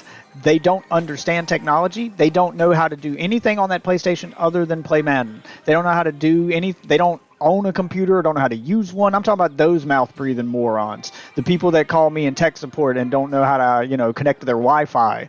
Like that kind of moron. And those kind of morons don't realize they're being manipulated. They don't realize that games shouldn't cost this much, so they're gladly giving their money up for it and ruining it for the rest of us because they're too stupid to know any fucking better. They buy a $500 PlayStation to play Madden. They buy Madden every year, and every year in Madden, And since that's the only game they play, that's their only frame of reference. And every year in Madden, they get these same mechanics. They get loot boxes. They get, roulette wheels. They get fucking gambling mechanics. And they think, because they think that's how it works. They think that's how all video games are. They don't know that it's not because they don't play Zelda. They don't play other games that work like normal games. So in their defense, if you're the type of person who only plays sports games, all the video games you play work like this, so it all feels normal to you. And they're the ones ruining it for the rest of us because they think that this is just how video games work now. Not realizing that their money affects the rest of the market and kind of ruins it for the rest of us. I feel like I'm missing a gem here. Like a story gem. Where is it?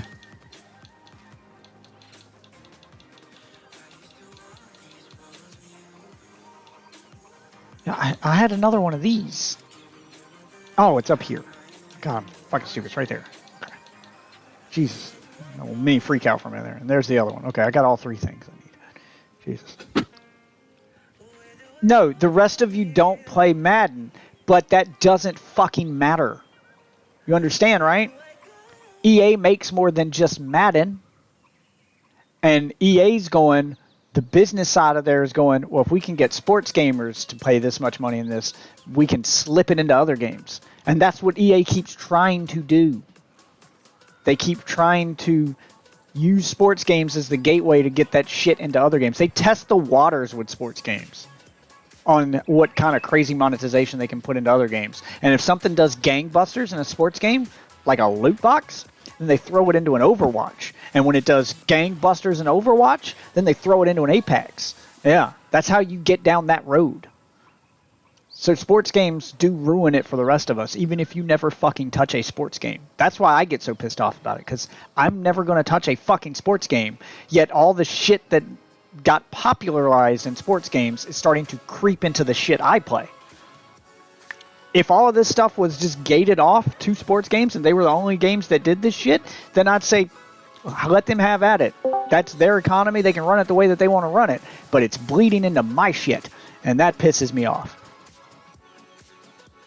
Hey, Andrew. What's up, man? Speaking of bad business practices, how was your day at work?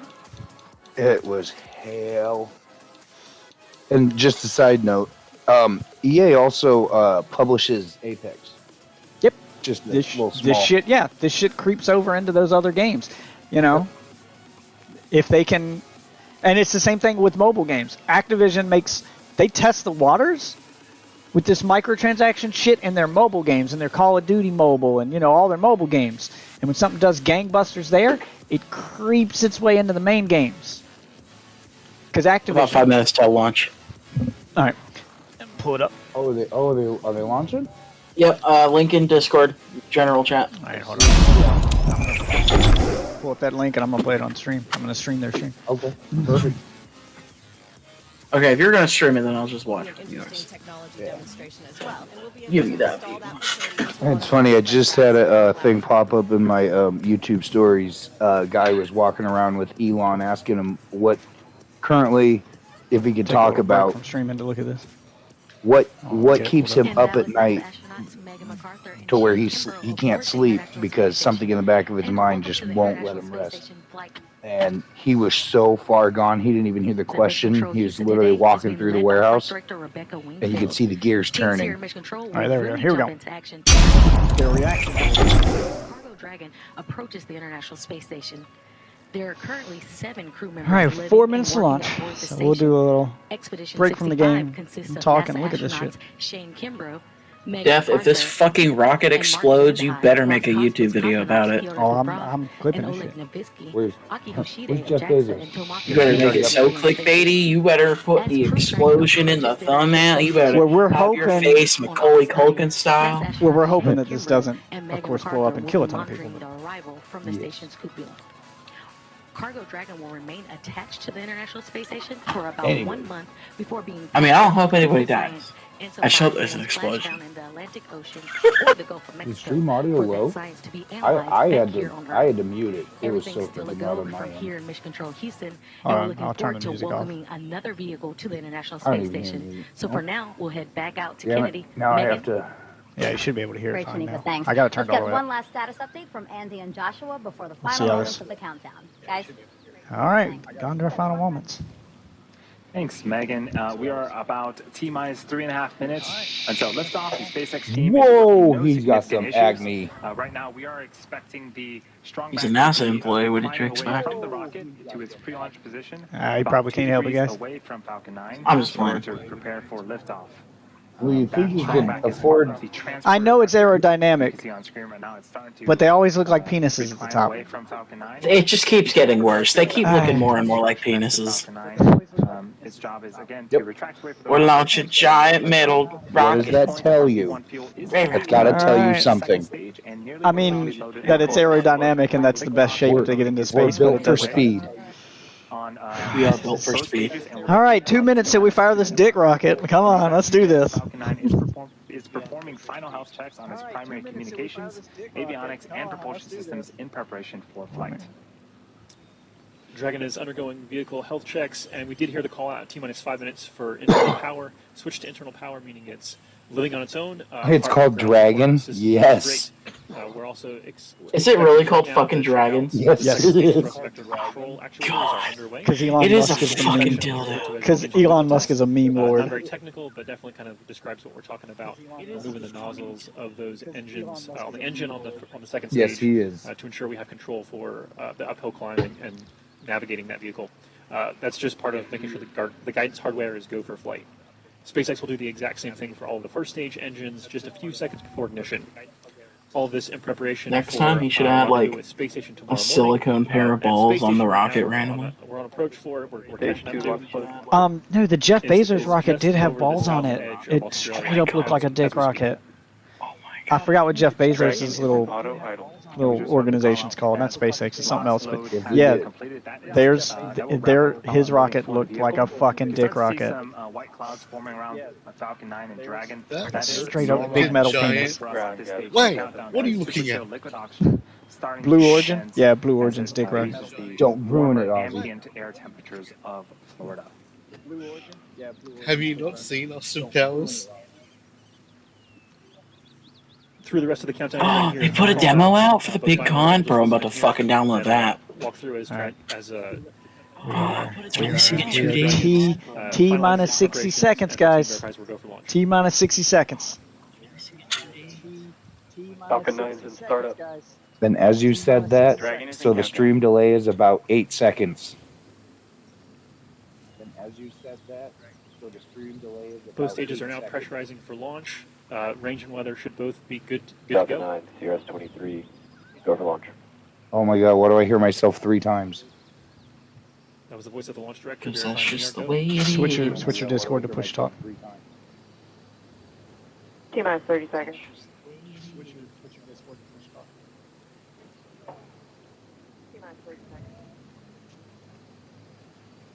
Your mom's minus 30 seconds. Here we go. T-minus 15 seconds. 10, 9, 8, 7, 6, 5, 4, 3, 2, 1, 0. Ignition. Here we go. And liftoff. Cargo Dragon takes flight, continuing a busy year of deliveries to a crew of 7 aboard the And we International have Space Station. liftoff.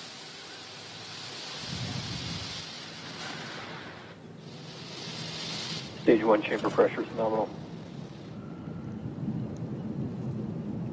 God, I love seeing these fucking launches, these space. God, it looks like a fireball. I love seeing these because I'm just every time they get a little better, and every time I see it, What do you I'm think like, is on there that we don't know about? every time I see it, and every time I see it get a little better, and I see us progressively getting better and better at these launches and these rockets, and just getting. I mean, it's small increments of better, but every time I see it get better, I'm like one step closer to Star Trek. We are one step closer to the Enterprise, baby. I get fucking excited. In about seconds here, we're coming up on max Q. This is where the vehicle will experience the highest Yep. amount of Sadly, it barrel probably pressure. wouldn't happen in your lifetime. It's still fun to dream. I mean, even if it did, it would be super slow and really fucking boring. Still fun to dream. I mean, even if it you want to be stuck in a ship with a bunch of just random dudes. Okay, it's about to break atmosphere. Coming up are 5 more events in rapid Not yet. succession. Main engine cutoff. It just cleared stage max Q. separation, First stage flip. Second engine start 1, and then the boost back burn on the Exactly. first stage will begin. Yeah, it's about to Main break engine atmosphere. Cutoff, also known as MECO, is where all 9 M1D engines on Give the us a Falcon reaction, 9 YouTube take on shut this. down. This is followed by stage separation, or the separation of the first and second stages. From there, the first stage will flip to prepare for That's what I was saying, the re-entry separation. and landing. Yeah, once it minutes breaks later. atmosphere, it separates. And the Merlin And I think vacuum part of engine the on shuttle second is stage is will 3D ignite to printed. boost Dragon to low Earth orbit, and that's also known as SES-1. The first stage will then begin its boost back burn. Really? That is the first Yep. of 3 burns That's needed cool. to land on our drone ship today. I think breaking atmosphere is 56 The first of those 5 kilometers. events, main engine cutoff, is coming up. So in it's at about 10 52 seconds. kilometers climbing. Yeah, it's about to break. Yep, 56 is when it made the transition. 56 is breaking atmosphere. Main engine cutoff. Stage separation confirmed. And there's your separation.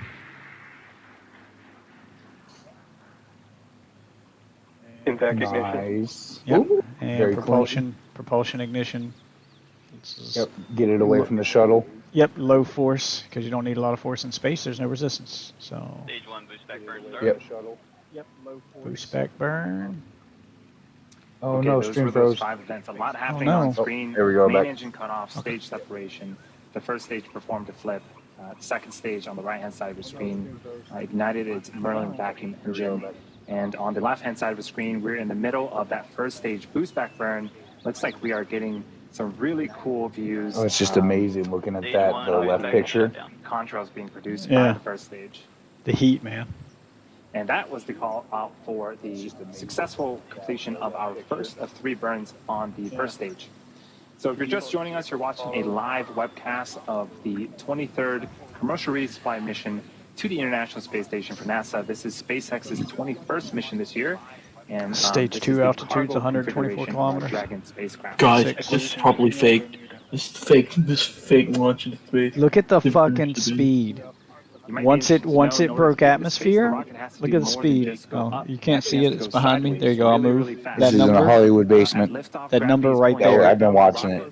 And as we ascend, That once it broke atmosphere, that number just started climbing exponentially because there's space is a vacuum. There's nothing to slow it down. There's nothing to stop the momentum. It's just the number keeps getting faster as it goes. There's no air. Yeah, it's going to reach insane speeds, and it'll keep those speeds forever because there's nothing to slow it down unless it hits something or they reverse boost to slow it down. On screen again is the view of the Merlin Yeah, vacuum engine on the physically second hitting stage. something, On the but opposite at end that of speed, that it's just engine a is our That's Dragon. just death. implode. Yeah, this is death, instant death to everything involved. Next event for today's mission is the So- re-entry burn for the first stage. That's the Why second is of 3 the burns. This is where 3 stage of the 1 Merlin speed engines so will much reignite, slower and this helps than to slow down the the speed is stage it? as it re-enters the upper parts of the Earth's atmosphere. That's the that one should be going down. That's the piece that And broke that, off. the beginning of that burn is Yeah, happening. that's the No, piece it's going up because it's falling. No, the one on the left, yeah, is the Yeah, altitude is it's going going down. up. No, the Yeah, look at altitude's the going altitude. down. Oh, the speed. Yeah, I was talking about the speed. Speed's going up because it's falling, but the altitude's going down. It's going. That's the piece that's returning to Earth. On the bottom left-hand side of the screen is. It's probably just because I couldn't see the one behind you. As it's falling. First stage. As we begin Yeah. that second burn, watch for that. And just speed look at to that speed slow down. crank exponentially as it's I falling. think it still has an engine once on it, it. yeah, to it still has push an it engine through the on it. atmosphere. Yeah, it still has an engine on it. Once it breaks the altitude, once it breaks 56, then it's officially hit the atmosphere, and that's when. Watch the speed now. That's when gravity hit it. Yep. Stage 1. There's an engine on it to Yeah, put and it now in they're slowing it position down. so Now they're slowing falls it down. where they want it to. Yeah, now there they're is slowing the it down beginning of because And they gravity can hit go it. and claim, oh, we should there. Let's say we Yeah. should see a camera on it. Now they're Slowing fighting down gravity. the first Stage stage. 1, entry burn, shutdown. Okay, they've stopped the slowdown, so they've reached a speed they're comfortable with, and they're trying Awesome. That is to make it the land. successful completion of the second burn. We are about 60 And meters just away from landing, look at and the vehicle speed is on traveling section about 2. 900 miles an Yeah, hour. crazy.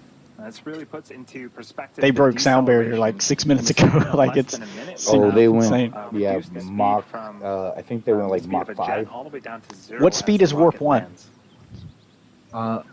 I don't know. But the So- first Star Trek Mach reference. 1 is And again, this is 701. Shut up, Supras. It's closer than you think. Engage. This can be the first time that we God, are I'm so making ready a landing attempt for us to do some fucking on space it. travel. It's currently perched out in the Atlantic Show a Ocean. camera that faces Earth to shut up all these flat earthers. Where's the view of Earth? Right. Show it. Show it so they'll shut up. It's not actually happening. They're not actually going into space. It's just a dark room with flames, man. And LEDs. Yeah, it's all about the LEDs and the SUVs. The one on the right, that's just a GIF they're playing on a loop. Yeah, I've seen the same thing twice now. It's got to be on a loop. Oh my god. We All think the right, camera- here's the re-entry. Yeah, there's the re-entry one, Stage 1, landing leg deploy. and it's on Earth. Landing. Yep, it's landing. Here It's we on go. Earth. Here we go. It's gonna Touch. land on its own. Yeah, that's water. It hit water, which was what they planned on. So, water landing on Stage Earth. 1, It's landing underwater. confirmed. Yep, it's touchdown. We are back on Earth. Safe And landing, that easy is recovery. the 90th successful landing for an orbital class rocket, and the very first for our new drone ship, a shortfall of graviton. Cool. That is a beautiful thing to see, and a great way to start off today's mission. And they even got it. Next Yep. event coming up is for the second stage. The Merlin vacuum engine will shut off its engine in an event called Second Engine Cutoff, also known as SECO. Yeah, so Shortly after coming SECO, up on the spot where they're going to try we'll to start be slowing it entering the down first so it phase can and waiting for that so it can make it confirmation to of the a space good station. orbit. Achieve orbit. And cutting off the engine. Tico. And there you go. There. Does that look flat to you? Does that look flat to you, motherfuckers? You see the curvature? We did get confirmation. Bitches. That's just a digital image. Really, the Earth is flat, Yeah, and it's gonna- there's a giant turtle. Yep, so they're putting it in orbit. Dragon a couple of minutes from now. It's turtle and a This is the clown. second That's flight the for this true particular form Dragon of and the Satan and first God. use of our upgraded cargo vehicle. We should have video And engine's of Dragon completely separation off. from the top of the second stage. It'll give us a nice view into Dragon's unpressurized. What is that thing made of that it does not shatter? Because you're talking about an extreme change in temperature. It goes from being that white hot to exposed to the vacuum of space, which is negative God knows what. Not in the sun, negative. Yeah, like it goes from instantly burning hot to instantly frozen, and it doesn't shatter. We'll be delivering over 4,800 pounds of Yeah, science, but it research, doesn't supplies, really and exist. vehicle That's a hardware to digital build an image. laboratory and It's improve not digital. real. the brine shrimp Digital. and ants that we had talked about earlier in the broadcast. Why we're making Now, the flat science and earthers research being done in microgravity redneck? I have If no you- idea. If you Most of them went, are. if you went into What's really cool space, is that our new like I want to see an vehicle is astronaut also do able this. to I act want to see an as a astronaut laboratory go of into this space, science and research. dump Because out this like an capability airplane bottle extends of the lab. vodka, It allows some so I can payloads see to remain if on Dragon alcohol for will experimentation freeze in during the the duration vacuum of of the mission. space. This is especially Alcohol's not supposed to there is freeze, limited but to let's no test space that. on station In the for vacuum additional of space, science, if you just and it also pour it helps out, cut down the you just amount of shook time a the crew has to fucking, move payloads in like and one of these out little of mini Dragon. vodka bottles, and you For had all these little CRS-23, vodka particles floating around. Would they extend the lab freeze or would they payloads still be launch liquid? mission, I want to and know. once docked, a fourth, Should which still is currently freeze. already Or I not want to freeze, excuse know. me. which is currently already on the space station, will be Like added it should to freeze. Dragon. But you can't In get in space- space. There's a giant dome like the A Truman liquid Show. in It would space freeze. Yeah, So now it we are it no, it wouldn't enjoying become some vapor. views It of should the second freeze. stage Like a liquid in northwest Yeah, space engine. it should would Let's freeze. talk a instantly little bit about freeze the because of upgrades that have been made to the Dragon. because the extreme The cold. first is Now, if it's a solar rays. small enough Typically, liquid, then after yes, it would separation, dissipate. we But I'm wait talking about for just a solar big rays to ball of unfurl liquid, from big Dragon. ball of This vodka, just a upgraded whole Dragon has bottle, been just dump it redesigned, out. and the solar rays has Will it just its panels instantly built Take some into Grey the Goose up section there. itself, Yeah, would providing it just power during instantly flight crystallize and while on become board the ice? station. Or vaporize. Another upgrade is how we dock. Before Well, the whether or New not it Dragon vaporizes would be berth, whether or which not is where it's a robotic arm from exposed the to International sunlight. Space Station reaches out and Because grabs obviously there's Dragon nothing to block and the will sun. attach it So to if you the did it International Space when the Station. sun's shining on you, Now, which I don't think they Dragon can do autonomously because dock, that'd be too hot for the using a astronaut too. centerline camera I think and they only LiDAR, let the which is the astronauts out maximum in for space to work flight on the space detection station and and shit when ranging. it's That's where they got those Autonomous gold visors docking to block the sequence is what sun. yeah, Dragon when will it's go well, I'm just talking about the through, in heat. the short future. Yeah. Because you got nothing to dissipate the heat for the towards whole the suit. International Space So they Station. typically let them Well, out into space when it's yeah. Well, the suit is still when the protect you. yeah, but they And that is typically a go out great into view space, I of believe, when the Dragon space station separating is behind the from Earth, so the that they're not top in of the direct second sunlight. stage. Deploy the dragon. Look at it just floating off into space, man. Now the service Look at that. section vehicles will undergo some checkouts. Coming up is the beginning of Yeah, the nose cone opening alcohol does sequence. have a freezing We're gonna hand it temperature. over to Shaniqua in Houston. It's to talk a little negative bit more about 173 degrees Fahrenheit. You'd have to get some. I'm gonna need a link to a source on that there, Supras.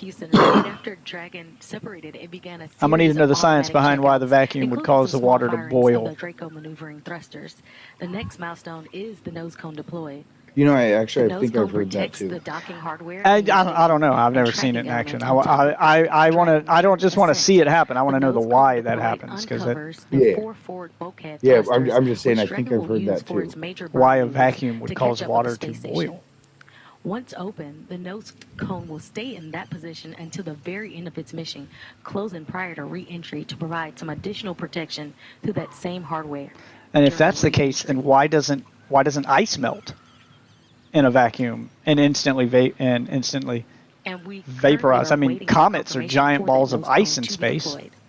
So, yeah, confused. I'm confused and want to know why.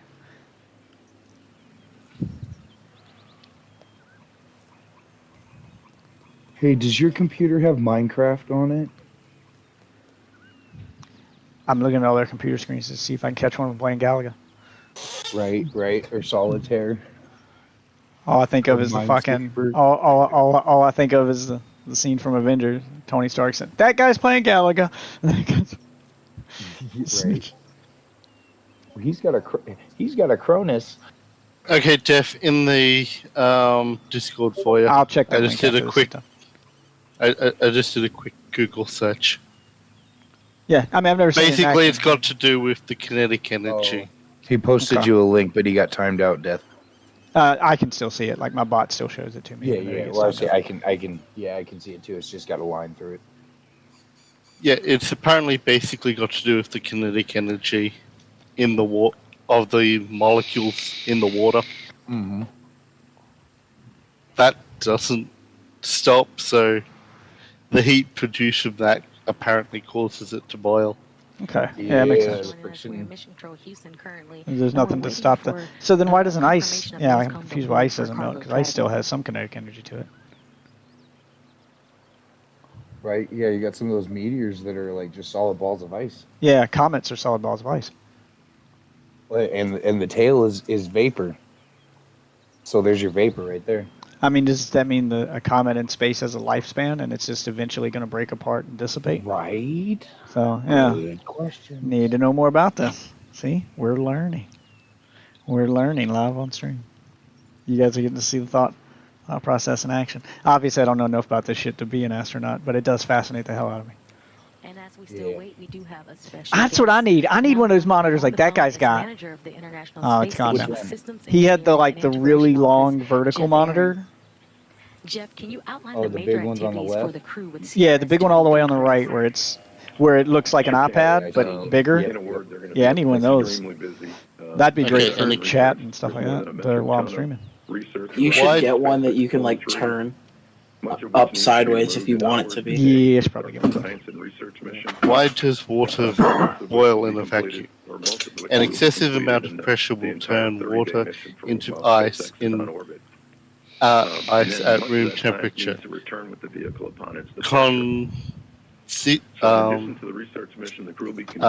At zero pressure, like in a vacuum, causes water to immediately turn into a gas. Yeah. The new module, just arrived. Does it apply to alcohol? I don't know. I'd still want to see what alcohol does in space. I'm sure it does the same shit. I just want to see it. The third IROSA mod kit, which will enable future solar upgrade on the U.S. segment. Well, that was cool to see a Jeff, successful and I know launch. you mentioned Yeah, I know there's no Ooh. liquid and phase. I'm just wondering why the hardware ice that's stays going frozen but how and solid critical and are not these deliveries turned for back the into a station vapor. and for the astronauts aboard?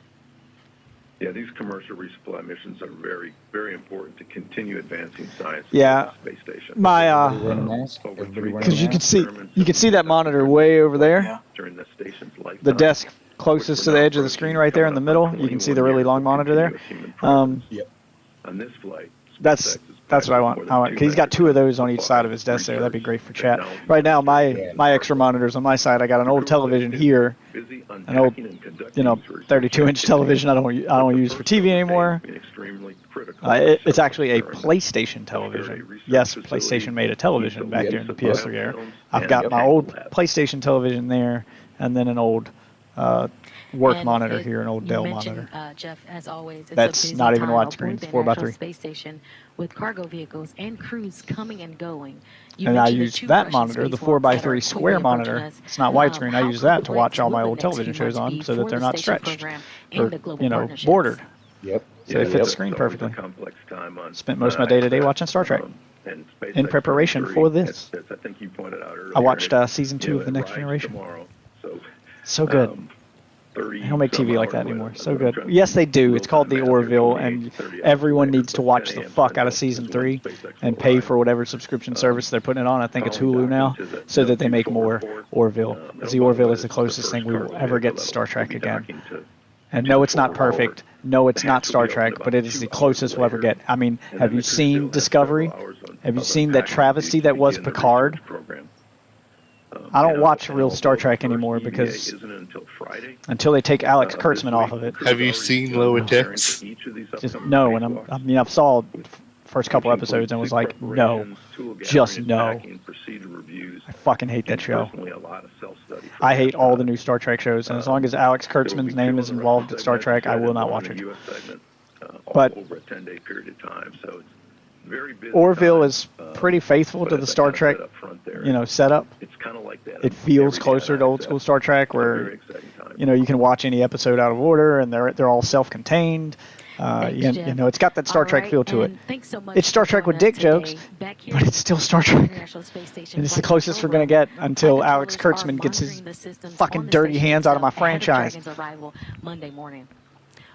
Hey, Peter, tell us your story about the time you were in Star Trek. Oh, okay, Lois. Have you seen Orville? Have you seen the Orville? I've seen like the first episode when this was coming out. Oh yeah, watch it. It's really good. It gets much better in season 2. Like it has kind of a weird start where they didn't know if they wanted to do comedy or Star Trek, but by the end of season 1 and start of season 2, they focus more on being a Star Trek-like show and less on being a comedy. And that makes the comedy work better because comedy is it's still there, but it's spaced out more. There's not a joke in every scene, so you're not bombarded with jokes. So when a joke happens, you're like, ah!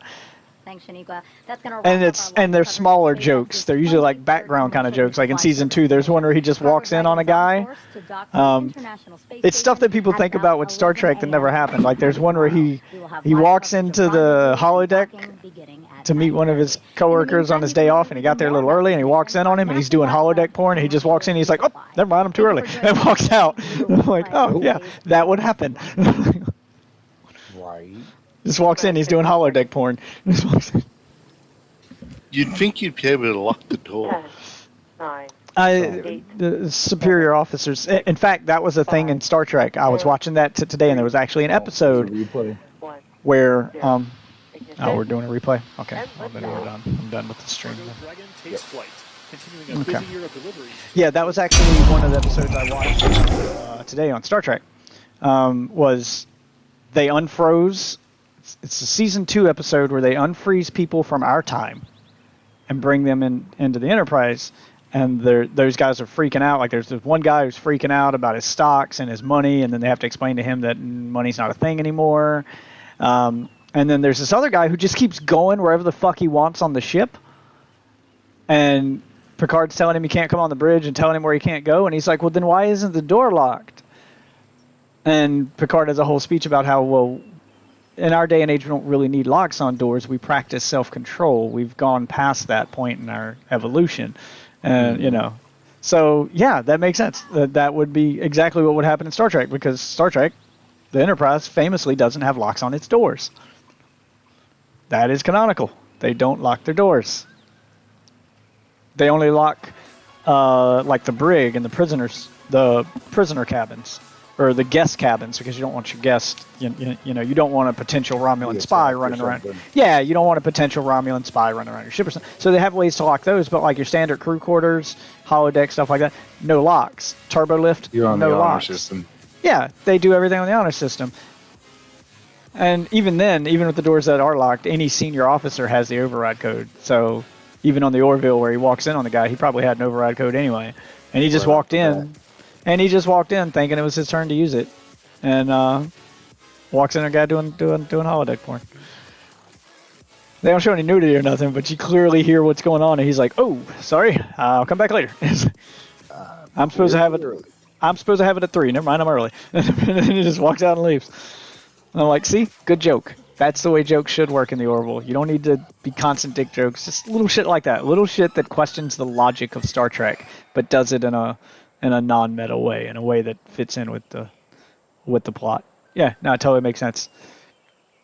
Like, they did one episode where they were doing something in the holodeck, and you know how, like in old Star Trek episodes, they'd have the holodeck episodes where they all dressed up, and you'd see them roaming the hallways dressing up in old clothes so that they would, fit the atmosphere of the holodeck. They didn't go in uniform.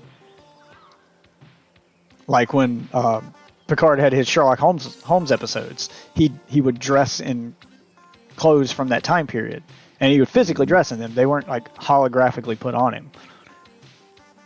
So they had an episode of the Orville where like they're doing an Old West thing and some emergency happens, and then like the next scene is all of them on the bridge of the ship dealing with the emergency but still dressed like cowboys, because that always bothered me in Star Trek where they'd be in the holodeck and they're dressed in old-timey clothes and some emergency happens and the next scene they're in uniform. I'm like, so they had time during the emergency to run back to their quarters and change clothes? Right. Yeah, so it's little stuff like that just makes sense. Puts all that logic into question, but does it in a pretty clever way in Season 2. So I'm really excited for Season 3. Told me to take their altar and to find the hand of a good man. He lived in that church, as you call it. Both really good shows. And I hope they make more of the he Orville. touches it once more. I have become a hardcore Orville fan where I was a hardcore Star Trek fan. And have they also addressed the whole situation of the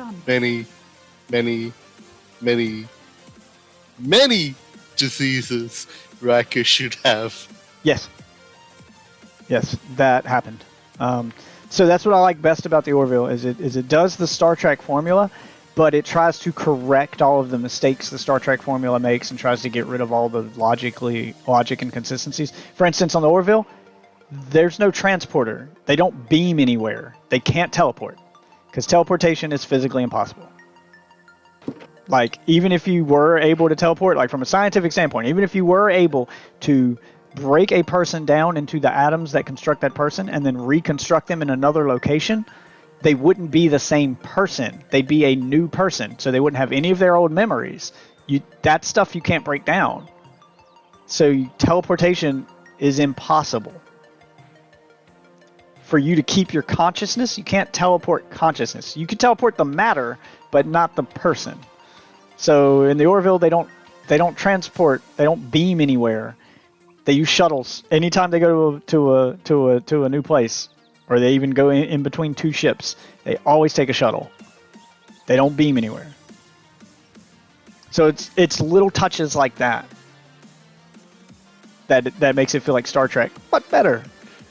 They feel like the characters feel more human because they're reacting in ways normal humans would react. They're doing things normal humans would do, and they're trying to get rid of all those logic inconsistencies from the original show, like the transporter, like having a phaser that can do everything, or a tricorder that does everything. In the Orville, they have a specific instrument for each specific thing. They don't have like one gun that has 30 different settings modes for combat. You know, they have different, like a little shit like that.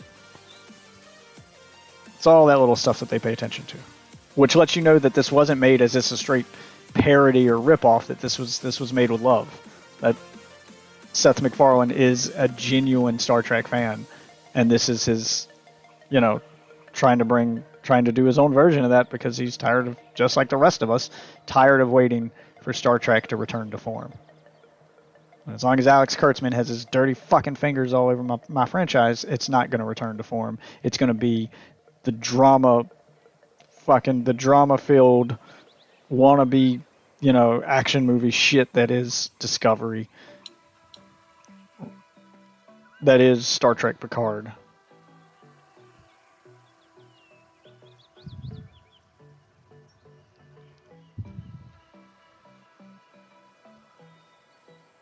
I want it. I want Star Trek back so bad. And Orville's the closest I'm going to get, so they officially wrapped up filming on the Orville like a week ago. So the show's done. They finished filming season 3. Now I'm just anxiously waiting for them to put it out. It won't be long now. Helena is healing. I'll make sure of that. But you want to know if you can trust her. I see her spirit. It was born good and needs work. Oh. Yes, if you haven't seen all episodes of the Orville, if you stopped after 1 or 2, just like the first season of Star Trek Next Generation, just like the first season of any Star Trek show, it's gonna take you a minute to settle in. The first season of the Next Gen was notoriously bad. It's not terrible, but it's got all the worst episodes of the show are pretty much in that first season.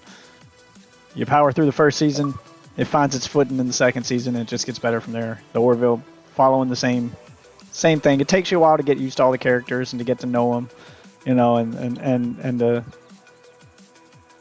they grow on you. They're all characters that aren't just immediately in your face with personality. You actually feel like you're just watching people on a ship. So it takes a while to get to know them and to get used to them and to immediately. Yeah. Immediately. It's not like the Avengers or something where Tony Stark is showing you all of his personality in his first couple scenes where he hits the ground talking about how he's a genius and immediately quipping at everybody, and that's his character. That's what he is for all of the movies now. He's a genius guy who quips all the time. They don't just immediately throw this is what my personality is in the first scene and now you know them. You get they act like normal people and you get little glimpses of their personality when they show them in their off time or when something happens, and it takes a while to settle in. Power through that first season, I promise you it gets better. I wouldn't even say the whole season. Orville manages to do it in half a season. It takes the first half of the season is setting up the crew, getting you introduced to everybody, setting up the fact that Captain Mercer is forced to have his ex-wife as his first officer and dealing with their past, and just setting up all that backstory. Once you get past that first half of season 1, though, it gets really good, and it starts to feel like Star Trek. I gave the Ebony Legion my faith and my loyalty, and it offered me nothing but fear and death in return. Thank you for freeing me from both. I have nothing to give you but my gratitude and my knowledge. I know you have no use for the former, so let's let the latter make... Piety would have concurred with Eramir's theory about that northwestern ruin. The Val were a powerful civilization predating even the Eternal Empire, and Piety very much wanted to see what toys the Val might have left for her to play with behind those stone doors. Yet we couldn't budge them, not with that giant of a tree holding them fast in her roots. You now carry a cure to that problem, or rather a useful illness. Use the spike to inject the baleful gem's calibric extantia into the roots. One day soon. Okay, so now I can pass the roots for that. Oh my god, how much dialogue do you have, lady? Stop pursuing someone they consider a traitor. I'm a danger to everyone around me, and not long for this world if I can't find a place to hide. Based on what the Esmeri have told me of this region, the Dread Thicket is rumored to be a terribly dangerous So I downloaded place. Path of Exile. The Blackguards I'm will not going never to start search it at there. 1 o'clock in the Let's morning travel because I won't separately remember to avoid anything I've detection, done and I'll tonight. meet you there. Oh yeah. But I did download it. I'll listen to all the lore stuff tomorrow on work. I'm not gonna try to do it on stream. Y'all don't want to sit there and watch me listen to lore stuff. But yeah, it's a really good game, but it is definitely way more involved than Diablo 2. It fixes a lot of Diablo 2's problems, but also has a few problems of its own. That being said, I feel it's a closer sequel to Diablo 2 than Diablo 3 is. Yeah. It's really good, and if you love Diablo 2, this is definitely gonna consume you. Enjoy. And it's a live service game, so it's potentially endless. It's just gonna keep going. There's so much end game and so much content here. If you guys would have seen any of my last couple of matches before I went to work today, had some crazy ones. I dropped 9 in one go. Warzone. Apex. I'm not playing Warzone unless you guys are playing. You should try solos. It is a vastly different experience than Warzone. I did, and I'm not a fan. I tend to do better in solos somehow. Yeah, the last one, a guy had it out for me, and especially right now since solos are buyback. Yep. I was trying to get my loadout, and the guy was camping my loadout, and each time he was in a different fucking spot. And when he first killed me, I had over 13 grand. So I came back 3 times, and he killed me every fucking time. Obviously, because I only had a fucking pistol when I... Yeah, after the first time when I realized that's what he's doing, my second respawn, I wouldn't have gone back to that loadout. I'd have chalked it up as a loss and moved on. It was already... third circle had already closed. I didn't have much room left. We were down to like the last 12. That would have been my thought process, was if you want it that bad, you can have it. I'm going to go do something else. I'll loot somewhere else or come back to that later. Stay gone long enough for him to think that you're not coming back, and maybe he'll abandon it, and then you can work your way back over there on foot instead of landing on top of it. Yeah, my zone was right around hospital, so I didn't have much to go, and the hospital had already been looted. And that happens. Sometimes you just get bad positioning. I'd say that the best part about solos, and the main reason that I try to at least get a couple solos matches in whenever I do play Warzone, is it's going to be frustrating. Like, you have to power through. You have to try to learn from your mistakes instead of getting frustrated by them. But it's camper training. There's so many campers in solos. Camp. No. I mean, when I say camper training, I'm talking about how to deal with campers. Yeah, so I use solos as my way to practice clearing a building and learning where the camping spots typically are, where people typically camp, and learning how to counter. Learning how to counter campers, and that's what I use solos for. How do I counter campers? Because every time I enter a building in solos, I just assume there's some guy camping it, because 90% of the time there is. Yep, and don't go into multi-floor buildings. Yep. So I spend that time, learning how to check for campers, learning how to flank them or get around them, and when I find them.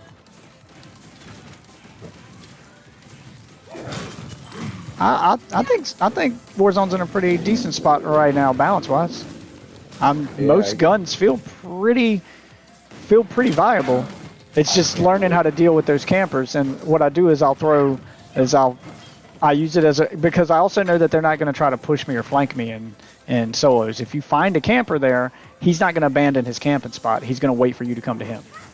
You don't have to worry about him pushing you. So when I find a camper on like the second floor of a building or something, instead of going up the stairs and going, I can take him, I'm like, this is my training time. This is when I go back outside the building. I make as much noise. I try to lure him out. If I can't lure him out, I'm like, okay, how do I get to him without going up that staircase because he's watching that staircase. So how do I Or get to him? depending on where you're at, Yeah. start playing in game. Yeah. So then I start. Just thinking that would be an interesting game mode that each player is equipped with a battery that while you're moving, it can't charge.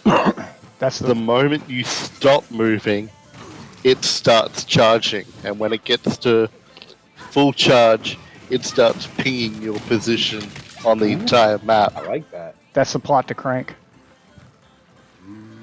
So It's the plot to the if you want Jason to stay Statham hidden, movie. you have to keep moving. Yeah, but yeah, that would be interesting for that to keep people from camping. Yeah, because I mean that's. the moment you But I do as the more I'm playing with it, the more I'm noticing that that doesn't matter. It doesn't matter if they camp. They did design the game in a way where there is a. They've designed the game in a way where there's a counter for every camping spot. Every building has an alternate way of entry that's not very obvious. Like you have to find it. And that's what I'm doing in solos. I'm trying to find that other way to enter the building that he's not watching. There's always a flank. There's always a way to get behind him. Even when they're up in the top floor of a room, crouched in a corner, staring at the staircase, there's always a window you can get in or something that, you know, you can always get the jump on them. But yeah, what you described was the plot to Crank. That's that Jason Statham movie where if he stops moving, he dies. He has to keep his adrenaline. Yeah, his adrenaline has to be pumping at all times. If his adrenaline fell below a certain level, he would have a heart attack. He was like they injected him with something. That said, if your adrenaline stops, you die. And that's the whole movie. It's just him running around. I think I watched all three of those too. Your ammunition is tied to a similar battery structure. That while you're moving, you've got ammunition. The moment you stop moving, that drops. So campers can't have ammunition. I mean, there's a strategic time to camp. Like camping is a strategic strategy at times. I mean, obviously, my problem is with those assholes who do it the entire match. That's the only thing that they know how to do, and that's the only way that they can get kills. Okay, yeah, that's annoying. But there are times where, you know, you've started a fight with somebody and you know they're coming after you. Okay, now is a strategic time to camp for a minute or two and wait for them to come to you. You know, you don't camp the whole match, but you get the attention of another team, and then you run into the building and find a camping spot and lay a trap for them. Yeah, that's a strategy. You know, you're setting up an ambush. You could be that one guy that runs outside the building to get somebody's attention, and then you run inside to where your teammates are and have your teammates ready to ambush them, you know. That kind of thing. And that works. That's fine.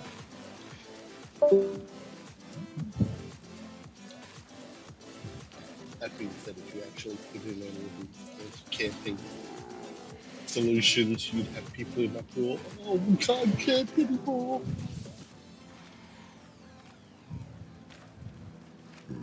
You've ruined the game.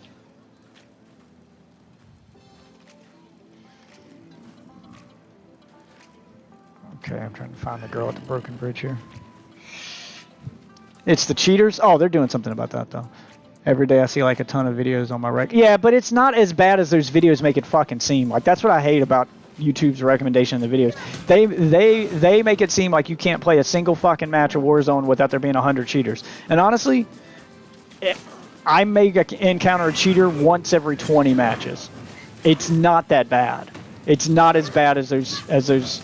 It's probably worse at, like, you know, it's probably worse for streamers because they're getting stream sniped. But for your average player who doesn't have a camera on them and who isn't the center of attention, no one's hunting you. You're probably going to have a bunch of matches with no cheaters where everything's fine. A lot of the reason you see it with a lot of streamers and you see a ton of streamers complaining about it is because the cheaters look for the streamers. They hunt them. It's part of the fun for them. They're not trying to get, most of them, a lot of times, cheaters will join a match, and if they're not in the same match with that streamer they're trying to get in, then they quit. So your average everyday player who is in that match gets to have a normal match. It's not as bad as the streamers make it out to sound. It's really not. I'm not saying that Warzone doesn't have a cheating problem and definitely needs some anti-cheat and definitely needs some attention. But it's not this, you can't even play the game with that. It's not breaking the experience for your average everyday player. It's bad for streamers and streamer communities. But your average everyday player who's not trying to play with a streamer, who's just turning the game on and playing, most of them don't even notice the cheaters. And I've got friends like that in real life who they don't watch streams on Twitch. They don't, you know, they're not a member of any community. They don't get into Warzone like that. They just get off work, they go home, they turn the game on, and they want to play for an hour or two before they go to bed. For those people, when I said there's a problem with cheaters, most of them respond with, what are you talking about? Like, it's to the point that they haven't even noticed. Like, it doesn't bother them. It's not affecting them. It's really not. And then I'll show them videos of the people cheating, and they'll be like, I've never seen that before. I didn't know that was a thing. Like, they've never encountered it. It's never been something, they've never looked at a kill cam of someone doing that to them. It's never been a thing for them. So there's a difference between seeing videos every day of cheaters and going, this is out of control, and getting killed by cheaters every day. Yes, if you're on YouTube, you're going to see cheaters every day because YouTubers are going to be constantly posting videos about them every day, trying to bring attention to them. If you're an average everyday player who's logging in, you're probably not getting killed by a cheater every day. Probably not.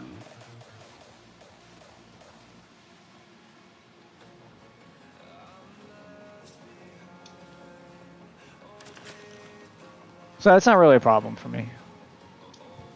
Like, I'll admit that it is a problem, but it's not breaking the game for me. It's not going to stop me from playing. Play my shield, play my shield. That's all of them. Because I don't, every now and then I get one. I'm not going to say I don't get hit by people cheating. I've got clips of people, you know, shooting me through walls. There's a clip, you know, of some guy walking on water on Rebirth Island and not dying. He's outside the map shooting people from inside the gas. I mean, yeah, that happens. But that happens to me once a week, maybe. Like, most of my matches are just fine. Most of my matches are uneventful, cheater-wise, and you don't notice it. You don't notice any cheaters. So I'm not going to blow it out of proportion and say it's out of control. I'll admit it's a problem, but it's not so bad that I don't feel like I can have a fair match. I have plenty of fair matches. When I do get killed by a cheater, though, it sucks, and I wish it didn't happen. But I'm not going to say it's not happening so frequently that I feel like I have to quit the game until they fix it. It's happening every now and then.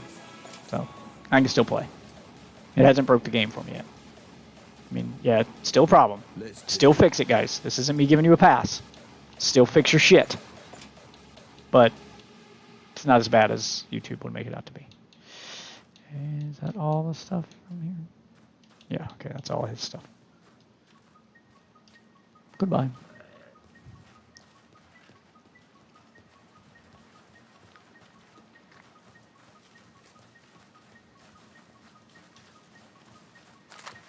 That being said, though, when I do encounter a camper in a solos match, like, instead of pushing and trying to take him on in a fight, you get time in a solos match to step outside the building and go, how can I get to him? Because you know he's not going to come out. Even if you stay outside for 10 minutes waiting for him, he's not going to come out until the gas makes him. Your campers and solos stay there until they have to move. Where your campers and team matches stay there until their team gets bored or they feel confident enough that they can leave as a group. So it's a little different mentality. So when I encounter a camper in solos, I have time to step outside the building and start looking for that other way in. Start looking for the best way to find them. And then I remember that building on the map. So when I'm playing it with friends and we get a team camping up there, we can come up with a game plan where we go, okay, I know how to get in there. You guys stand at the bottom of the stairs and distract them and make them think we're trying to come up the stairs, and I'll be the guy that sneaks in the back and, you know, and starts murdering them. You know, I'll be the flank. You know, and then you can set up those traps and you can fight smart, not hard, if you will. So it does help get you in that mentality and help make you start thinking outside the box when it comes to dealing with a camper. If you're one of those people who just gets frustrated, fucking camper, and then your next match you do the same thing again and die to the same kind of camper, can you really blame the camper at that point? I mean, if you fell for the same trick twice, you know? Yes, camping's annoying, but you can't make people stop doing it. Even if they implement a mechanic like Ozzy said, or as long as you're moving, all they would do would just stand up. They'd still camp. They'd still stand up in that attic of that house and just strafe back and forth while watching the stairs. Okay, so they can't sit still. They can just move now. So they'll just keep crouching and uncrouching. They'll find a way around it. They always will. They'll find a way to abuse the mechanic and still camp. You're never going to get rid of campers. It's just never going to fucking happen. So the best thing to do is just learn how to deal with them. And once you learn how to deal with them, then you actually start to like your campers. I do. When I catch a guy camping in solos now, I get excited because that means he's too scared to get in a gunfight. So as long as I don't fall for the one trap he's laid for me, chances are I'm going to win that gunfight. He's going to be an easy kill as long as I can avoid the one area he's watching. As long as I can avoid that staircase, as long as I can avoid that little trap he set, I'm probably going to win that gunfight. It's an easy kill. So I get excited when I see campers now. I don't get frustrated because all I got to do is find a way in there. Find a way to get to him. It becomes more like a puzzle. And that kill is so much more satisfying when I find a way in there and I outsmart him. And then I get to, you get some of the best death comms too.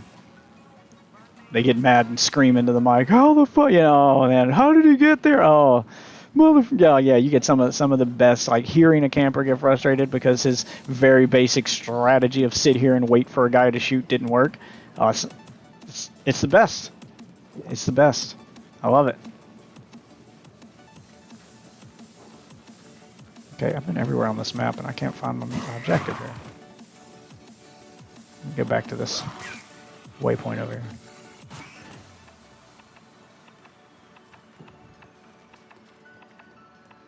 Oh my god, it's Gordon Ramsay.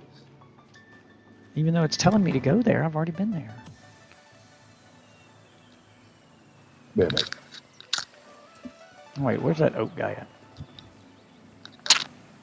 Isn't he here? I think I'm looking at the wrong thing. Yeah, let's go here.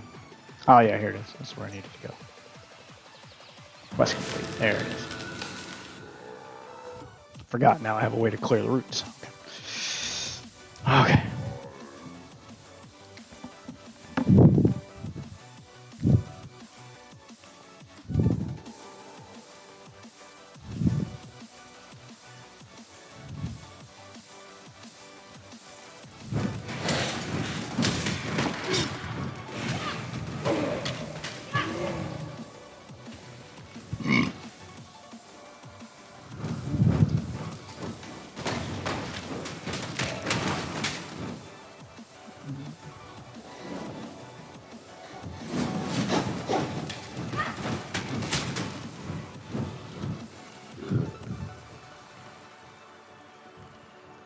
Where you at? Oh, he's on the other side of the wall.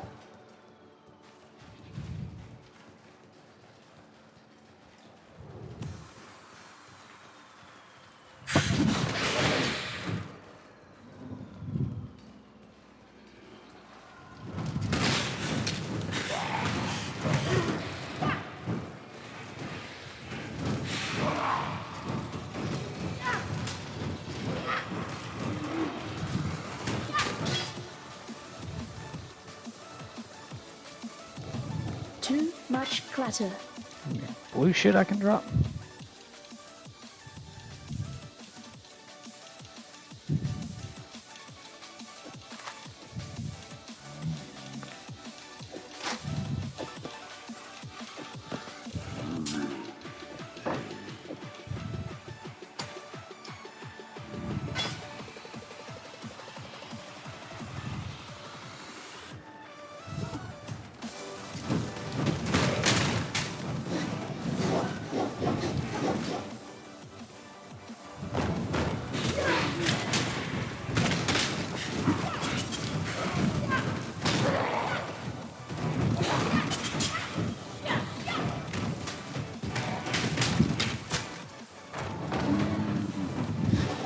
Quit fighting the white stuff and just start walking around the map. Try to speed this process up a little bit, because I am clearly not having any trouble killing this shit at my level. Need to start going through the story a little bit faster so I get there faster. Why can't I pick that up? Oh, it keeps targeting that thing on the other side of the wall. Oh, I had it for a second there. There it goes. Okay. Whatever that was. What was that? Oh. Yeah. Let's have a look at this. Level 22. Requires level 12. Increased evasion rating, maximum mana resistance. Cannot be shocked. Okay, so I'm immune to lightning damage with this. I'm going to change the sockets on it if I'm going to use it, but I do like it. I'll lose 4 to my energy shield. Or 25 to my energy shield. I'll lose a lot of energy shield, but I gain a lot of evasion. This seems like it'd be better for my wife. I'll save it for her.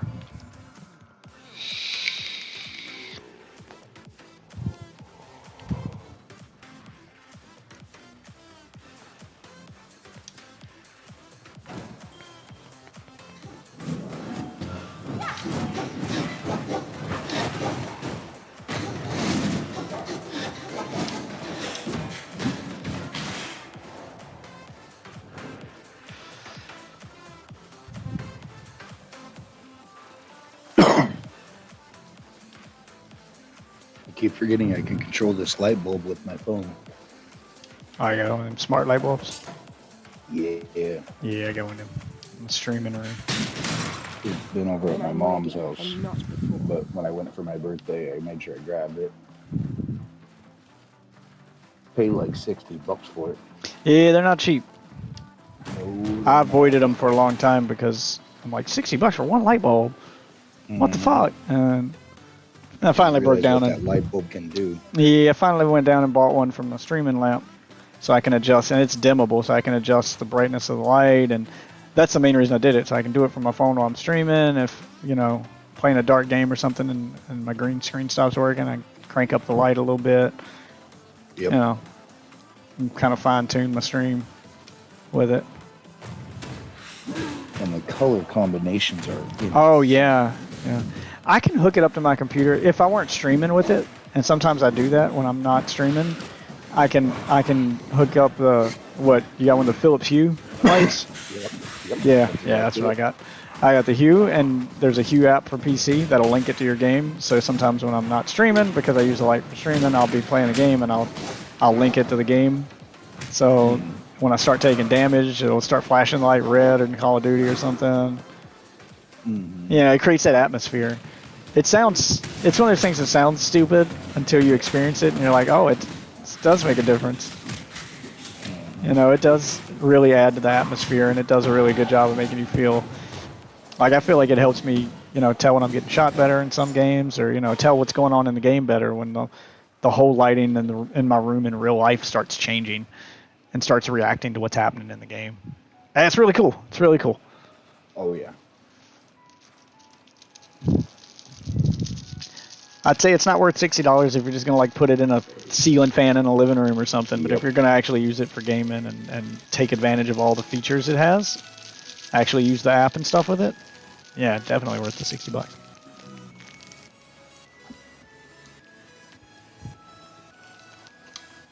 I mean, don't go crazy with it. Nope. My friend went crazy with it, and he bought. Start adding this up in your head. No, start adding this up in your head, man. He bought a Philips Hue smart light bulb for every light socket in his house. Ouch. Yeah, no thanks. Jesus. Yeah. Because he wanted a 100, I mean, he's got money like that, but he wanted a 100% smart home where everything can be controlled by the phone. Every little thing. He's got fucking smart toilets. Yeah. If his kid forgets to flush or he smells something, he can just hit the button and flush the toilet remotely. Dog's in the toilet, flush it. Yep, he's got smart everything. He's unlocking the door to his house while he's pulling in the driveway with his voice. His cameras everywhere. Like he lets his dog out and then lets him back in while he's at work with his phone. He's just watching him on the camera. The dog gives him a little alert when the dog starts scratching on the door, wants out. Pulls up his phone. He gives the command to not just unlock the door, but open it. So he lets the dog out. And when he sees the dog come back, lets him back in and locks the door behind him. It's crazy.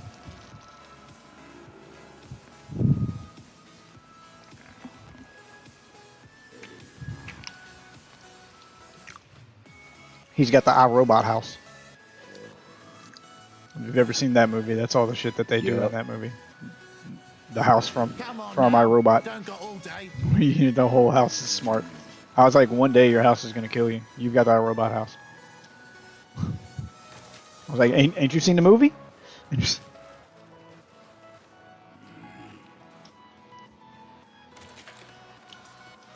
All right, let's do this.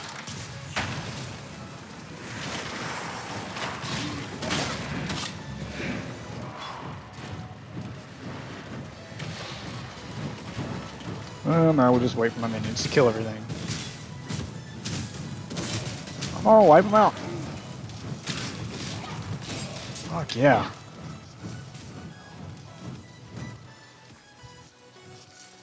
God damn.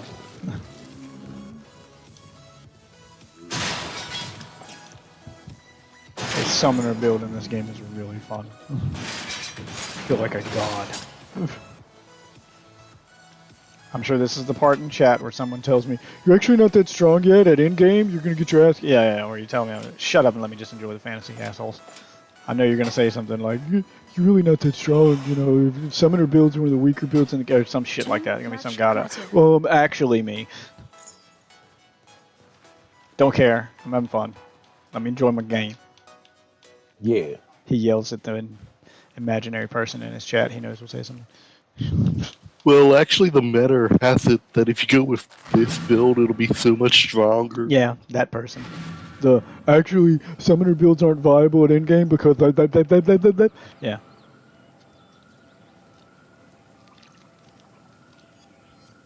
It's always that guy. The net meditator tells me that.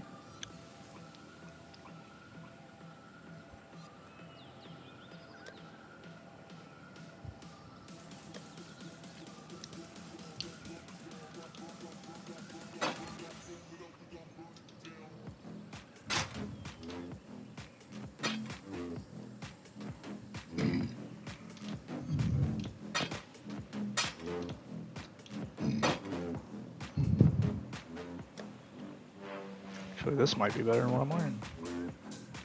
I have to redo the sockets on it though. It's got a socket on like, or sacrifice an ability. I don't want to sacrifice an ability though, I like the abilities I got. Let's have a look at it, see if I can find a way to make this piece of armor usable though. Alright, 63 armor. Oh yeah, it's almost double the armor I've got, and it's got more energy shield. Let's see. Increased armor and energy shield by 19%. Fuck yes. Another 3 to energy shield. Cold resistance, stun and block recovery. And thorns from melee attackers. Alright, so I need to hit the thing. Hit that item that changes the sockets, because if I want to keep the same power setup I've got, this piece of gear needs to have 2 blue and 1 red socket. That's got a green, a red, and a blue right now. So I got 16 of these items that changes the color of the sockets. Let's see if I can get it to roll what I need. There's 2 blue and a red. Is that what I needed? Yep, that's exactly what I needed. Cool, did it in 1. Alright. Let's equip that and move these gems over to it. And I just got an upgrade to my gear.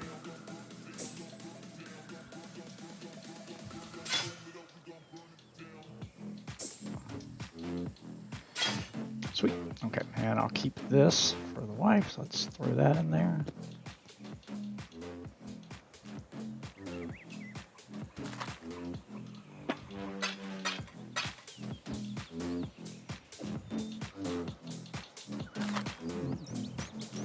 Seismic Cry performs a war cry, taunting everybody. Okay, I'll keep that for a different character or build later. Give that to a tank if I get a tank on my team.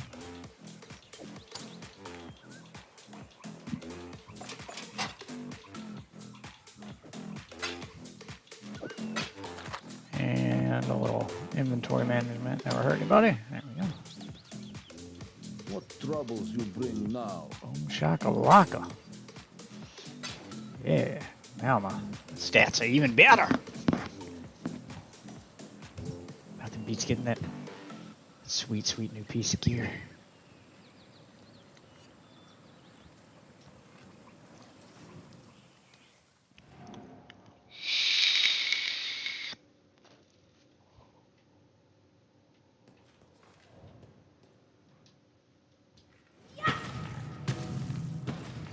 Summon all my skeletons.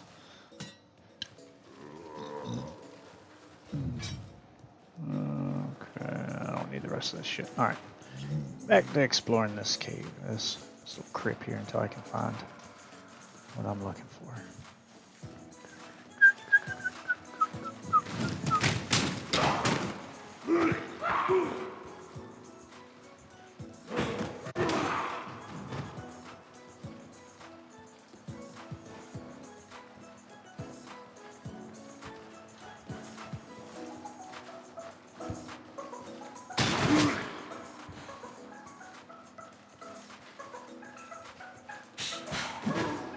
This way.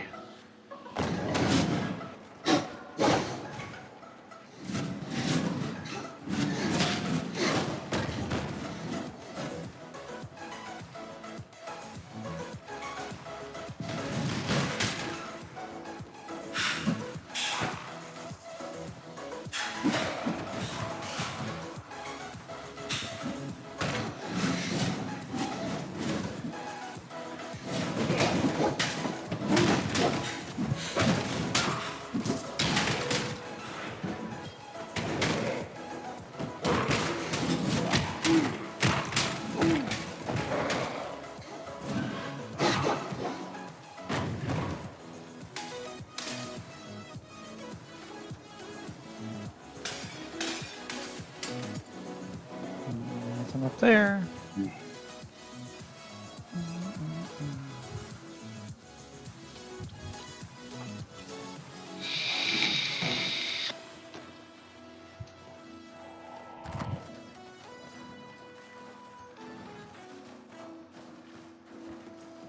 This game plays really good with the controller.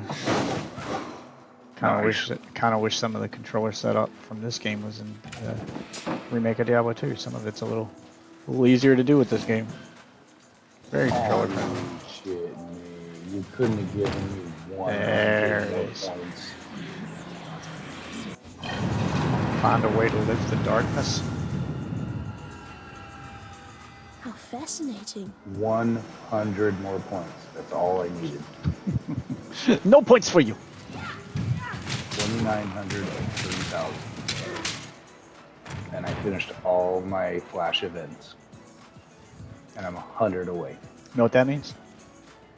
I have to wait. It's time to play Path of Exile.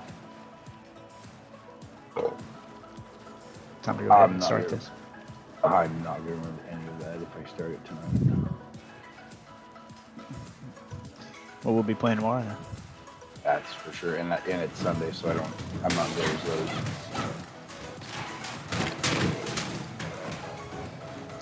Yeah, I don't know if I'll be able to stream early like I can during the week with it being Sunday. Kids aren't in school, so yeah. I don't have any time during the day to get shit done like I do when they're in school. Mm-hmm. So that means I get off work and I have to do all that stuff that my wife wasn't able to do because she was watching kids. So I end up doing it. When the kids are in school and the wife's got the house all to herself while I'm at work, while I'm trapped in here, she can get all that other stuff done. So when I get off work, everything's done around the house. We're both done. Kids are home. Can't get laundry and dishes and all that shit done. Can't clean the house, do all that shit. I mean, it's getting easier as they get older. Mm-hmm. Almost at the point where I can just make them clean shit for me. Almost. Right now they want to help. They try, but it's that kind of help that's not really help. Yep.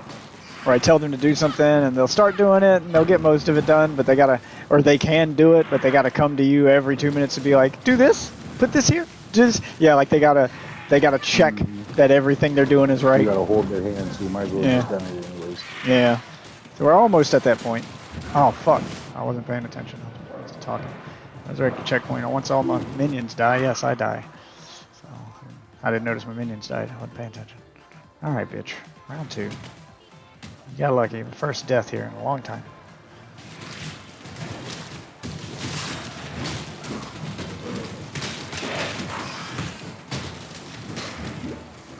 Get off me, bitch! Keeps putting that shit at my feet. I gotta stay moving here.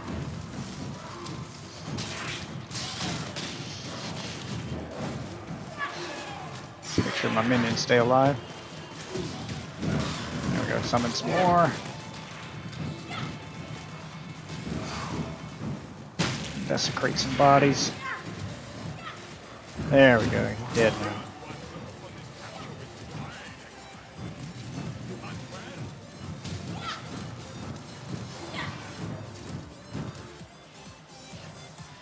Whew. I want to put up a bit of a fight.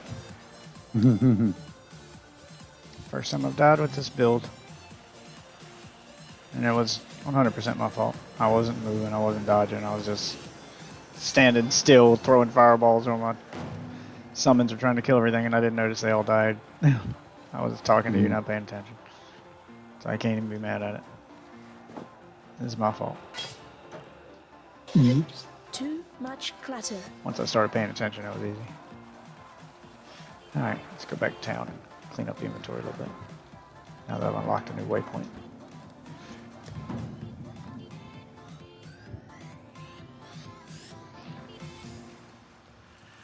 Nothing like this happens until you are here. Bring back the light, or you will find my spear in your throat. Whoops. Sorry, I didn't mean to create eternal darkness for everybody. I'll fix it.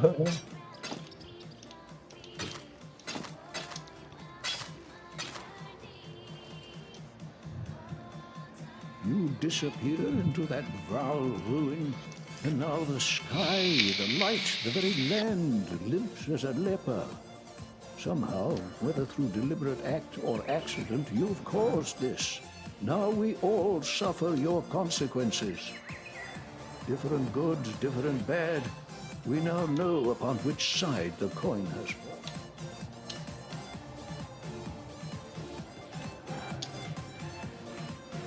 What has happened? Did the world not arise from its sleep? How do we wake it up? Please, what should we do?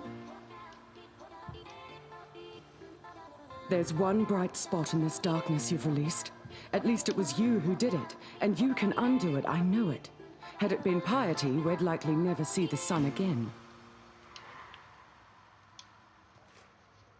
I dreamed this. A vast creature. A thing of shadow. I saw it escape from a black prison and climb a man-crafted mountain, drifting up its 4 sheer sides like the mist that reaches for the clouds. It gathered at the peak of that mountain and ate the heart from the sun. You smell of that black mist and something else. Guilt.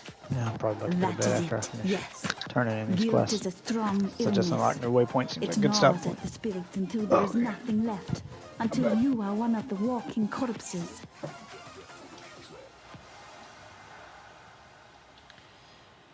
Alright.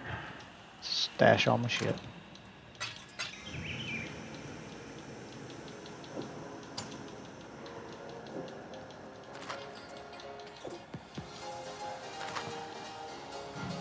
That seems like a good stopping point.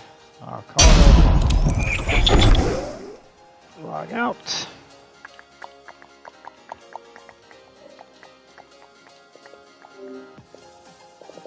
And turn off the Xbox.